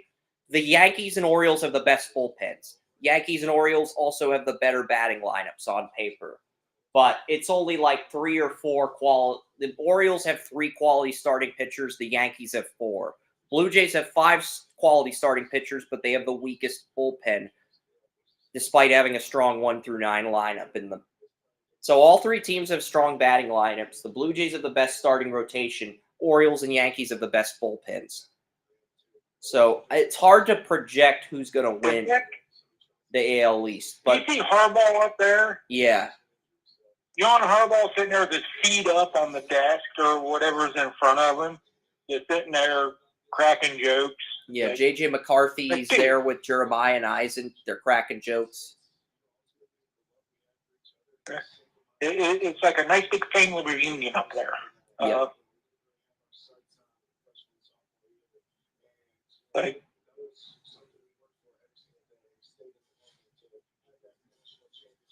Oh, mercy. Yep. They put the Swanky Wolverine put the M in scouting combine. I'm watching it. I'm watching the interview. But I think it's going to be interesting because I honestly, I could see the Blue Jays or the Yankees in the World Series. It just depends on the seeding. I think the Astros have 1 more year, but their window's going to close. Dusty Baker left. They have a new manager again. And, the 2 core players, Jose Altuve, Alex Bregman, the 2 core players in these Astros World Series runs, they're both UFAs next year. One reason the Astros had such a long run, Joey, was because their 2015 first-round pick, Bregman, 2nd overall, and Jose Altuve, a core player they've had since 2010 from the Dominican Republic, they both managed to avoid free agency for so many years because of the arbitration clauses. Now they're both finally going to be UFAs for the first time in their careers next year. So that's why I feel like the Astros window is going to close for good after this season. Because you don't have Dusty Baker and you have those guys. They're going to play their hearts out in a contract year, but then they're both probably going to take a payday and go elsewhere. So, yeah, I do think the Astros have 1 more year atop the AL West. And then I think someone, whether it's Texas or Seattle, is going to end up supplanting them. And then I think the Central is going to be between the Guardians and the Tigers. The Twins lost 2 of their top 4 starters. They lost Sonny Gray. They lost their number 3 starter to Baltimore. Honestly, I think it's a 2-team race between the Detroit Tigers and the Cleveland Guardians. I think the Royals and Twins are going to push each other for the 3rd best team. I don't trust. And that's the thing with the AL Central. There's not a team that's dominant year to year in that division. It's every few years there's a new team at the top of that division. I mean, it's really hard to have a dominant run in the AL Central unless you maintain talent like the Guardians did, or maintain talent like the Detroit Tigers did in the mid 2000s. That's the type of job you've got to do if you want to win that AL Central year after year, because all the teams are small market teams. There's not a big team that's going to spend a lot of money in the AL Central. Yeah. And there's an interesting stat that I came across. I think it might have been, I forget whether it was Jason Lloyd or Jay Crawford when they were reporting from Guardian Spring Training, said they lost 31 games by 1 run or less. And it was and had the least home run. I think it was in the only NFL, AL Central in the teams to Major win League the World Baseball by a Series long are the margin. White Sox and the Royals, 2005, 2015. So those were the only AL Central teams to win the World Series. The Guardians got to a World Series, and so did the Tigers, but the Twins haven't really been relevant since that point, even though they've made the playoffs a couple times. Well, I guess my point is, if the Guardians would have hit 16 more home runs, if what I'm hearing about their improved power this year, which they're like some of the guys are reporting on 10, 15 pounds of muscle just so they can hit more home runs, then that means if the Guardians, I think it's between Detroit and Cleveland. I do. Would have. Everyone's picking the Twins to win that division because they have all their batters back, but the Twins only have 2 of their top 4 starting pitchers back. Their number 2 and number 4 starters from last year are their top 2 pitchers. Sonny Gray's on the Cardinals. Pablo Lopez is still on the Twins, but they don't really have a viable number 2 outside of Lopez, and I think that, for me, is the biggest issue with the Twins. I trust the Guardians and Tigers rotations and bullpens more than the Twins, even though the Twins have all 9 batters back. So I was listening to an interview with the Guardians backup catcher. He said that one thing is he's considered a veteran on the team. He said one thing a lot of the guys people don't remember in the mainstream is this team is incredibly young, which means they're going to sit there and say, oh, we didn't hit home runs. We need to get stronger as individuals. And they're doing it, and that they're still growing as baseball players based on because they're so young. And I think he said that's what he thinks people forget about the Guardians right now, is that they're so freaking young, they're still growing. That's why I say it's between the Guardians and Tigers, Joey, because right now the only team with 0 free agents in MLB for the next 3 years, 0 unrestricted free agents in the MLB for the next 3 years, is the Detroit Tigers. They're going to break out at some point because their manager is A.J. Hinch. A.J. Hinch was the manager of the Astros when they won the 2017 World Series. And he was the manager of the Astros before the sign-stealing scandal. So, Spencer Torkelson hit 30 home runs last year, number 1 pick in the 2020 MLB draft. He finally showed he's a star. Not going to say he's a superstar yet, but he finally showed he's a star. And, that's why I say it's between the Guardians and the Tigers. That's going to be the division, I think, for the next 3 years. It's going to be Detroit. It's going to be Cleveland. And they're going to be the teams duking it out for the AL Central. And I think the Tigers... That would be fun. Yeah, I don't think it's going to be Minnesota. I think Minnesota could win the division again, but they lost 2 of their top 4 pitchers. And I just think that's a deal breaker. If you're looking at the big picture and you're looking at all of everything the Twins did, I think that's a big deal. That's a much bigger deal than the media is making it out to be. If the other pitchers step up, I think that maybe they win again. But right now, I would go with the Guardians or the Tigers. I think that entire division has done a nice job. They have. But only 2 teams can win it. Only 1 team can win it, and only 1 more can get in as a wild card. So I think the final wild card comes down to Texas and Cleveland. So my top 5 is going to be at 1, I'm going to put the Detroit Tigers because I think the longevity They have everybody under contract for the next 3 years. They've got nothing to lose. They're an under-the-radar team. I'm going to put the Yankees at 2. 3, I've got the Astros. And then I've got at 4 and 5, I've got Baltimore at 4 and Toronto at 5. So I think it comes down to Cleveland and Texas for the last wild card. Cleveland's got the better early schedule, but the Rangers have the better late schedule. Like I'm talking July, August, September. And they'll have all their pitchers back from injuries by that point. The Guardians have a harder schedule to end the year, but they have an easier schedule to begin the year. So the Guardians might actually lead the AL Central after April. I think it's going to be Cleveland and Detroit. I do. And maybe Detroit doesn't break out this year, but I think they've got the best long-term outlook because I can't stress how big of an advantage that is, Joey. You have every bullpen pitcher, every batter, and every starting pitcher under contract for the next 3 seasons. That's a massive advantage in Major League Baseball because there's always turnover in baseball. Each team on average loses at least one batter, one bullpen guy, or one starting pitcher to free agency on average, Joey. Each team loses at least one player of that core on average per year. So for the Detroit Tigers to have everybody under contract for the next 3 years, that's a massive advantage. It's like, that's a massive advantage. So you have to do something within the next 3 years if you're Detroit. There's no excuses. I'm not saying you're going to break out this year, but you have to break out in the next 3 years. Otherwise, it's like, what are you doing? You know? Because Yeah, I can see that.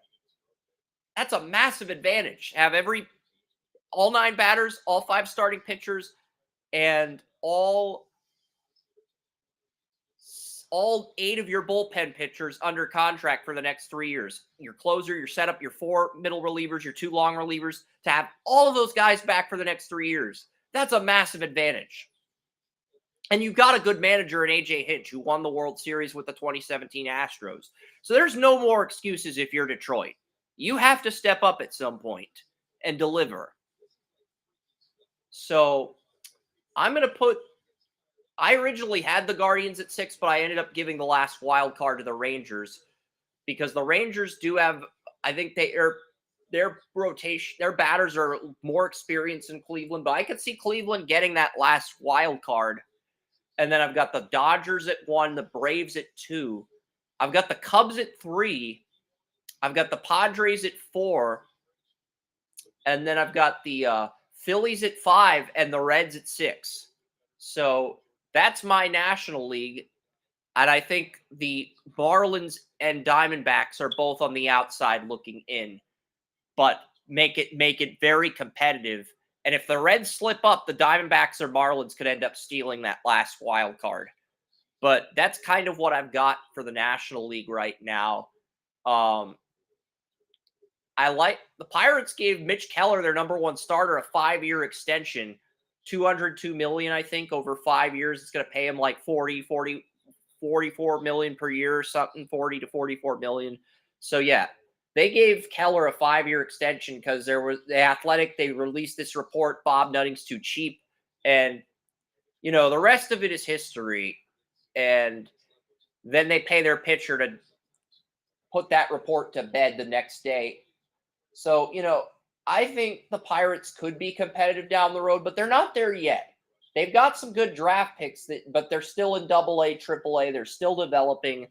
I think Paul Skeens gets called up this year, but I don't think they're ready to take the leap until 2025 or 2026.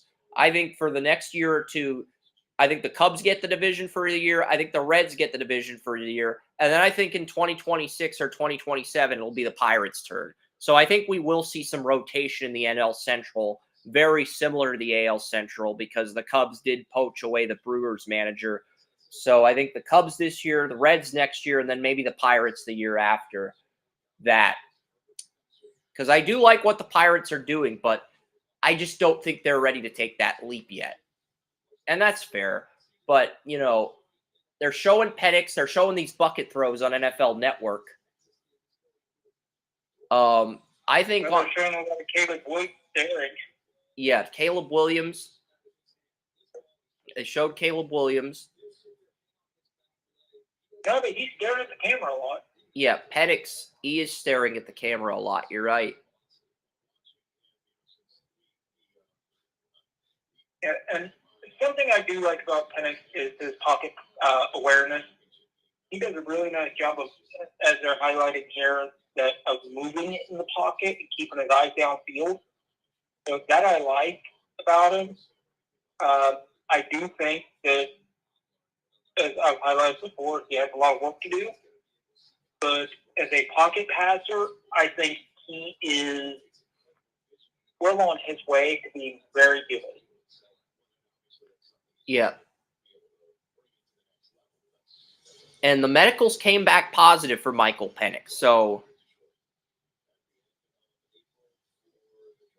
the medicals came back positive for Michael Penix. So that's good news. That means Penix's chances of going in the first round increase with a good day today, Joey, because his ceiling's higher than Bo Nix. And if the medicals were really the only reason he could fall to round 2, well, guess what? The medicals, the speculation on his medicals was overblown. It means he's probably going to go in the first round. Well, I think probably late first round, though. But hey, if McCarthy goes 8, I could see a team like the Broncos taking Penix at 12. And if they don't take Penix, because right now the Vegas odds for right now the number 1 quarterback according to be the Broncos week 1 starter according to Vegas odds is Jarrett Stidham. Number 2 is Bo Nix. Number 3 is Jameis Winston. Number 4 is JJ McCarthy, and number 5 is Michael Penix. That's an interesting. That's interesting from an odds standpoint, Joey, because I could see Jameis Winston in Denver. Actually, if Jameis Winston and Stidham are competing for the starting job, I would pick Winston to beat out Stidham for that job. I think Winston would beat out Stidham for that job if that's the competition. And if Peyton wants a quarterback who's familiar with his system, the guy to bring in to compete with Stidham for the QB job is Winston. And then you draft another guy, one of the top 6 QBs, that's your quarterback competition. And if you want to develop Nix or Penix, that's the route to go. You get Winston, you bring him in to compete with Stidham, and you can develop Nix or Penix in round 2 at your own pace.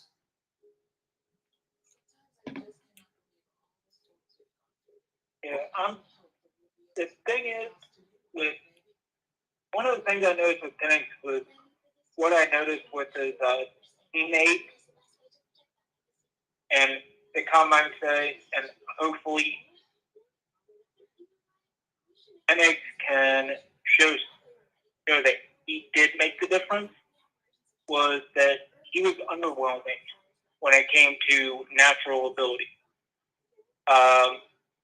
That he would have to work for everything he got, which is fine. But, you know, I would rather have somebody that has to work for everything than just get it naturally. That's just me. But Penix has had some problems with some of his accuracy at times, like throwing over the middle and such. Great deep ball. Not as good when it comes to the over the middle sideline stuff. And it's not because of arm talent. It's just, I think that's just the way that the Washington offense designed things, where he was always doing it so that he was more comfortable doing it. I hope. It sounds like the 40-yard dashes are finally going to start. Really? It's like, I thought they were going to wait till 6 and screw around, but it sounds like the Group 2 40s are going to be now.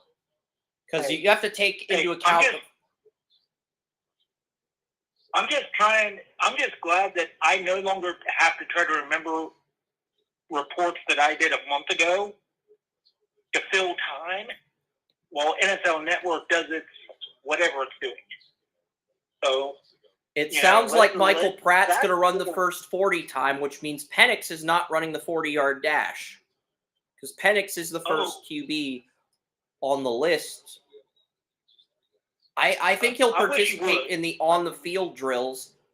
So we have 3 guys. I don't think We have right now we have it sounds like Pratt may not run the 40 either, because I see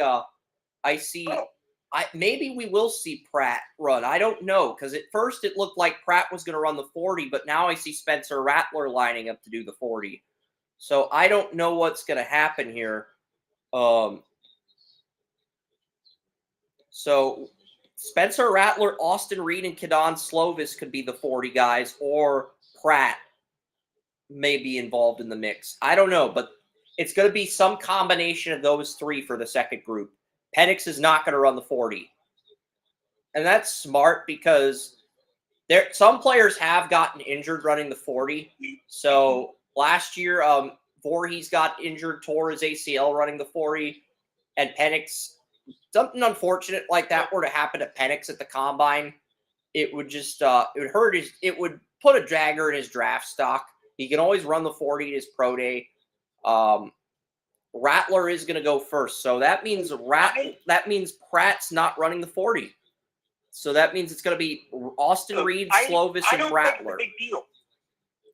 I don't either. I do not think it's a big deal, because 4.96 for Rattler. Because they're not scrambling quarterbacks. They are pocket quarterbacks.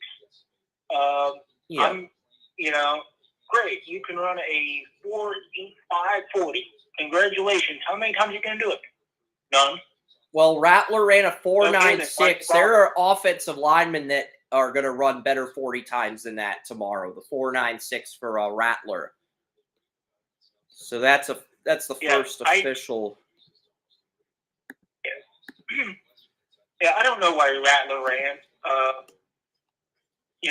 He isn't. I mean, he's a pocket passer. And something that 4.83 for Austin Reed, as Jerry Jones stares in awe of Austin Reed's 40 time. I'm kidding, by the way. He's smiling about something, but I'm not exactly sure what it is. It's probably better if I don't know. It's probably better if I don't say what Jerry Jones is smiling about on the podcast and the live stream. And Kadon Slovis with the 4.6 flat. And Travis is not running the 40 because of his injury. That's fair. So, yeah, so Jordan Travis. So that means only QBs to run the 40s are. I didn't know he was injured. Yeah, he got injured against Northern Alabama. That's why Florida State didn't make the playoff, because Rattler got injured against Northern. Well, Jordan Travis got injured from that. Yeah. Thought he'd be healed by now. He might be throwing, but he's not running the 40 for that reason. But can Rattler improve on his 4.96 40 time?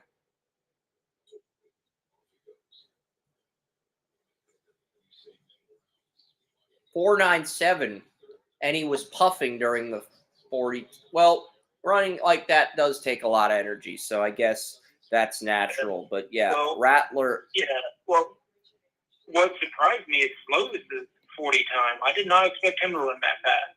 4.6? 4.96, 4.97. No, that's for Rattler. I'm talking Slovis. Slovis ran a 4.6 flat. Yeah, that was a big surprise. Yeah. Slovis ran a 4.6 flat.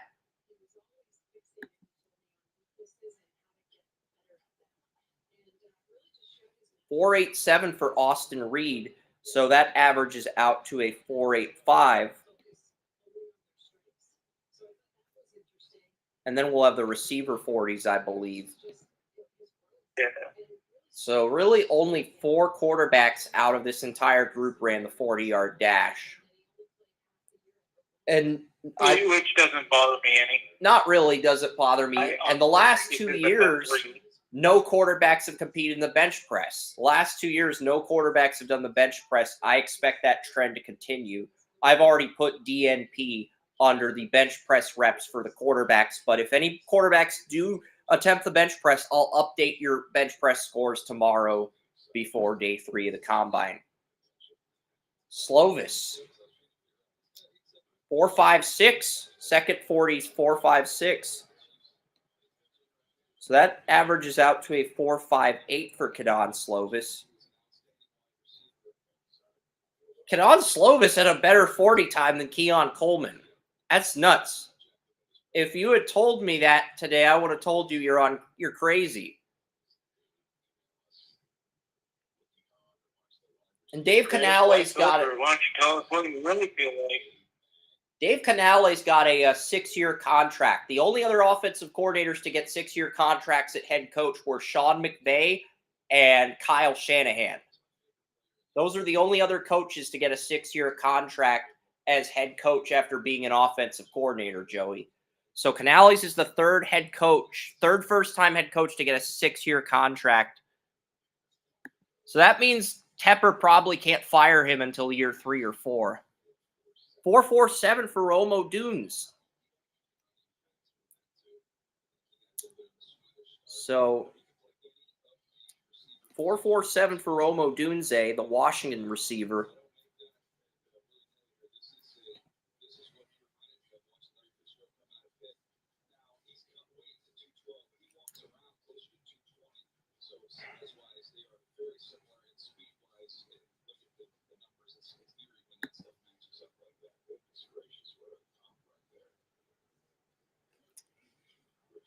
Ricky Pearsall with a 4.41. There's a lot of fast receivers in this group. I don't think the receivers in this year's draft are the route technicians last year's receivers were, as far as being able to run all 30 routes on the route tree, but they're faster in terms of game speed. And there's a few guys like Harrison Jr., Neighbors, and O'Dunes. They can run any route on the route tree. Those are the first 3 guys. But then after that, you really have to look at O'Dunes what. is a bit taller than I thought he was. Yeah. I thought O'Dunes would be about 6'1", 6'1 and a half. So 6'2", 7'8", that's a lot bigger than I thought he was. Jalen Polk is up next. 4.53 for Jalen Polk.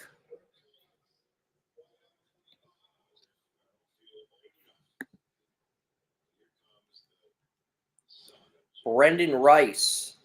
So after Brendan Rice, these other receivers are not running the 40. Tavion Robinson's not running the 40.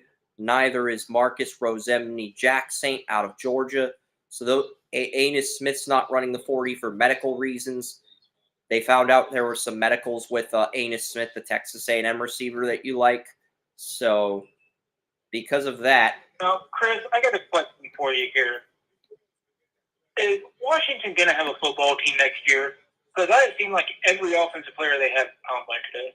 Washington's also making the transition to the. Team? Washington's making the transition from the Pac-12 to the Big Ten. Because remember, USC, UCLA, Oregon, and Washington are all moving from the Pac-12 to the Big Ten next year. And Chip Kelly left UCLA to go to Ohio State as the offensive coordinator. What does that tell you? UCLA is going to be awful. Yeah, it's like, I'm just wondering, it's like all 3 of their receivers, the quarterback, their head coach, both their tackles, running backs, both their left tackle and their right tackle, both their running backs are gone. It's like, are they going to have a team next year? Both their defensive ends are going to be gone too. And Arizona's head coach left Arizona to go to Washington after Washington's head coach left Washington to go to Alabama. So Washington's head coach is taking over for Nick Saban at Alabama. Yeah, and, that's something we talked about the other. Yeah, we talked about that on the Wheel of News. You can go back. You can find the Wheel of News podcast. You'll. That's where you'll hear about that. I'm not doing that again. That was crazy. But a 4.34 for Brian Thomas Jr. Okay, Brian Thomas Jr. is officially a winner for this combine. I think I think he's wide. I don't know, between Adonai Mitchell and Brian Thomas Jr. I like I like Mitchell a little bit more, but Thomas has the size. Thomas 6'3", 209. His size is better equipped for an outside receiver. So if we're just grading these receivers on speed alone, I think Thomas would probably be wide receiver 5. And then, but that's the thing. If you put Mitchell at 5, I haven't seen Worthy run. That's why I'm not going to rank the receivers yet. I don't want to jump the gun on this, Joey. I want to, because I still think Worthy's better than Mitchell, but at the same time, there's a reason why Thomas and Mitchell went in the first round of the group mock and Worthy didn't. And Worthy's young. Worthy's only 20. Worthy's the youngest receiver not named Keon Coleman in this draft.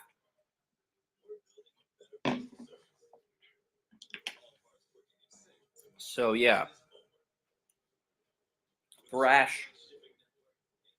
Okay, so the Guardians lead the Royals 12-10. I know this because I get spring training updates. Any Guardians updates automatically get sent to me on my cell phone because I have the MLB app. I've got the NFL, NHL, NBA, MLB, and MLS app.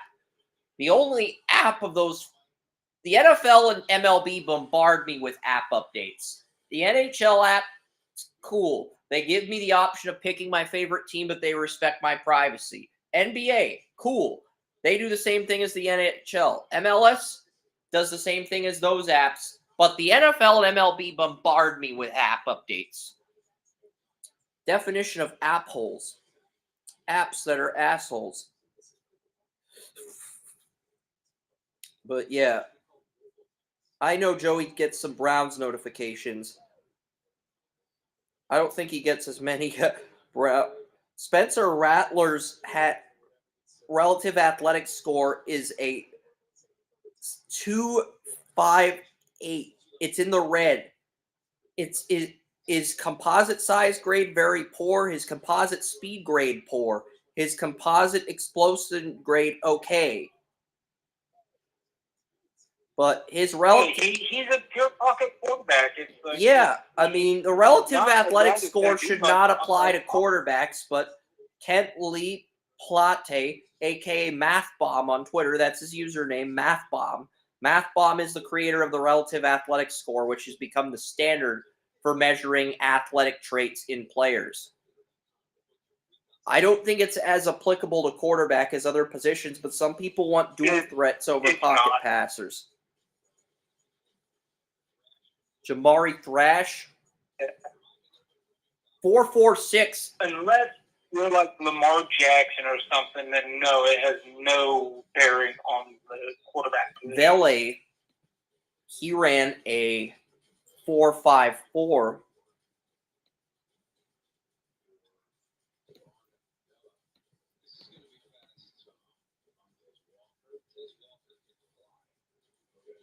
.436 for Devontae Walker.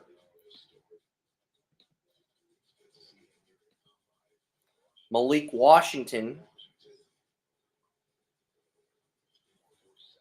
4.47 for Malik Washington.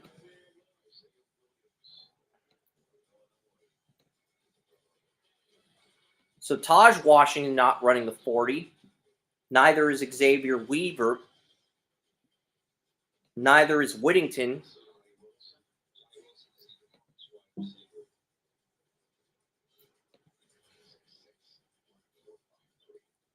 .453 and 4.62.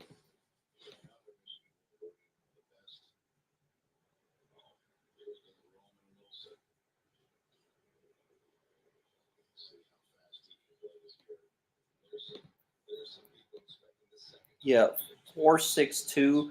Johnny Wilson at a 4.53, correct? It's not that I'm not paying attention. It's just there were so many receivers that didn't run the 40. I lost track. Yeah, so you're ahead of me, so you're ahead of me this time. Yeah, so I'm just getting Johnny Wilson here. What do you got for Wilson? Okay, so 4.53. Okay, I'm glad I did not miss anything. Thank you for that. All right, so yeah, I'm on the last two receivers. I'm not going to say anything I'm going to try not to say Yeah, anything. because Roman Wilson is up now.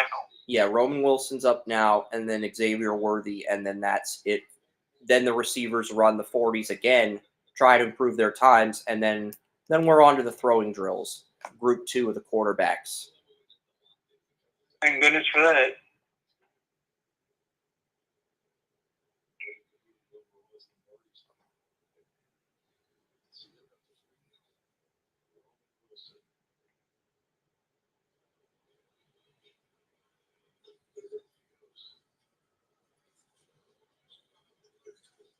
Four, 4-1. Oops, damn it.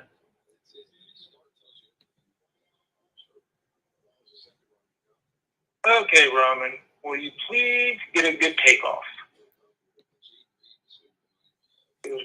Roman Interesting. Wilson, I think he's been stuck twice now. Interesting. Jeremiah compared Roman Wilson to Jaden Reed.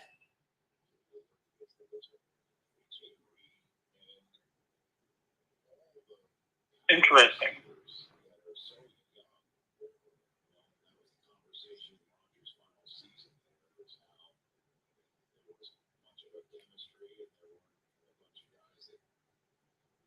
Hey, Roman Wilson got a takeoff. 4-4-1.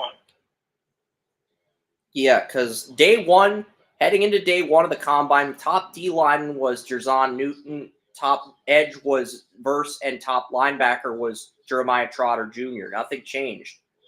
4-2-5 for Xavier Worthy. Holy cow. So yeah, I'm keeping Worthy in round 1. I might actually keep him as wide receiver because I had Xavier Worthy as wide receiver 6. I was debating whether or not to move Worthy up behind Mitchell, but Worthy just ran a 4-2-5. So I am keeping him as my number 1 receiver for Texas. Fast, but I didn't know he was that fast. Yeah, so I'm going to put Mitchell ahead of Thomas, but I did initially have seconds on both. So these, and Keon Coleman drops to wide receiver 8, but I still think he's a round 1 guy. But he might he might be the guy who falls to round 2 as a result. So Worthy, Mitchell. I like Worthy, but let's face it, he may have just made himself a lot of money because he's a nice, big-bodied guy, long arms. I know you got that downfield speed. I mean, that's, that's going to make him somebody who goes in late round 1 or at the top of round 2. I don't think he makes it to Cleveland's pick. I don't even think he might not even make it to New England's second pick. Yeah. I'm not putting any quarterbacks from Group 1 in the winners group because even though McCarthy did have the best day among the quarterbacks, I felt like a lot of the quarterbacks as a whole disappointed. But I didn't think anybody was horrible. But at the same time, nobody was spectacular enough to earn the distinction of being a winner. I would probably put McCarthy if I had to choose from Group 1, but at the same time, Worthy's watching his 40 time back on the phone. Yep.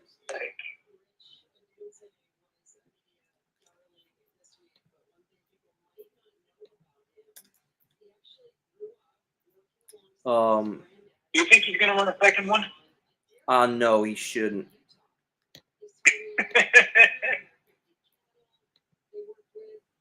That's one of them they're just going to rest on. Yeah, so I've copied and pasted some receivers into the winners column. Odunze, 4-4-7, 4-4-5. So that's a 4-4-6 for Odunes. I'm averaging the times, by the way. I take the wide receiver. I take the 240 times and average them if it's close. If it's a second apart, I make the slower attempt the unofficial and the first attempt the official, and then I revise it after the official times come in.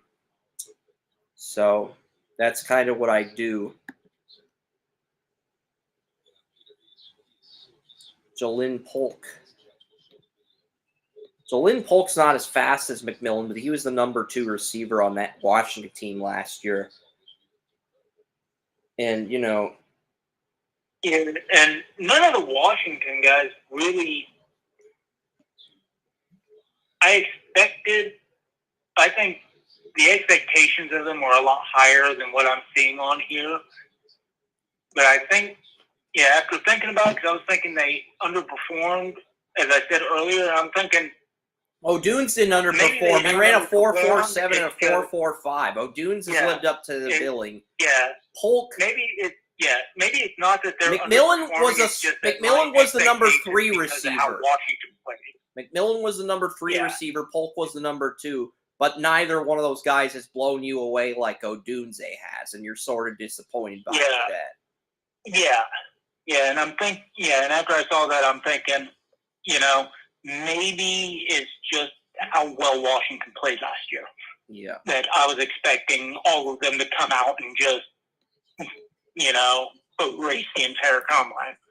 But yeah, I was watching the college football playoff last year. They waited until 9 p.m. to start the second game because Michigan Alabama went into overtime at 8.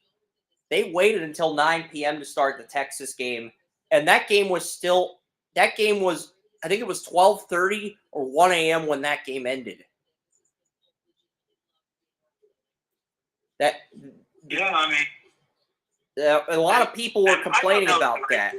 A lot of people were complaining about that last year, how they waited too long to start that game, Texas-Washington game. It was the right move. I mean, this is determining the national championship game. It was the right move. Yeah, Michigan Alabama went to overtime, so you have to make. So Brian Thomas not going to run a second 40. He'll stand on that 4.36 or 4.34. So yeah, and Jamari Thrash. And that's good. You know, he was one of them I was kind of on the fence about, and you know, that's an excellent start to his combine. And a 4.48 Brendan Rice for is one Thrash. I was a little bit disappointed in. I expected him to run faster. I was a little disappointed there. I mean, it's hard to find a loser out of this wide receiver group. It sounds like you're campaigning for Leggett to be that guy. It sounds like you're campaigning for Xavier Leggett to be that guy with all the drops he's had. That's just the vibe I get. Yeah. But he had a good 40 time, which is really the what's biggest keeping. Disappointment of the process so far. My expectations for him going into the Senior Bowl were massive, and he has not only underperformed, he has underperformed people that are not even fourth-round picks. I had a third-round grade on Xavier Leggett, but Xavier Leggett was so dominant during the regular season that some people talked themselves into giving him a first-round grade because he was the last receiver in college football to drop. Him and Torrey Horton were the 2 last receivers in college football to drop a pass. So people talked themselves into thinking, okay, Leggett might be a first-round guy. And then the Senior Bowl happens, the Combine happens. Yeah, I was actually hearing this, people saying all over the place that this guy, if it wasn't this deep wide receiver class, he'd be a mid-first round pick. And I'm just sitting here watching, and I'm like, no. He's 24. Am I the only one watching? He's 23 or 24 years old. He's older than some of the players in this draft. Yeah. I mean, it's just not. And if you remember Devontae Walker, Devontae Walker had a brutal Senior Bowl week. He had 5 drops in the Tuesday practice, 5 drops in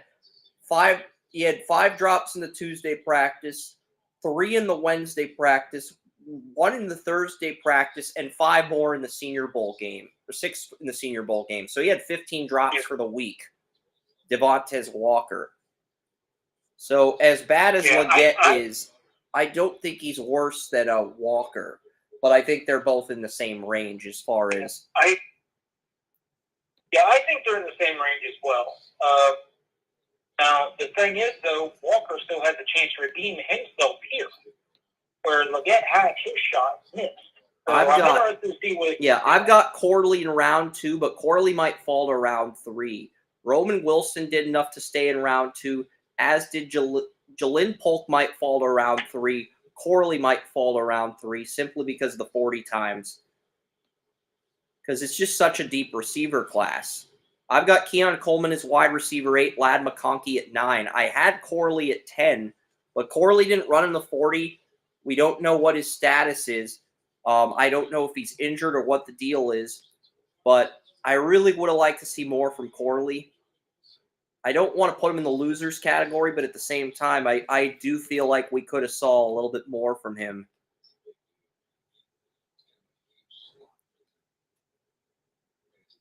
So 4-6-4. Yeah, I mean,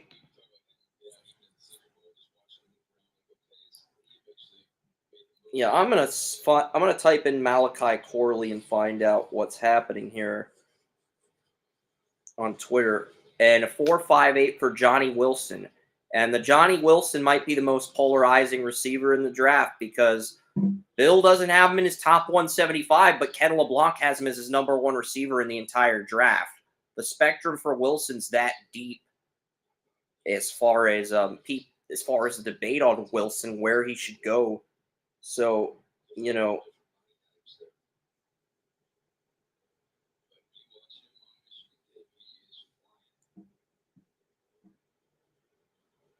Bill said Xavier Worthy has gas.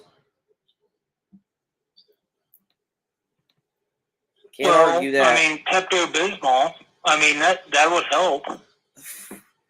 I mean, you don't have to put it on Twitter. Yeah, you don't have to. He put it in the Twitter group. He didn't tweet it like Trump. He just put it in the group message. Oh, I was like, it's like, he's got gas. Yeah. Oh, shit. Why are you talking about him eating burritos and shit like that? Not talking about him eating burritos. He's referring to his 40 time.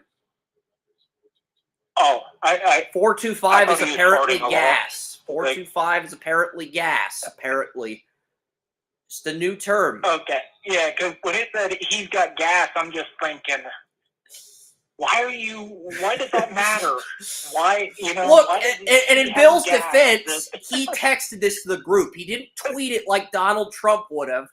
He texted it. He didn't tweet it and make it But that's good. open to the That's general good, 'cause public could you like Donald imagine Trump. Responses? If I'm giving that response, what would the responses have been on Twitter if you would have given that? It's like, A 4.22 for Xavier Worthy. He has officially tied John Ross. Worthy has tied John Ross's 40 time. And if that unofficial 40 becomes a 4.21, which is possible, he would break John Ross's record. Yeah, did you see all those scouts that are just sitting there watching? It's like, they're like, woo-hoo. Like, dude, I knew Worthy was fast. I had no clue he was that fast. You know what? Yeah, I was talking about the Browns tearing up for Troy Franklin. Screw that. Trade up for Xavier Worthy. Shit. Dude, stop. Dude. Holy crap, dude. Yeah. Okay, I would say that has to go down as one of the all-time freaking celebrations. Running around like the that. fastest official 40 time is 4.22. John Ross. You see who's back there though? Yeah. J.J. McCarthy was the first one to meet him. Yeah. That's awesome. I love to see that. McCarthy just earned points in my book because, leaders do that. It's stuff like that that got Baker Mayfield the number 1 pick. I mean, McCarthy may have just made himself a couple million simply by sprinting down there, being the first to celebrate with Worthy. Because those are the type of guys people love to play with, especially your quarterback. That's why Tampa Bay loves Mayfield. If McCarthy can bring that type of energy, but be a little more mature about it, by a little more mature, a lot more mature, that could be huge for him. Just as huge as it could be for Worthy. So, in that one highlight, both of those guys may have just made themselves and Worthy ran a 4.22 unofficial, but if that gets reduced to a 4.21, it's official or unofficial. The first attempt and second. Whether it's official or unofficial, I'm looking at that and I'm saying I want it. Look, that's fair. We're not discouraging that, but it's I'm saying John Ross ran a 4.22 official. Worthy ran a 4.22 unofficial, and that may get rounded down to a 4.21 official, which would make Worthy the new record holder for the fastest 40 time over John Ross. That is legitimate. Yeah, it's like, look at him. His hair is flying behind him. Like, that's insane. Damn, dude. That's big time run. Trying to do an interview with him, he's still sitting there trying to catch his breath. Like, breathe first, interview second. Like, man. That is... Honestly... I mean, that celebration just got me hyped. If any of those I receivers... I just took my NyQuil for the night, and I'm sitting here hopping around, It's like, it got every receiver up. It got J.J. McCarthy out of the mothballs. It's like, that's the energy I love to see.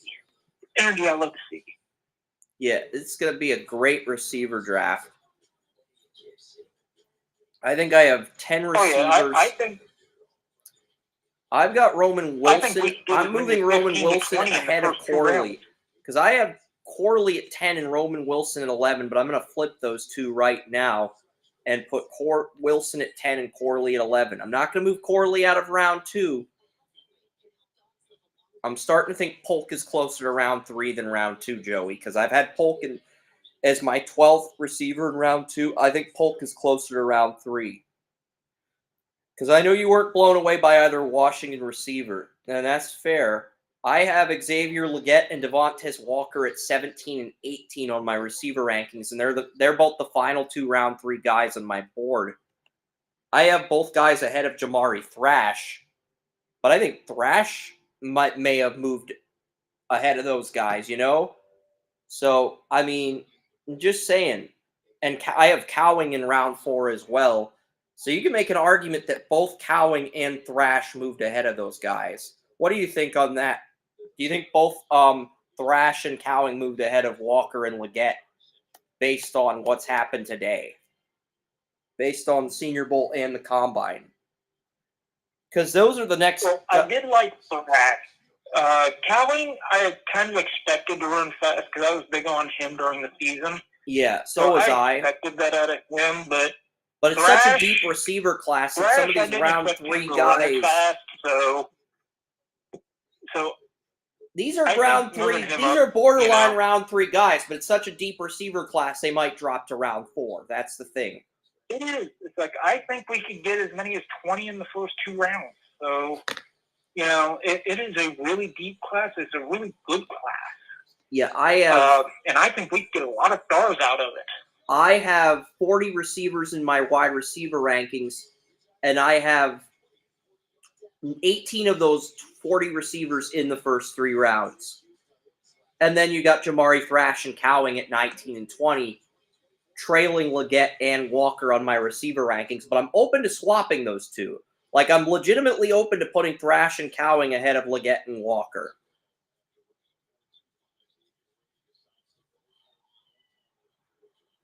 Yeah, it's, I'm talking to you about the Combine and trying to make plans to go to a jumbo shrimp game. So it's doing about 6 different things at once, and I'm excited because of the wide receiver room, which is...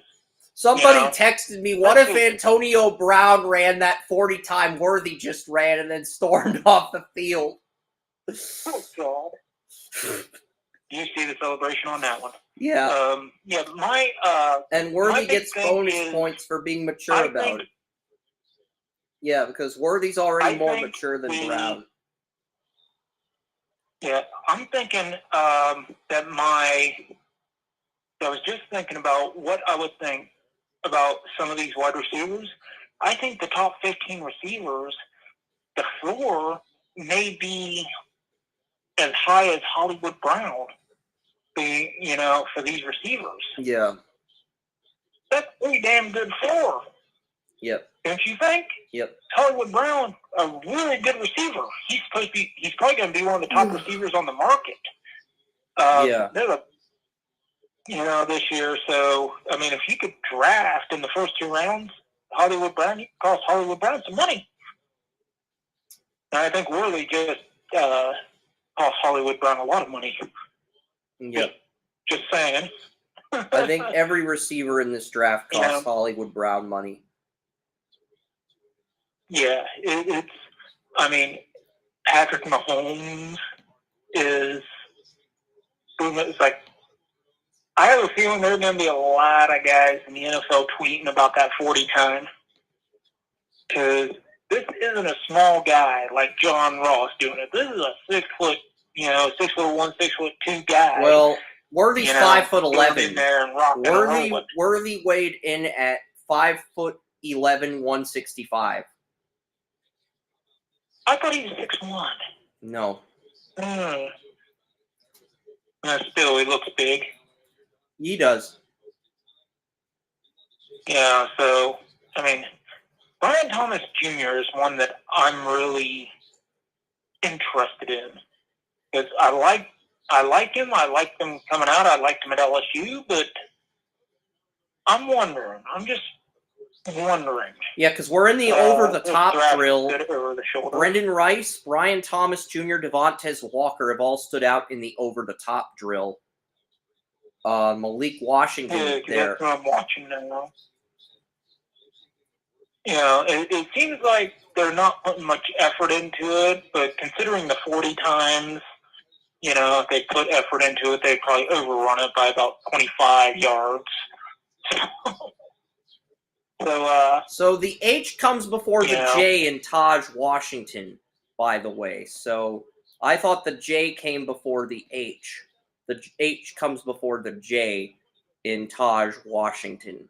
Just giving everybody who's watching those USC receivers a spelling tip. Because I thought yeah. So.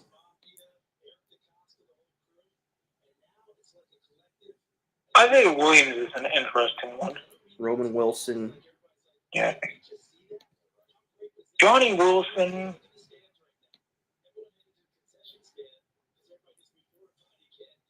Oh, okay. Johnny Wilson with a nice over-the-head grab. He had to go get that one with his eyes more than anything, because it was a little off on the pass. So, give Johnny Wilson a little bit of credit for hand-eye coordination there. Yeah, so I got Brendan Rice, Brian Thomas Jr., Devontae Walker, Malik Washington, Taj Washington, Johnny Wilson, and Roman Wilson all look good in the over-the-top drill. Yeah, I'm looking forward to seeing what they do. Is that Worthy interviewing with the media with his hoodie on before resuming the drills? Looks like it. Jerry Rice.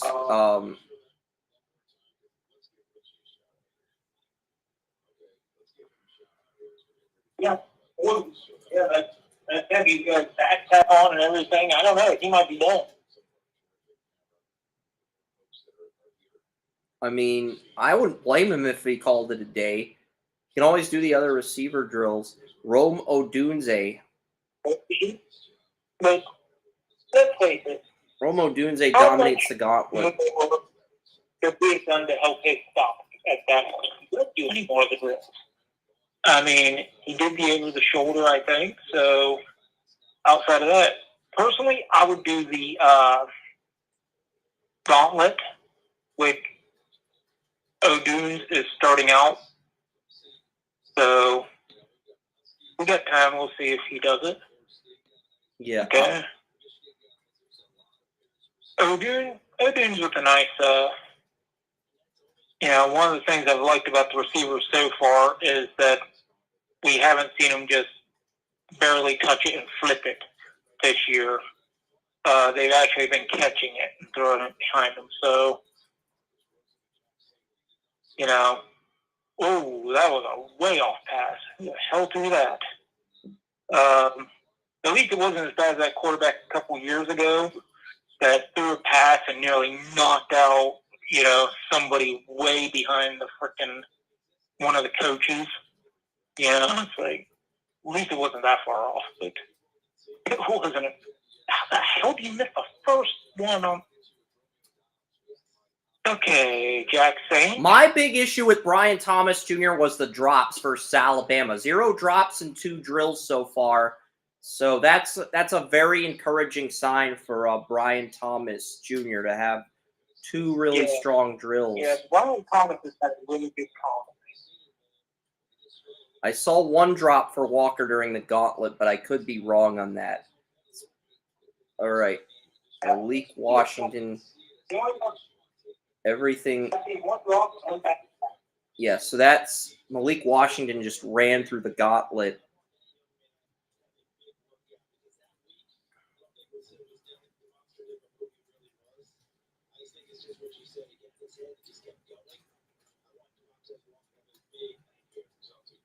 I think one drop and one bad catch. And Taj Washington.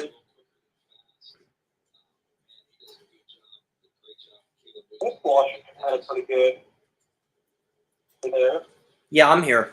Taj Washington did pretty well. It looks like Isaiah Williams did well. Johnny Wilson here in the gauntlet. Yeah, I'm still on Taj Washington. They just made him start over. No, that was a nice snag. Isaiah Williams. Yeah. Oh, he let that go a little quick. That first one. But, yeah, he looked good overall. That first one for Isaiah Williams, though, made me question a little bit. So, receivers with 0 drops on the day. We have Romo Dunes, Brian Thomas Jr., Malik Washington,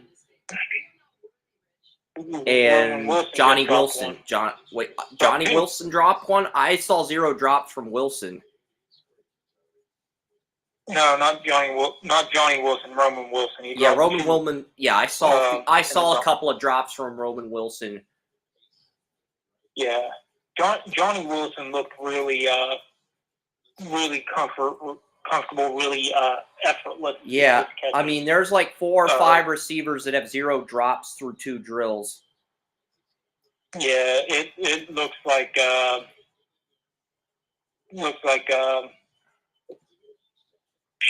4-2 guys done for the day. He's walking back, and he's walking back.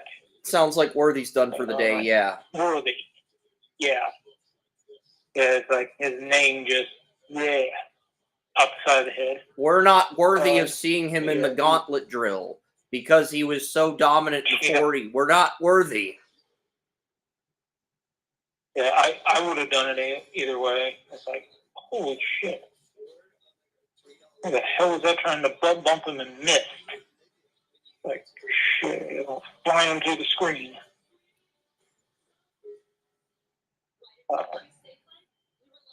Yeah, love the intensity. Love the intensity. Same.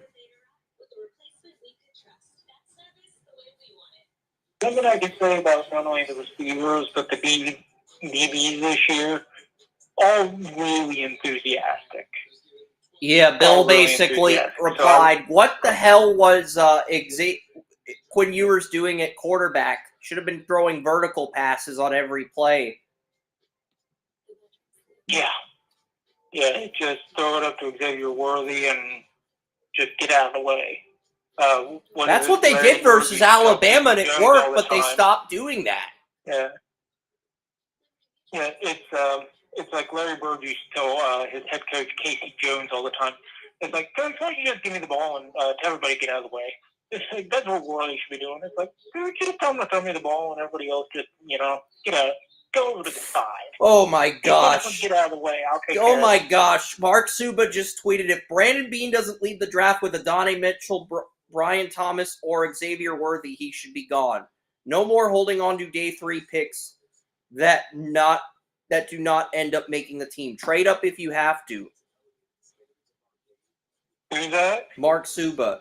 If Brandon Beane doesn't leave the draft No, the Mark Suba, Brandon Beane, is that like Bills Billy Beane's GM. grandson? Brandon Beane, the Bills GM. Bills GM. Okay.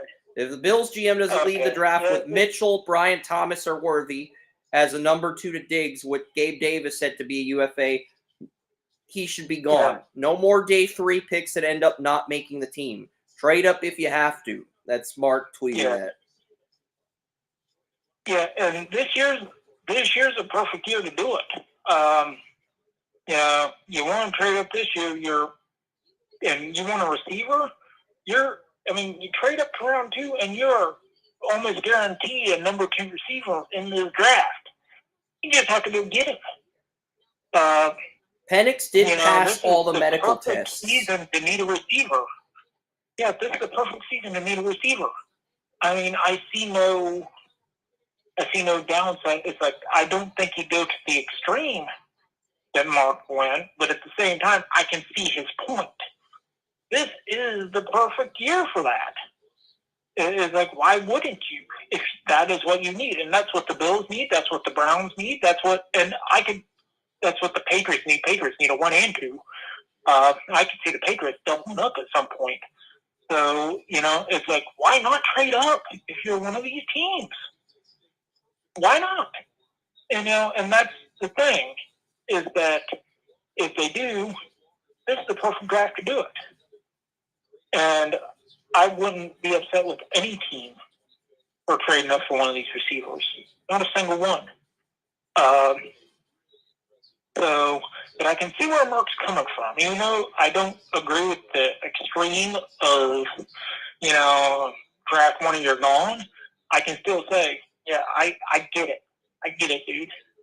I'm a Browns fan, believe me. I have seen my pain and suffering. I get it.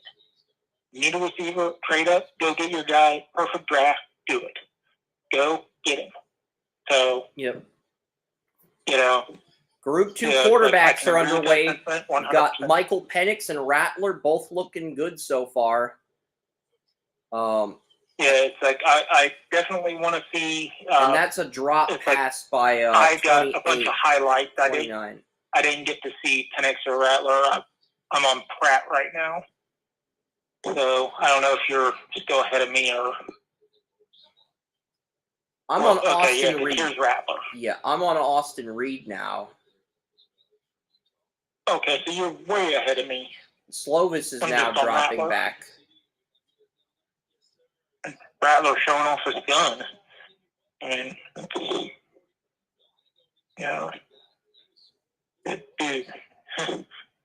is, dude's knocking it down there. Penix. Austin Reed's got that little sidearm type deal going for him here. Yeah, I'm not sure how I feel about that one. It'll be easy to knock down.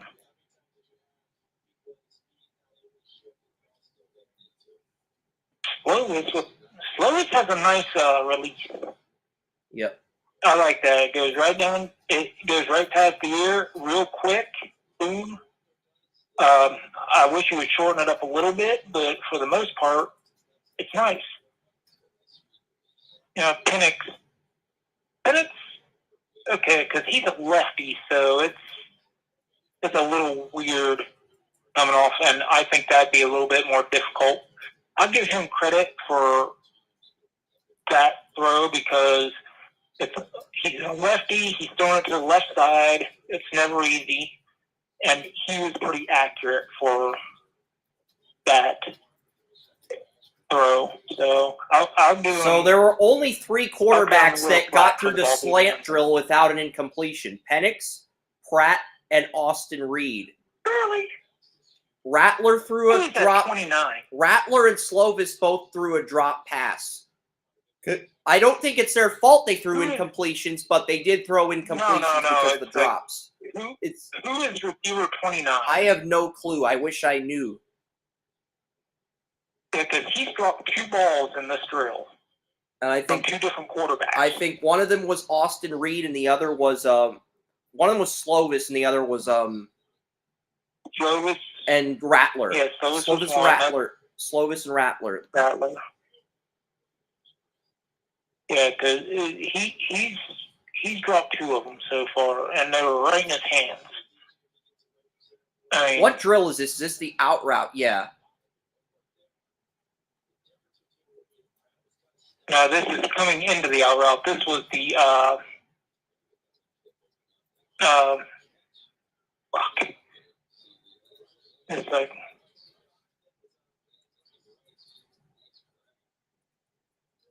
that was the slant drill. The first drill was Yeah. a slant drill. Now they're on the out route, which Yeah. I'm watching. And Yeah, where Pratt just overthrew his guy by 6 miles. yeah, Rattler looks a little bit better in this drill. Yeah. So right Yeah, now, the only quarterback Rattler- without an incompletion is Penix. So how much longer Yeah, can he keep it up? Rattler is so freaking good. Yeah, his arm talent, something we've been saying for years. If he can get his head to his arm talent, man, he's going to be a great receiver, or he's going to be a great quarterback. Penix. Oh, that was way behind by Austin Reed there. And, oh, Slovis, I was just about ready to compliment you, and after that pass, I'm not so sure. And I was 3 yards in front. Okay, Slovis, okay, you redeemed yourself on that. Joey, that first pass. tone Man, it that down was- for a that was second. bad. I think Xavier Worthy just broke the record for 40 times. Worthy threw 4-2-1 on official 4-2-1. Official 4-2-1. That's what they're saying on NFL Network. I couldn't hear what exactly the time was because you were talking and going on a I was rant. gabbing. Yeah, but Xavier Worthy, I think he broke the 40 time record by John Ross, but official 4-2-1, so fastest in NFL Combine history. So that is officially the fastest now. That's hell of a time.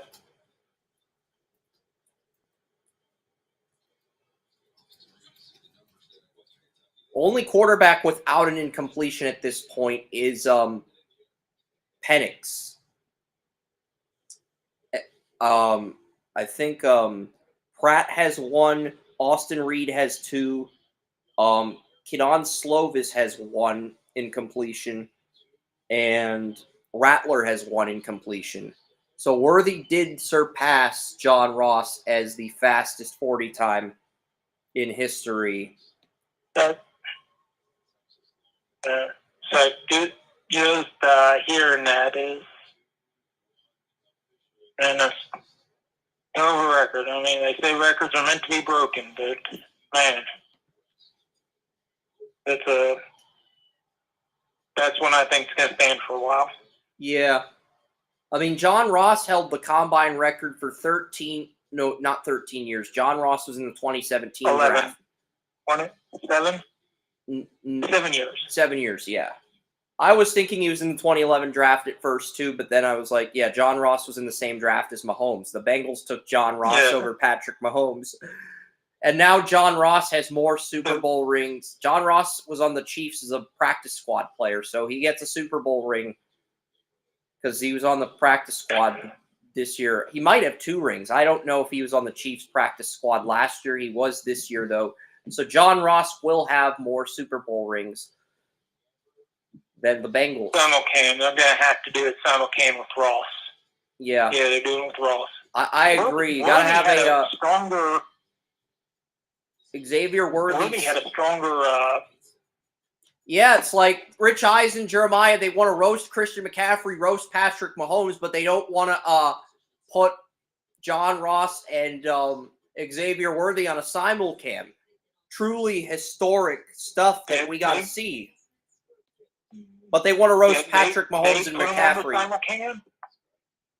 They only want to use the simulcam to roast people. Worthy actually had a better 10-yard split. Worthy had a much better 10-yard split Agreed. than Ross. So, I mean, so through two passing drills, the only quarterback without an incompletion is Penix. I mean, I think Milton was the only QB without an incompletion through his first two drills in Group 2. And we're going to give Penix a little bit of credit here. You know, we're not going to knock him for, you know, throwing a little bit behind on that slant route because he's been accurate. It's a lefty throwing left-handed going on the right side. I mean, that's a tough throw. I mean, it's a tough throw to make for a lefty. So we're not going to dock him for throwing a little behind because, you know, that's a tough throw, and it was a good throw for what it was. We're not going to get upset just because you're a lefty. You know, my dad was a lefty. I'm ambidextrous. I write with my left hand, but I throw with my right hand. Yeah. I might have been ambidextrous, but they beat that out of me back in the day. Not literally, guys. It's like, but you know, Dad thought I was going to be left-handed, so he bought me a lefty's glove. Was teaching me to throw left-handed, and the coach is saying, no, because I was actually doing that before I was in kindergarten.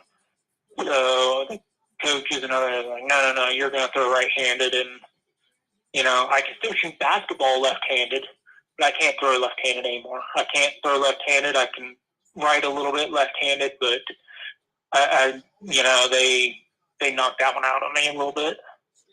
Yeah, like by a little bit, I mean a lot. As much as I love Stephon Diggs, if the Cardinals offered me number 4 pick and a first rounder next year, I would probably trade Diggs to the Cardinals right now because I can get Marvin Harrison Jr. at 4. I could also get Luther Burden, maybe with that 2025 first round pick, if the Cardinals are terrible. So I don't know. I love Diggs, but if I'm getting Marvin Harrison Jr. or Luther Burden, or the chance to draft both, I would look at that and say that's better long-term value potentially. Well, the way it's looking, I'm thinking that, you know, unlike the Browns and Franklin, you know, the Cardinals and I think Marvin Harrison Jr. to the Cardinals is a done deal. Harrison, unless a team trades up for McCarthy, unless a team wants to move up for McCarthy at 4, I think that's a done deal. Harrison is, you know, Harrison is one of those guys I think that is going to the Cardinals. I'm getting the same vibe from him that, you know, I do Franklin and the Browns. It's like they like each other. They're excited about each other. The only thing is, the Cardinals are in position to take Harrison. Yeah. And I think the Cardinals are just going to, you know, they're going to pair up Harrison on this one. If he's still there. You know, Marvin Harrison Jr. I don't know if the Browns are going to get Troy Franklin. And there we see Michael Pratt over throw. That wasn't a bad throw by Pratt. Yeah. But I'm pretty sure the Cardinals are going to get Harrison either way, even if I could see the Patriots saying, yeah, we're going to take Harrison as Cardinals. You're going to have to give us something and move up to 3. And I can see the Cardinals doing that just to get their guy. I mean, they seem like they really love this guy. So yeah, only players have to. So at this point, the only player with 1 incompletion outside of because I think Slovis and Reed both have 3 now. Pratt has 2, Rattler has 1 incompletion, and Penix has none. And Slovis now has 4 incompletions. Yeah. Rattler looks really good on his passes. He had one there that was slightly high that they had to jump for, Slovis has looked pretty good. But he has also had, 2 of those passes that he has made that have just sailed way out there. Penix has shown really nice touch.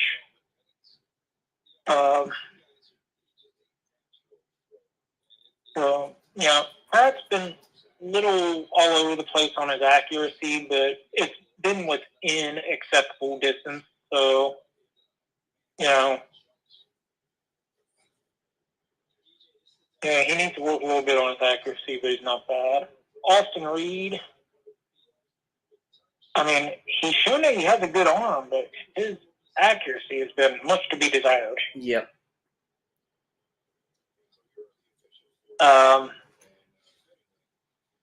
I think the 3 best quarterbacks out of this group, easily Penix, Slovic. I am pausing the combine for a second. I may. Rattler are the 3 best quarterbacks so far out of this group. Penix is the best quarterback out of Group 2. Yeah, Penix. And then I have Rattler at 2, and then the Slovic. other, Slovis, Reed, and Pratt. Slovis has 4 incompletions. Reed and Pratt both have 3. Rattler only has 1 incompletion. Penix has no incompletions. So, but official 40 times have just come in. One of those incompletions for Slovic, though, was that, that number 29 dropping when it was right in his hands. So that was the same for Rattler. That was the same for Rattler.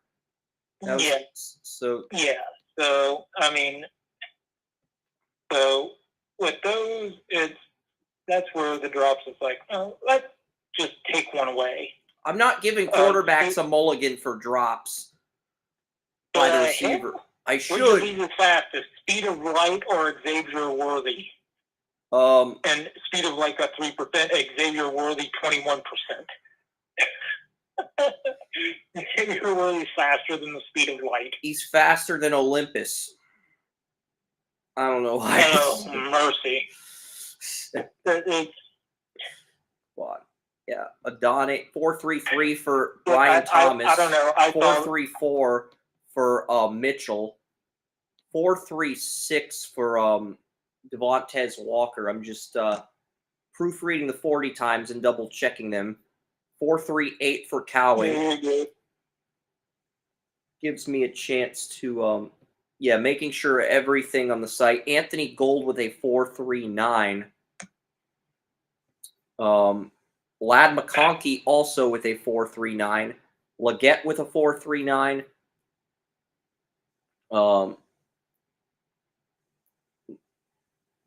Okay, so Leggett, a lot of these receivers from the first group, Roman Wilson and Pearsall. So Pearsall 4.41, Roman Wilson with a 4.39. So yeah, these receivers are faster than last year's group. Maybe not the route tree. Maybe outside of the top 3 guys, there may not be a guy who can run all 30 routes. But as far as just pure overall speed, yeah, this group is superior to 2023 by leaps and bounds. All right. Yeah, it's, and I just don't want to see, one thing that I hope this group doesn't fall into is one that we saw the Tennessee receivers fall into last year, is that their route tree was so limited that they had a massive learning curve coming into the NFL. I felt like Zay Flowers, Jackson Smith-Njigba, I felt like the first-round receivers could run any route on the route tree. Even Quentin Johnston, I felt like he could do anything as far as the route tree goes. But he also doesn't. He also took plays off. He also did things that really they're showing Worthy versus Mahomes, but they're not showing Worthy versus Ross. That's they showed Worthy versus Ross earlier. I think they're showing Mahomes versus pretty much everybody. Well, yeah. They're showing Mahomes as Fox versus Worthy. He blew past Mahomes a long time ago. But they're showing his box versus Worthy. Yeah. The box that has his name in it. Yep. So we'll see what happens. I'm showing Taco Bell commercials.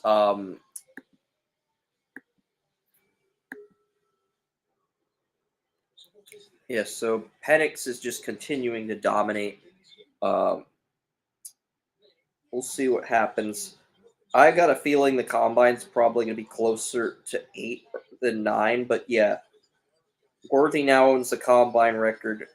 Never mind, Brian was higher than Ad. Would have been cool if Neighbors tested and it could have been all LSU, Texas. Yeah. My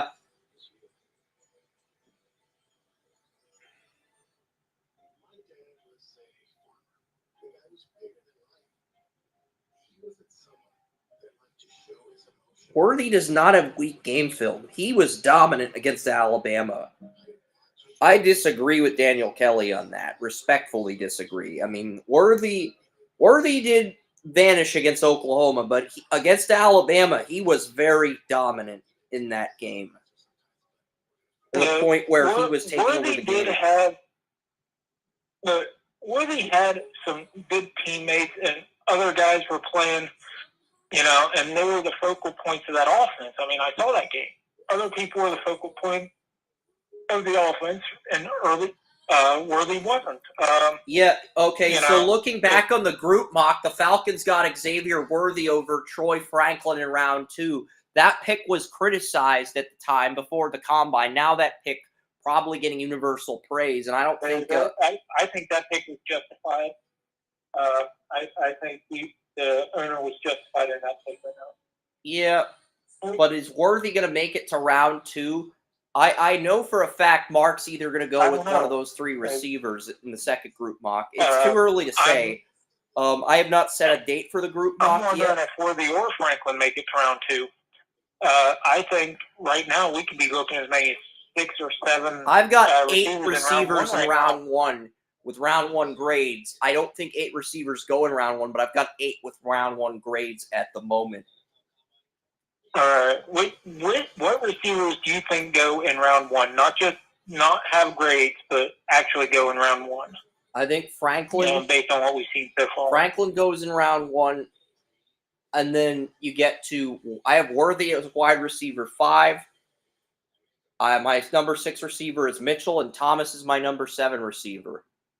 But I have all 7 of those guys in round 1, and Keon Coleman fell from 4 to 8 today. But I still have him in round 1. But he might fall to round 2 at 34. Yeah, so you got 7 receivers going in round 1. I think I got 8 actually. I've got 8. I think Coleman goes in round 1. I've got 8. It depends. Market Coleman, Keon Coleman. He'd be my number 8 right now. But those are the top 8. Okay. And then number 9 for me is Ladd McConkey, and the top second-round receiver. And my number 10 receiver at this point would probably be Roman Wilson out of Michigan. You could make a case for Wilson or Malachi Corley, because I had Corley at 10 entering today, but he didn't run the 40 time, didn't work out. I don't know if he's battling an injury. Cole Baggett, my friend who's at Western Kentucky, that's an Alabama fan, texted me about why Corley wasn't at the combine. So I do think that's a fair justification. And Michael Pratt with the completion. I believe that's Ricky Pearsall who caught that. Yeah, I mean, Pearson from Florida, he made a very good Pearsall, amazing today. Go into round, make it into round 2. I mean, he had a really nice, he made a really nice case so far. I had Ricky Pearsall as my wide receiver 22. I had him behind Dorian Singer, behind Jacob Cowing, behind Thrash, behind Leggett, Walker. I have Holy Cross receiver Jalen Coker in the 3rd round. I really like Coker's film. I was blown away with his tape. That's why I have him as high as I do. But you could definitely put Pearsall in that conversation with those guys. After Jalen McMillan, I think you could definitely argue for him as wide receiver 15 or 14. I've got Javon Baker as wide receiver 13. He blew me away on film, and I've got Wilson at 14. But after Johnny Wilson, I think you can make an argument for a number of these guys. I was actually hoping McMillan did better than he did. I was actually McMillan's upset not. that McMillan was the he number didn't 3 do on that. Washington. Polk was the number 2. That's why I didn't expect know. much. It's like I was just hoping that McMillan would do it, and I think that's part of that Washington thing where I was really expecting all the Washington guys just come in and just boot race everybody else because of the fact that they did so well, this year as a team. But they didn't, and so, but they all did really well. I was just hoping McMillan would have done a little bit better than he did.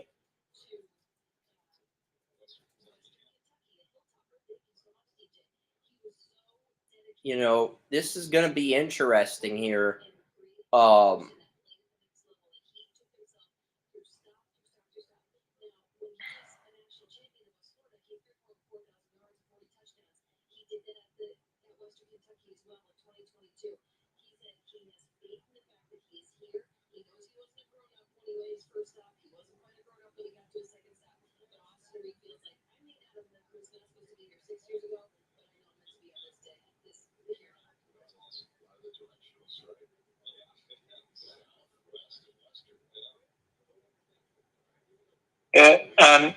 Yeah, I really like this wide receiver group. I think they all did well. I think the second group quarterbacks in here, we got Rattler has the ball. He's getting ready. This is a Hail I think Mary he's gonna drill, start out the the next group deep throwing. ball drill. He overthrew his guy. That was only his second completion on the day, but this is a drill to showcase arm strength. This is not a drill to showcase accuracy. It's a drill to showcase arm strength.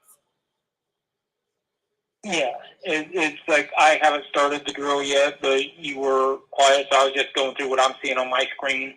You're a couple plays ahead of me, so you've probably already seen a couple throws by now, quite honestly.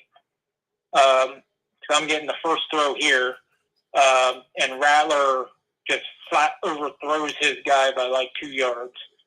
I mean, like you said, arm strength, I don't think there is any question that Rattler's got a ton of it.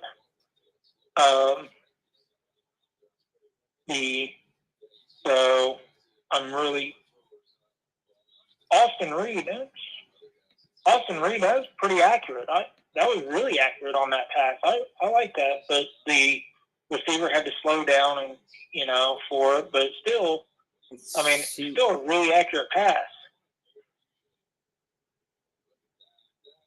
And Slovis, really interesting in Slovis because he's shown some footwork issues, but he has a really nice upper body mechanics. Has a pretty nice deep ball on him. Overthrew a little bit there.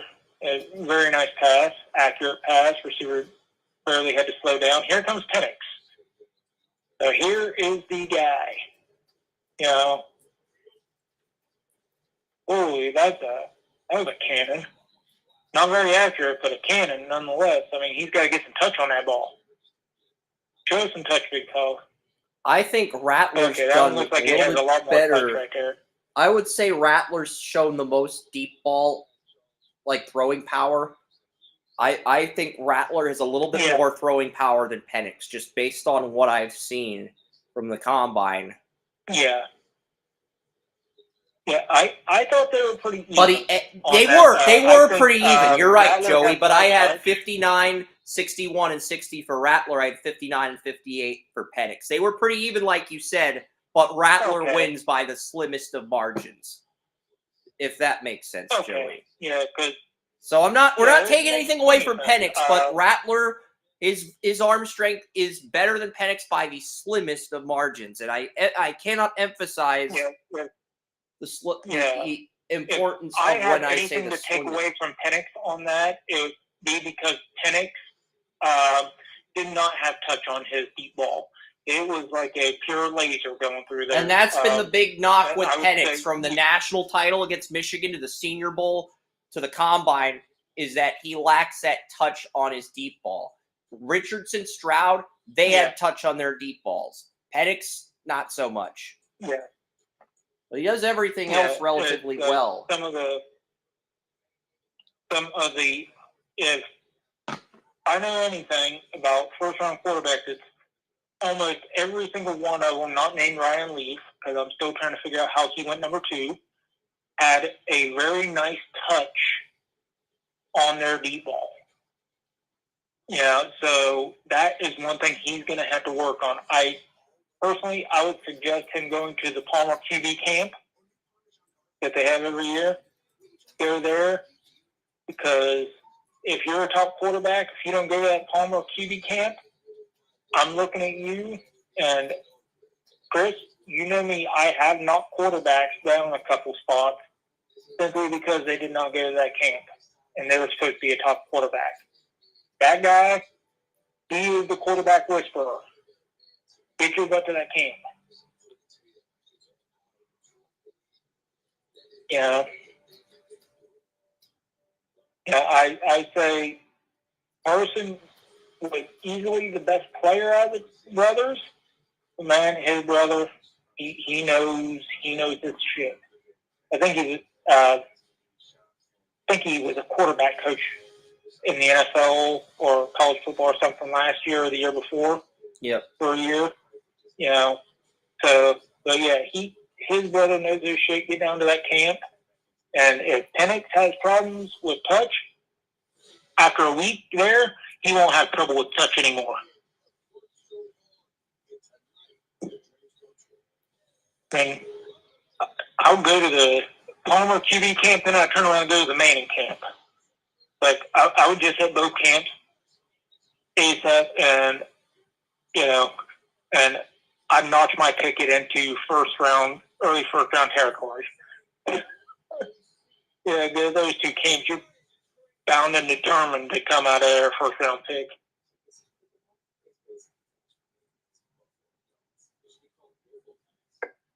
Yeah,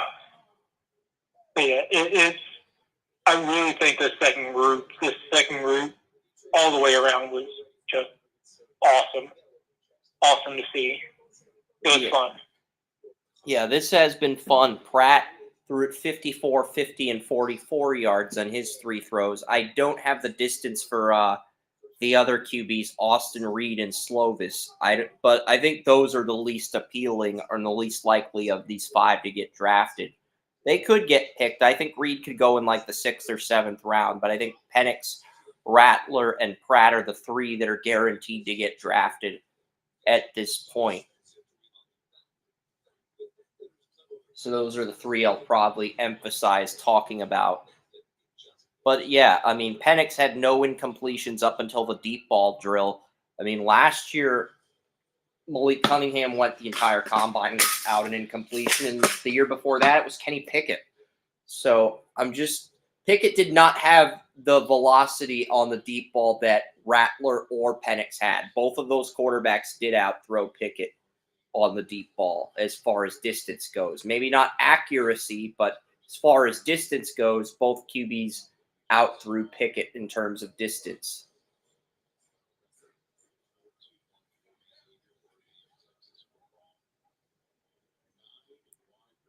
And they're doing I think this is a post drill right here.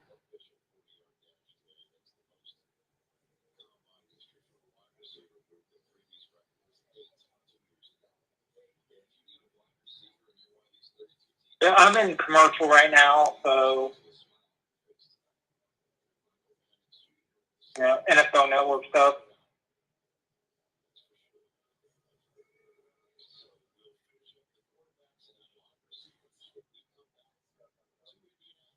Oh, they're doing another commercial right as.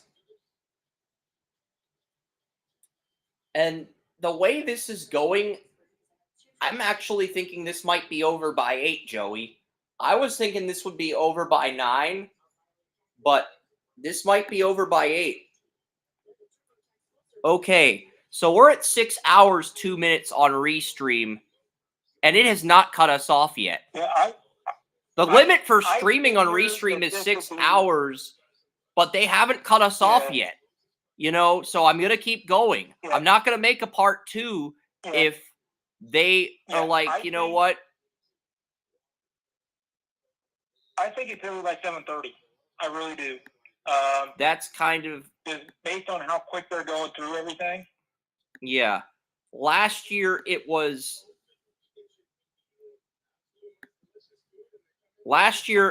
over at 8:37, and they said the combine was 1 to 8, but this year feels the exact opposite. It feels like it could be over by 7:30.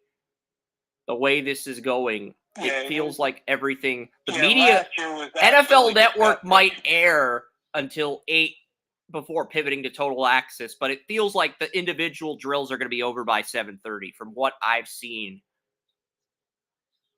It really does. It just feels that way. It feels like it's almost over as of now. Yeah. So I think they got like maybe 2 drills left.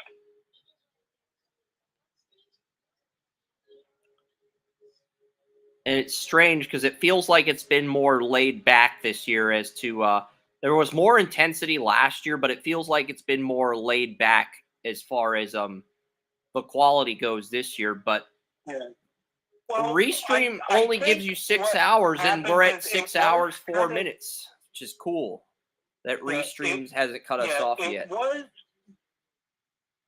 It was really tense, but I think Xavier Worthy We doing do. what Somebody he did come into the kinda chat room. loosened everybody Okay, up. I did get a comment in the chat room. MS Queen Rot asks, who should the Cowboys be looking to draft at pick 24? This is in the chat room on Restream, Joey.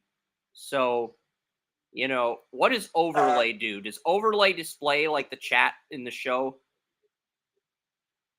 Oh, overlay. Overlay just says no, new comments will display here. So.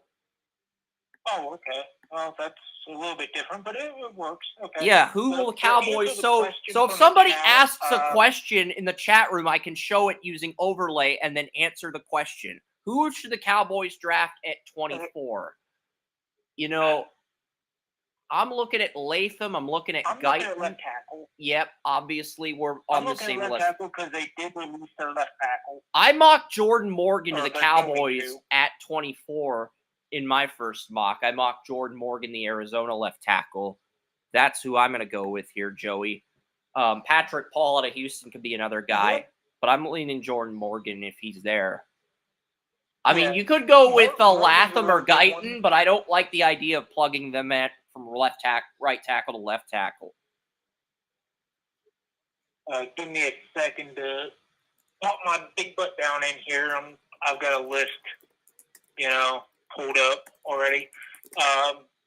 There are a couple guys I really do like that are up here that'll be around the Cowboys choose at 24. So I did not know we we could showcase like the chat room on Restream. I did not know that. This is my first time figuring out, okay, we can actually post questions and like super chats from the Restream chat room on the live stream. I didn't know that. Yeah. So now I know that. Now I'm going to try to use that. I'm going to put your suggestion. I'm going to put Joey's suggestion in the comments section. So I'm going to go with Jordan Morgan for Dallas here. I know it's a little bit of a reach, but it's a fit. It's a natural fit for Dallas at this spot. It is. And there are a few guys there that I really do like.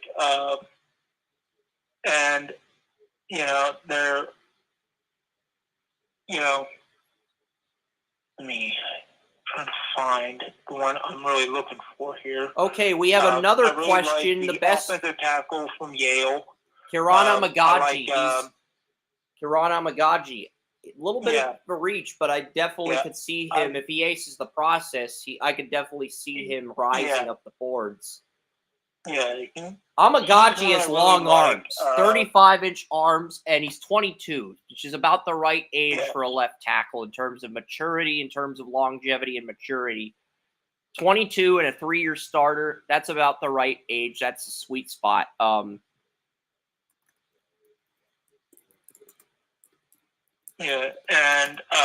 if he falls, because it is possible, even though he does have a little bit of an injury history. I could really see Tyler Guyton. He's the guy. I think he's a right tackle, but I do think he would fit well in Dallas. So I think Dallas is going to be replacing both of them before too long. And they've already released their left tackle. So, Yeah. That would be a nice pickup for them. And we have another question here. Who is the best football player in the world? This comes to us from a guy. This comes to someone. It looks Arabic. The person might be from the Middle East. I don't know.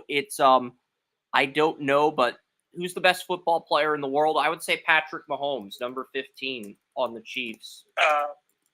I would say that's subjective. You ask most people, you ask 100 people, you'll probably get 60 different answers.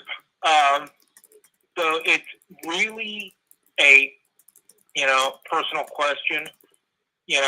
For me, I might go Patrick Mahomes. But well, I already put Patrick Mahomes in the chat room, but we can have a conversation on the live stream about some of the other players that qualify for the best player in the world, because I do think it's a good question to ask. It's a great question, and if you don't live in the United States and you want to get into football, it's a great question to ask Joey and I. It's a great. So I don't. Some will say it's a stupid question. No, I disagree. I think it's an excellent question to ask. If you've never watched football and you live outside the United States and you want to get into it, it's an excellent question to ask. So, yeah. And, I mean, between the two of us, we got 50 years experience. So, I mean, we're pretty nice sources.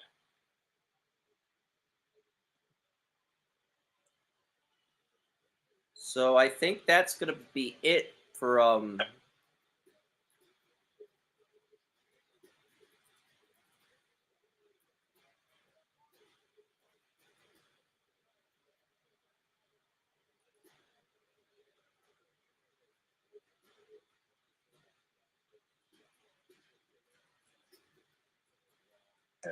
yeah, I'm going to turn the overlay off, but I do appreciate everybody coming in the chat room.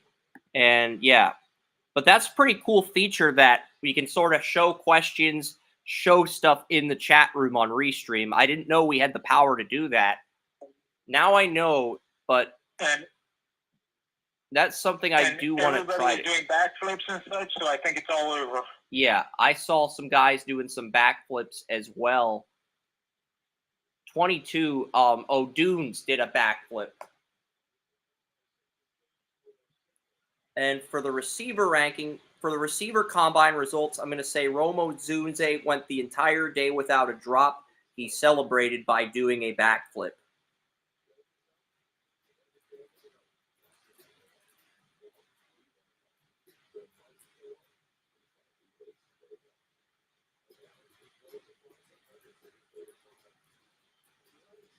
I thought it was a good combine, especially the second half of the receivers and quarterbacks.